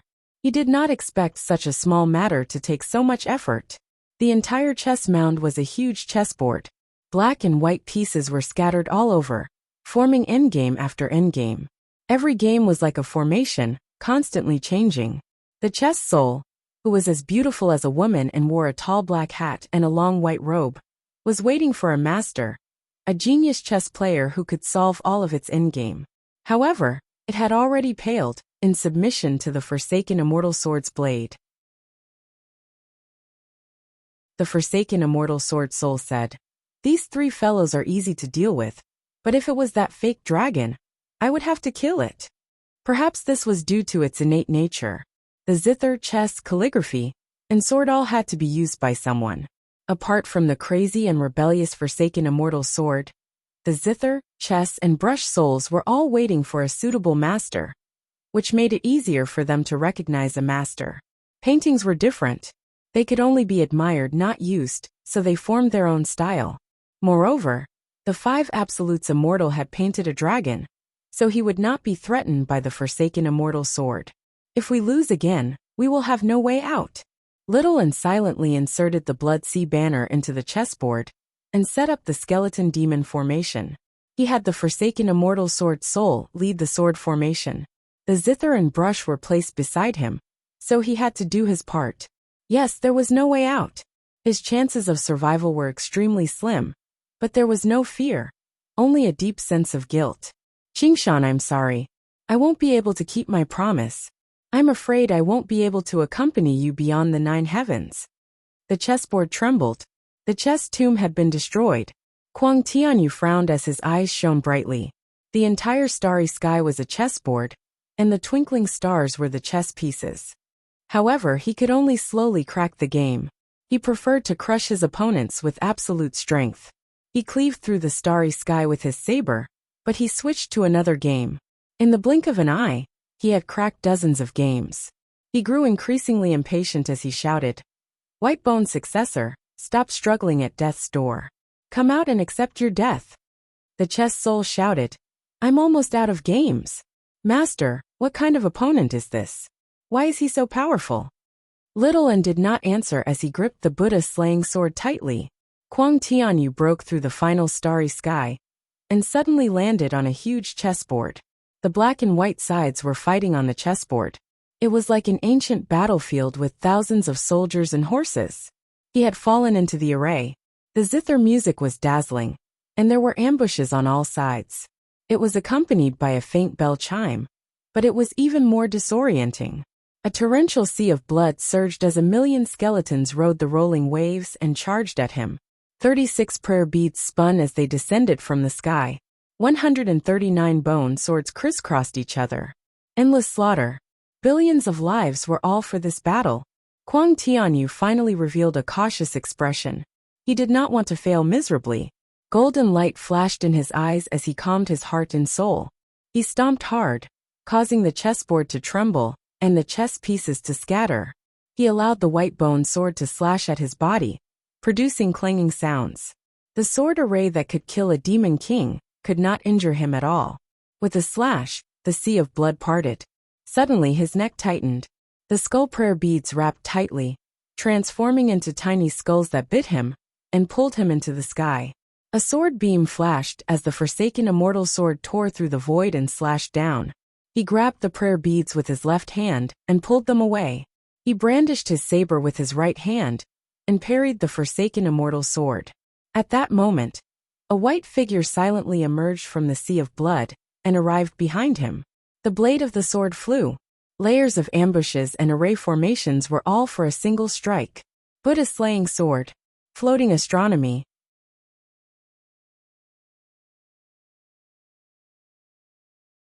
Chapter 1284. The blade pierced through the black armor and white clothes, touching his skin. Kuang Tianyu's hair stood on end. He felt the terror of death. and his eyes were filled with disbelief. Having inherited the bloodline of the sea god, his body was so strong that even the astral wind could not hurt him at all. What was even more powerful was his recovery. Even if he was dismembered and beheaded, he would not die. He was even mistakenly called an immortal existence. The word death was too unfamiliar to him. As he thought about it, his reaction was not slow at all. He grabbed the blade with a backhand. Looking back, golden light shot out in all directions and met a pair of ghostly eyes. He sneered. "Let's see what other tricks you have up your sleeve." Ah! He suddenly felt a sharp pain in his palm. Blood gushed out and dyed the Buddha-slaying sword red. In an instant, it turned into flames and spread along the torn wound. "Get out of my way!" Kwang Tianyu waved his hand and sent Little N flying. He saw that his right hand and wrist were all on fire. In the blink of an eye, the fire had reached his elbow. He made up his mind and cut off his wrist. His entire right arm cracked and turned into a ball of fire in midair. Little N felt a little regretful. If this sword had hit a vital point, he would have been very confident that he could have killed him. No matter how strong his body was, or how fast his recovery was, he would not have been able to escape death. Even if it had only pierced his torso, it would have been enough to severely injure him. Although he had cut off one of his arms, there would not be a second chance. That slim chance of survival had been cut off. "How dare you hurt me?" Kwang Tianyu's teeth protruded. His face was ferocious as he roared. That sword had not only cut off one of his arms, but it had also injured his spiritual soul. And his dignity. This feeling was like a human teasing an ant, and suddenly being bitten. The pain was one thing, but the ant was poisonous, forcing him to amputate his limbs to save his life. It was a sad joke. His embarrassment turned into anger. A violent aura rampaged, and the chest mound shook violently. Even the surging sea of blood that got close to him, it dried up immediately. Little N grasped the abandoned fairy sword. He became one with the sword and flew out of the chest mound heading south. Under the gaze of countless pairs of eyes, she knew that there was no chance of survival. But she would not be disturbed by her emotions and wait for death. It was unexpected. The corpse emperor did not immediately chase after him. This made her feel a little strange. Could it be that the sword had heavily injured him? In the chest mound, Kwang Tianyu knelt on the ground with blue veins bulging on his forehead. He gathered all his strength on his right shoulder, and a granule grew out. There were 5 forks at the top of the granule, and it vaguely looked like a small hand. He was confident that he could kill the white-boned successor with one hand, but he did not want to run out with a broken arm in front of everyone. That would be a great humiliation, and he would definitely become a laughingstock in the Hungry Ghost realm. Furthermore, many of those eyes belonged to his master. Originally, such a small injury could be healed with just a thought. At most, it would consume some energy. But now he realized that it was not that simple. The sword wound on the body of the Banyan Tree King of Towering City was already very small, but it still existed. How could an injury inflicted by the Buddha-slaying sword be so easily healed? Damn it! Damn it! Damn it! I will definitely kill you. Little N made her way south and arrived in the Dragon Province. She stopped at the foot of Dragon Head Mountain. The golden dragon condensed from Dragon Chi roared at her. The roar was like an alarm, echoing through the imperial court. The emperor of the Great Xia, the 3 ministers, and the 9 ministers all arrived at the top of the mountain. Through the clouds beneath their feet, they looked at the white figure. It's the foe. What is she trying to do? Qian Rongji was among them as well. She had clearly not undergone the 3rd heavenly tribulation yet, but she seemed to be treated with great respect. She was even on par with the emperor of the Great Xia. She seemed rather pleased with herself, but her eyes were clouded over right now. She had already understood Little Anne's intentions. None of the people present were stupid. They all understood as well. The left advisor said furiously, "The foe wants to lure the corpse emperor into the imperial court." To her, the 9 provinces were vast, but there was no way out. She needed to use all the power she could. She could only use the Forsaken Immortal Sword to break through the formation of the imperial court and enter. However, she needed to grasp the opportunity well. Only then could she divert the trouble, or there would be trouble both internally and externally. The imperial court of the Great Xia also viewed her as a mortal enemy. Dragon Head Mountain was also a dangerous place. Unless she had no other choice, she would never take the risk. The left advisor suggested, "Your Majesty, why don't we use this opportunity to kill the foe of Buddha? No matter when or where. The foe of Buddha would always be the primary enemy of Buddhism. As for the demon folk and corpses, they would have to wait." With a sneer, everyone looked at Qian Rongji. The left advisor frowned. "Why are you laughing, fellow?" Qian Rongji said, "I'm laughing because you don't know your priorities, Imperial Advisor. We'll fight the foe of Buddha first. Do you think the corpse emperor will thank us when he arrives? Will he just sit back and watch us offer sacrifices to the heavens? If the sacrifices fail, we'll all perish together. The best outcome is just turning into corpses." The left advisor's expression changed, but when he thought of her background, and the 3 ducal ministers and 9 ministers beside him, he could not help but hold back. The emperor of the Great Xia asked, "What do you think, fellow?" Qian Rongji said, "If she wants to come in, let her come in. Don't attack her. Let go of your hatred for now, and work with her against the corpse emperor." The emperor of the Great Xia said, "We probably can't. That's definitely not a regular corpse emperor. We can stall for as long as we can. We'll begin the sacrifices immediately." The Minister of Rites said, "But we're not ready yet." Qian Rongji said, "We can't worry about that. Once this world is completely devoured by the hungry ghost realm, we'll have to sacrifice ghosts." The Emperor of the Great Xia glanced at the sky, and suddenly discovered that a blue star had appeared among the countless pairs of eyes. It was extremely tiny and dim, but it definitely was not an eye. It vanished in the blink of an eye. He could not afford to think too much about it. He had already made up his mind and ordered, "Begin the sacrifices." The group immediately arrived at a tall altar in the center of the imperial court. The tall altar had 2 sides, round on the outside and square on the inside. It was taller in the north and lower in the south. The beautifully carved white jade railings clearly differed from the style of other folk buildings. It must have been built by humans. It could not be considered huge, but it was simple and imposing. It was known as the Heaven Altar. Qian Rongji walked up to the Heaven Altar alone. Just as she was about to plant the sky-climbing vine in the center of the Heaven Altar, she suddenly raised her head and saw a dark blue star that was abnormally dazzling. Everyone followed her line of sight and saw that the star had disappeared again. This time, it did not take long before the star appeared again. It was like a blue moon, bright and dazzling, illuminating the entire 9 provinces. From the merfolk of the Southern Sea to the herdsmen of Shuang Province, everyone looked into the distance and asked, "What is that?" Little and looked up and suddenly felt his own heartbeat. That fake mass of flesh seemed to have really become the pillar of life, pulsating with every twinkle of the star. This feeling was abnormally intimate and abnormally familiar. When the blue moon flashed again, it broke through the sky that was filled with malice. Dragging a long tail behind it, it flew towards the Dragon Head Mountain like an incomparably huge meteor. Everyone in the imperial court turned pale with fright. If such a meteor were to crash into the Dragon Head Mountain, the consequences would be unimaginable.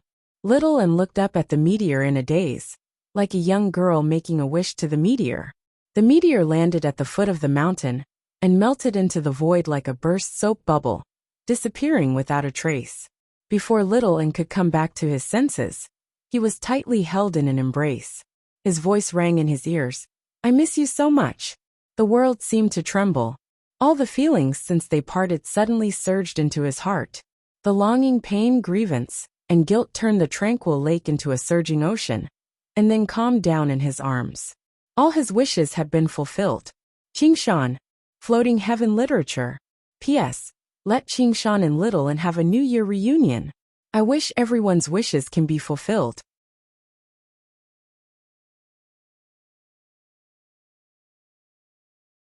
Chapter 1285. The world was vast, the stars were staring, the mountains were towering, and the dragons were coiled. At this moment, everything became insignificant. Only the one in his arms was irreplaceable. It was an opportunity that could only be achieved by persevering and crossing the void. Thus they met once again. Li Qingshan deeply inhaled the faint sandalwood fragrance in her hair. An indescribable joy filled his chest, filling the invisible hole, and he felt a sense of peace. Suddenly he frowned, feeling many broken bones under her warm and soft skin. He asked, "Are you hurt?" Little An came to a sudden realization, thinking of the current situation. Just now the wave of the corpse emperor had hurt her. She attached herself to Li Qingshan's ear, and briefly explained the invasion of the hungry ghost realm, the corpse emperor who was hunting her, and her own plan. Her expression suddenly became somewhat vexed. As soon as he came back, he had to face an almost invincible enemy because of her. Li Qingshan understood what she was thinking and smiled. "What, I'm not welcome back?" "Welcome?" Little An smiled. She would never say something stupid like, "Let him go first." Live and die together had long been a matter of course for them. Li Qingshan looked up at the sky, meeting all the eyes full of malice. "It seems that the 9 provinces have changed a lot while I was away. But fortunately, I've also been changing. Let me save this world." Little An wanted to say something but stopped. She was a little worried about how he would react if he knew what she had done. But now was not the time to talk about this. On Dragon Head Mountain, the Emperor of Great Xia said, "That's Li Qingshan." He had never seen Li Qingshan with his own eyes, but Crown Prince Si Qing had many dealings with Li Qingshan. He glanced at Si Qing, only to see him looking at Li Qingshan's figure with resentment. Then there was clearly fear hidden in that resentment. He was clearly looking down from the peak of the mountain, but it seemed like he was looking at an unscalable peak. The left imperial advisor said, "It's that evildoer." The Great Xia Emperor said, "Wasn't he exiled by Bai Chen? Just now what is that blue meteor?" No one could answer this question. They had to admit that the situation had already gone beyond their control. Any grand plan or grand strategy had to be based on power. It wasn't something that could be hidden in the dark and muttered a few words, pretending to be the mastermind. "Sister." Si Bao, who had thick eyebrows and big eyes, waved at Gu Yinying with all her might. She was now one of the Xia Kingdom's princes. Gu Yinying was looking at Li Qingshan and Little and thoughtfully. She turned around and smiled. In the blink of an eye, she met the gaze of a pair of eagle eyes. The guardian eagle god was also looking at her. Gu Yinying bowed from afar, as if admitting defeat. In other words, there was no need to fight or seek recognition. Many of the complicated and tangled emotions from the past vanished with this bow. She had already flown even higher, seeing a sky that even the eagle god had never seen before. His father was still his father, and his father was only his father. That seems to be the altar of heaven. Gu Yinying thought of something before hugging Si Bao as well. Basically all the great cultivators of the Dragon Province had gathered around the altar of heaven. The 3 ministers and 9 ministers was only a general description. There were also the left and right imperial advisors, the princes, the ministers of the 6 ministries, and so on. There were several dozen of them, but not a single one of them saw how she had passed through the formation and arrived at the top of the mountain. "Sister, you're so powerful." Si Bao was surprised. Gu Yinying was still only at the 3rd heavenly tribulation. She had not even reached the peak of the 3rd heavenly tribulation. It was obviously the Kunpeng's feather that bestowed her with such power. It was all thanks to Li Qingshan's new mount that the Kunpeng's feather retained some of its power. Although this power did not truly belong to her, decreasing with every use and recovering extremely slowly, it had already opened up a path for her. The guardian eagle god immediately understood that she had obtained the feather and inherited the legacy within it. Moreover, her comprehension was deeper, and she had progressed further than Bai Chen in the past. If she had not succeeded, he definitely would not have cared about their relationship as father and daughter. He would even go as far as to fight her. Now his gaze instead softened. He gazed at Gu Yinying's face silently. The old face in his memories became young again, extremely similar to Gu Yinying's. As a result, he closed his eyes and let out a sigh of relief. The little eagle he had pushed off the cliff had already found its own sky. It had even left him in the dust. "My good disciple, what are you doing here?" Gu Yinying's gaze suddenly landed on Qian Rongji on the altar of heaven again. She had some guesses. Just as she was about to go over and ask, The Emperor of Great Xia blocked her way and looked at her cautiously. Celestial was directly related to the success of the sacrificial ceremony, and the sacrificial ceremony was the life-saving straw for the entire Great Xia Empire. It could not be lost. Gu Yinying stopped in her tracks and sighed. Your Majesty, you will regret this. My disciple. Forget it. After all, we are master and disciple. Qian Rongji did not look at Gu Yinying. Only when Gu Yinying ascended to Dragon Head Mountain did she glance at her indifferently. That was the attitude of a true celestial. Moreover, she was still a little worried about Little Anne. The corpse emperor would not let this matter rest. As expected, a violent aura rose from the northern sky. The wind and clouds changed color as it locked onto Little Anne. A figure broke through the air. A face that was no different from a human's had become extremely hideous at this moment. Kuang Tianyu tried for a long time in the chess mound and found that it was impossible to recover his severed arm in a short period of time. Killing the white bone heir was his only mission on this trip. The entire Hungry Ghost realm was paying attention to this matter. He could not keep hiding. He could only endure the humiliation and rush out of the chess mound. The eyes in the sky seemed to be looking at his severed arm. They became more and more furious. Go to hell! Kuang Tianyu roared and slashed down with his blade. There were no tricks, no brilliance, just unparalleled power. The zombie did not cultivate spells and only fought with its body. Wherever the blade passed, a black crack was left. It seemed that even the world could not withstand this blade. When the blade was no longer suppressed by the Qin mound and the chess mound, it was as fierce as a natural disaster. It continued to accumulate power, as if it was going to cut Dragon Head Mountain in half. He did not take Li Qingshan, who was beside Little Anne, seriously at all. Such trash could be crushed with just the aftermath. Qingshan. Little Anne saw that Li Qingshan had no intention of retreating into the Xia Imperial Court. Even if he retreated now, it would be difficult to block this blade. Don't worry, I'm here. Li Qingshan rubbed her head and stepped forward, blocking in front of her. He looked at Kuang Tianyu and said, Idiot from the Hungry Ghost realm, don't think that I won't beat you up just because you're a cripple. Come, come, come, I'll fight you with one hand. His left arm suddenly shrank, and his right arm began to lengthen, becoming abnormally thick. It was covered in black hair, like the arm of an ape. Naturally, he was talking nonsense. This was the second magical power of the ape demon arms. R1152.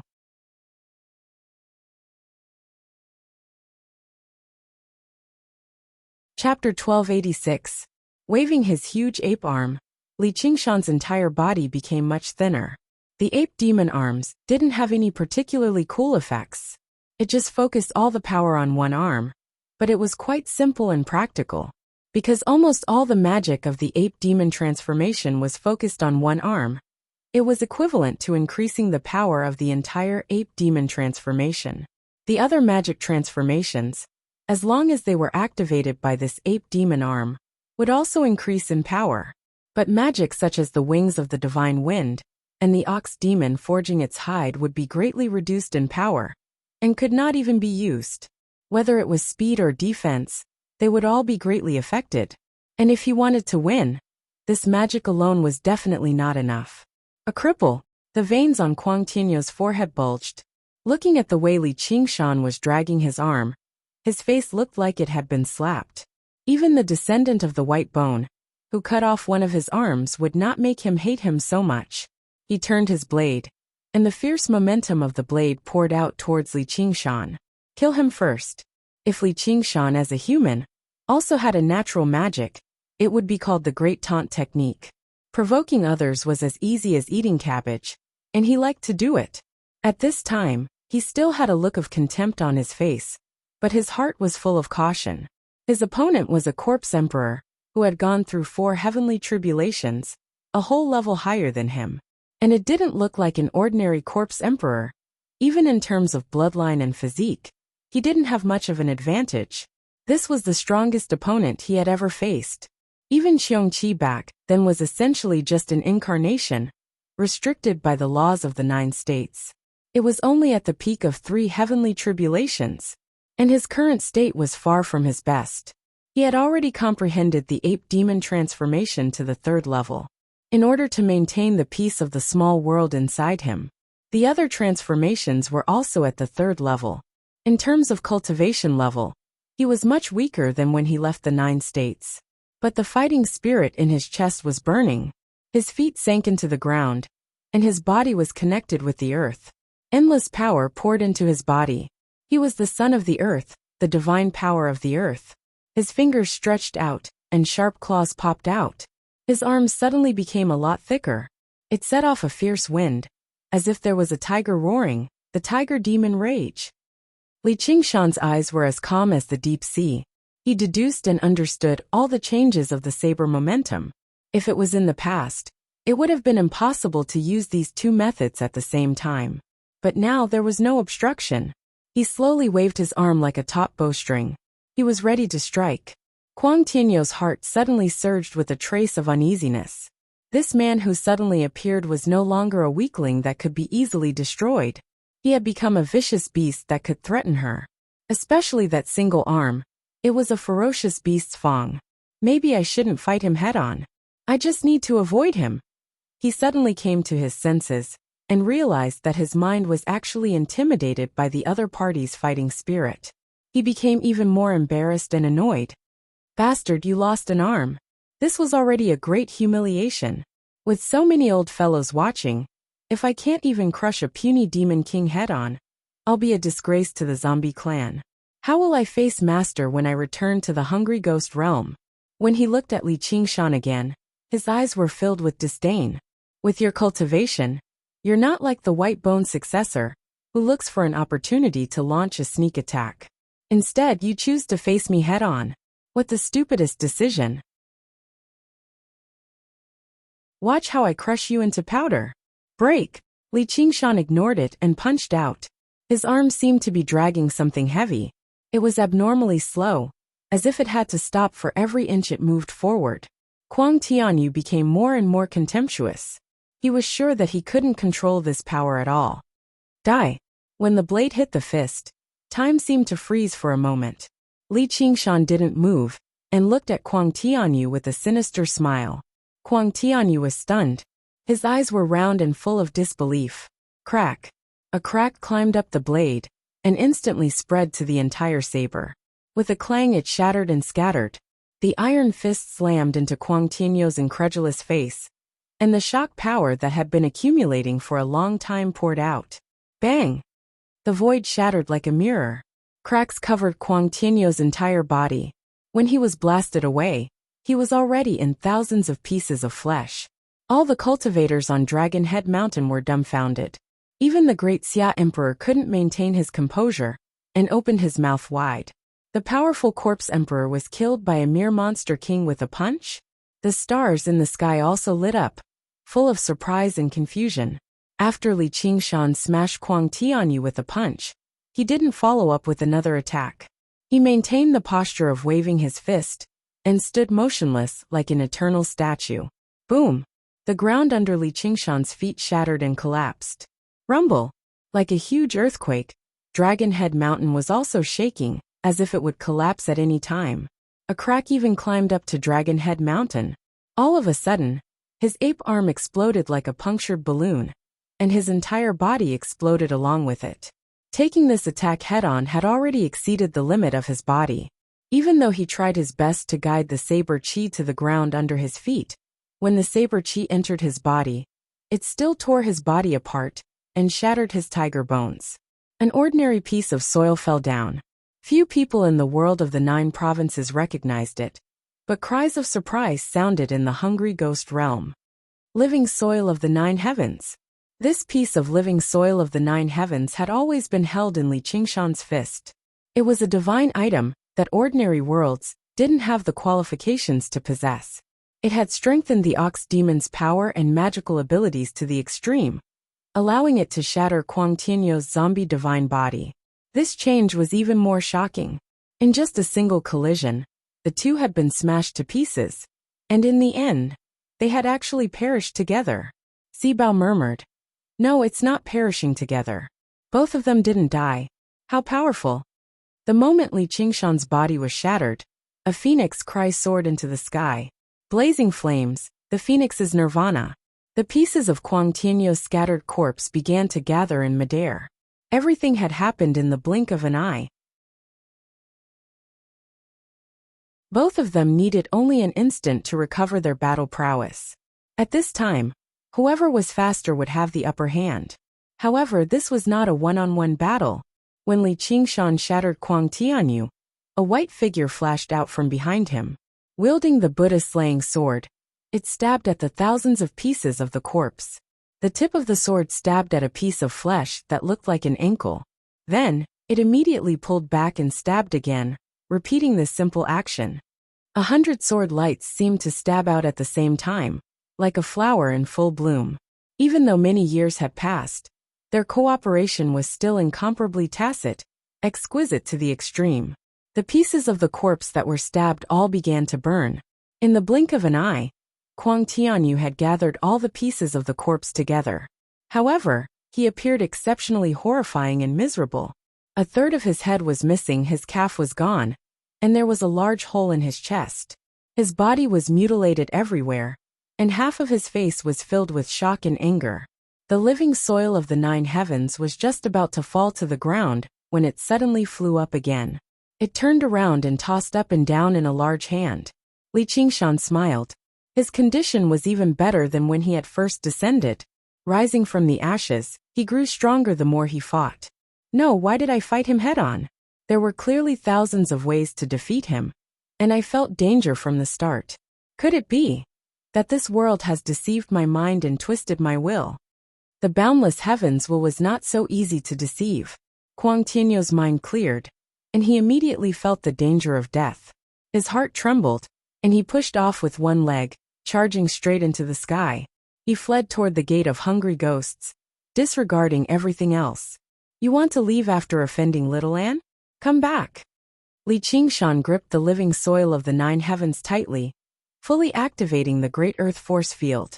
He grabbed at Kuang Tianyu from afar. Kuang Tianyu's figure paused as he was pulled back by an invisible force. His heart was filled with indignation. What kind of fucking demon king is this? Why didn't anyone tell me that the white-boned successor had such an existence by his side? After pulling Kuang Tianyu close, Li Qingshan punched out again. Boom! The void shattered, and corpse pieces flew everywhere. Little Anne attacked, stabbing randomly. He tried to flee again, but he was caught again. Boom! Boom! Boom! Kuang Tianyu could still retaliate at first, but his resistance grew weaker and weaker. More than half of his body was destroyed, and the remaining half of his face was filled with despair. Li Qingshan asked Little Anne, "Are you tired?" No. Little Anne shook his head, a blissful expression on his face. The stars in the sky flickered violently. Dragonhead Mountain was deathly silent. The great cultivators of the great Xia Emperor watched helplessly as the powerful corpse emperor, who had come to sweep across the 9 provinces, was tortured and killed bit by bit. Gu Yinying sighed. What a cruel combination.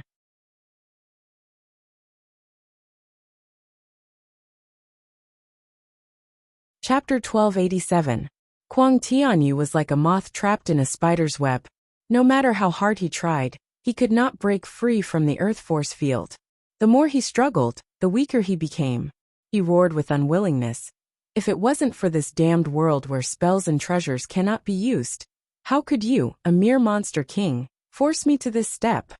Faced with imminent danger, his mind instead became extremely clear. He understood that this world had obscured his senses and disturbed his mind unknowingly. Not only did he end up clashing head-on with Li Qingshan for some reason, but even the sneak attack from the white-boned successor left him rather confused. Otherwise, with his cultivation, how could he be so easily ambushed? And he would not be obsessed with repairing his severed arm. He should have known that it was impossible if he tried a little. Heaven's will was in the cycle. Li Qingshan also understood why the strongest enemy he had met in his life was so poor, and did not even have a decent ultimate move. He could not help but think back to the time when he fell into the small world. He could not use any power, and he could not get any spiritual energy to replenish himself. He was as weak as a mortal, and had terrible luck.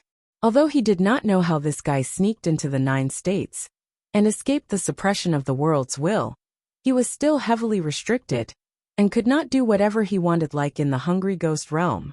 This was the saying, when the time comes, the heaven and earth will lend us their strength, but when the time comes, the hero will not be free. All living beings must have a suitable world in order to run freely.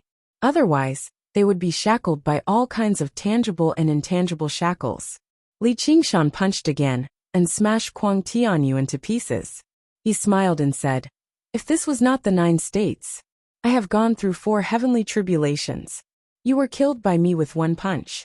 How can you still talk nonsense with me?" Kuang Tianyu refused to believe it, but he had to believe it. As a monster king, he was already so terrifying, let alone as a monster emperor. But how could there be such a powerful monster king in the world? This thought echoed in everyone's mind. Li Qingshan smashed Kuang Tianyu dozens of times.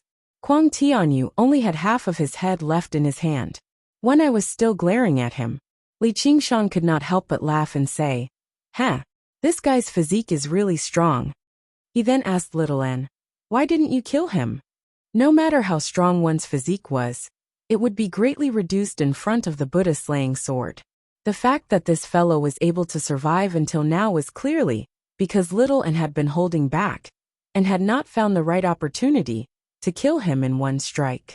Instead, he controlled the might of the Buddha-slaying sword, weakening him bit by bit. Little N told him about the battle at the ghost tower. The Dark Queen had fallen into the trap of the hungry ghost realm in her place. Li Qingshan sighed. What a good mother. He showed Little N Kuang Tianyu's twisted and hideous head. This guy looks like a character. Let's go. Let's exchange him for your mother. Kuang Tianyu's expression changed, and he gradually calmed down. Originally, he thought that he was dead for sure, but he didn't expect that there was still a chance of survival. He asked, "What's your name?" Li Qingshan smiled and said, "What? Do you want to take revenge on me?" Kuang Tianyu said, "Are you afraid?" Li Qingshan laughed aloud. He raised his head and said to all the eyes in the sky, "I'm Li Qingshan."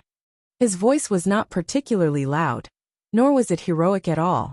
It was like he was stating a simple fact. You're in big trouble now. The corner of Kuang Tianyu's eye twitched. He understood that Li Qingshan was looking down on him. The humiliation filled his eyes with hatred, but for some reason, he had a feeling that he might never be able to get his revenge. Li Qingshan lowered his head and said to Kuang Tianyu, "I hope you really are that important. Let's go, Little Anne." "Wait, Qingshan, your master has been captured too." After listening to what had happened, Li Qingshan frowned. "What a lingua temple," he bellowed. "Minister of the left, get your ass out here."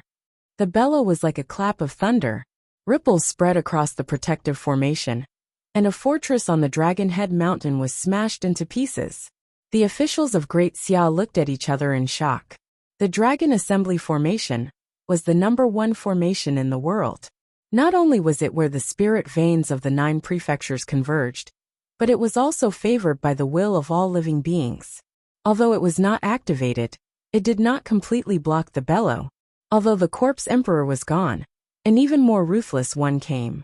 It was undoubtedly a fool's dream to complete the worship under such circumstances. Prince Xiqing's face was pale. He hid behind the crowd and did not dare to show his face. Although it was not only out of fear, there was no difference in his expression. He clenched his fists and loosened them. Impossible. How could he become so strong in such a short time? Amitba. The minister of the left stepped out from the crowd and looked down at Li Qingshan. "Li Qingshan, you are a layman disciple of Buddhism. Why can't you tell right from wrong?" Li Qingshan laughed sinisterly. "I can't tell right from wrong?" The minister of the left pointed at Little Anne. "Do you know what the enemy of Buddha beside you has done?" Shaoan lowered her head. Li Qingshan was taken aback. He glanced at Shaoan in a strange manner. Then he said, "I only know that when she was attacking the hungry ghost realm with her full strength, you despicable and shameless bald-ass launched a sneak attack. Alright, then let me tell you. She opened up half of the demonic dens in the world, causing the demonic aura in the various prefectures to soar into the sky. She destroyed trillions of living beings in the 4 prefectures. Such monstrous sins are too numerous to be recorded. She is even more evil and terrifying than the hungry ghost realm. The minister of the left spoke righteously. He stood on the peak of the high mountain, his body glowing with golden light. He was like the king of hell, judging evil spirits and sending them to the 18th level of hell, never to be reincarnated. What nonsense are you talking about? Little and won't. Li Qingshan retorted disapprovingly. He felt that this kind of accusation was too ridiculous. He put his hand on little Anne's shoulder, but felt that her body was trembling slightly. If you don't believe me, then let your master confront me. The imperial advisor of the left took out the wooden fish with a wave of his hand. The wooden fish opened its mouth, and the unraging monk tumbled out.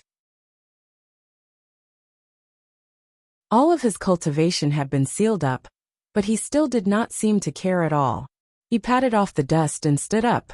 When he saw Li Qingshan, he beamed with joy, but when he saw little Anne beside him, he could not help but sigh. He became compassionate and closed his eyes silently. He was not completely clueless about the world. The left advisor purposely told him about little Anne's actions in order to torture him with remorse. He even began to waver as he wondered if he had made the wrong decision. He wondered if he should have helped the left imperial preceptor kill little Anne that day. If your master hadn't interfered that day, I would have died. I've already slain the enemy of Buddha. Even 10,000 deaths cannot atone for my sins. I'm about to carry out my punishment on another day. You better watch the consequences of aiding the enemy of Buddha. The left advisor raised the wooden fish mallet high into the air, about to swing it down on the unraging monk's head. Li Qingshan bellowed furiously, "Stop!" The left advisor felt a gust of fierce wind. The formation of dragons had already been activated, but it was unable to completely block Li Qingshan's power. However, the corner of his lips curled into a smile. "I can let your master go if you want, but you need to atone for his sins," Li Qingshan said coldly. "How do you want me to atone for my sins?" The left advisor's eyes suddenly widened. Golden light radiated in all directions. "Slay the enemy of Buddha immediately." The stars in the sky lit up.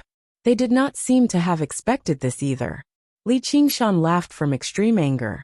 "You're dreaming." However, his rebuttal was not as forceful as it was just now. He had killed countless people in his life, but he was rather chivalrous. It was not for self-preservation. It was for revenge. Even when he was in a fierce battle, unless he had no other choice, he did not want to implicate the innocent. He had never regarded all living beings as ants and all living things as dogs. Now the person closest to him had killed so many innocent people.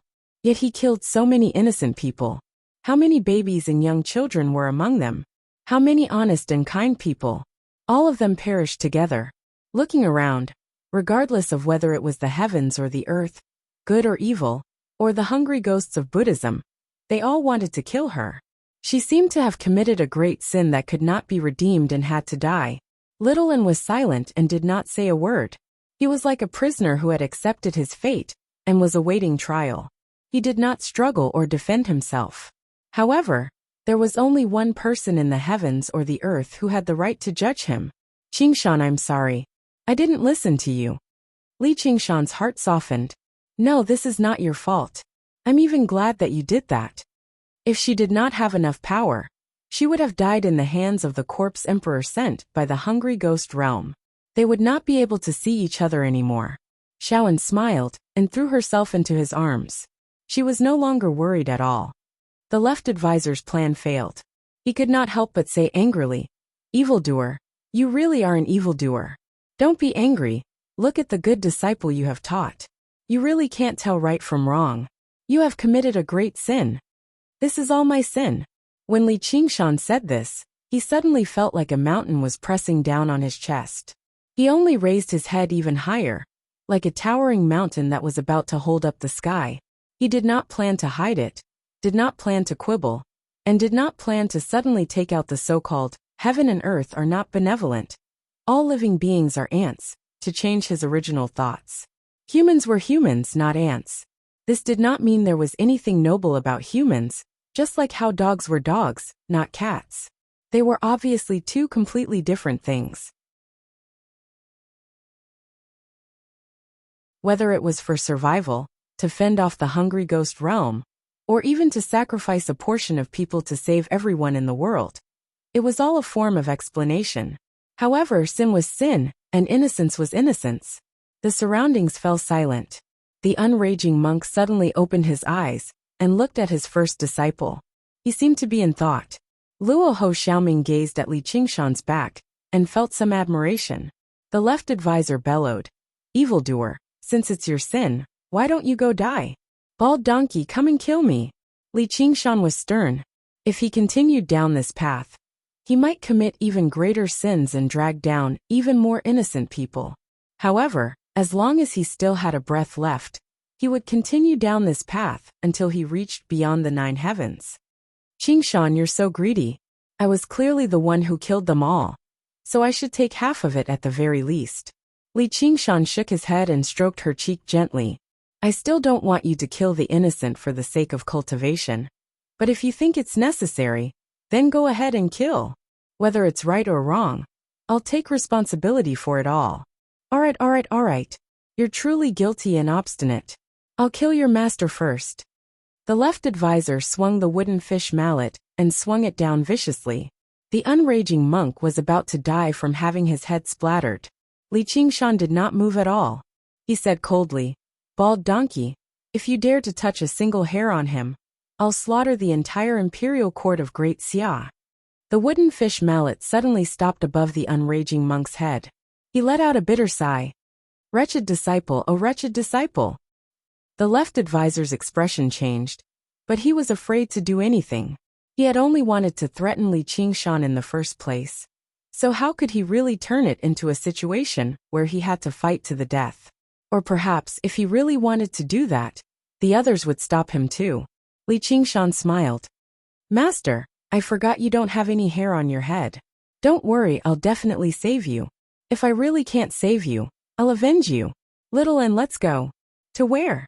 "You're tuning in to the Li Mei's Wuxia Whispers YouTube channel. We're so grateful for your support, and don't forget to subscribe to join us on this incredible journey through captivating stories.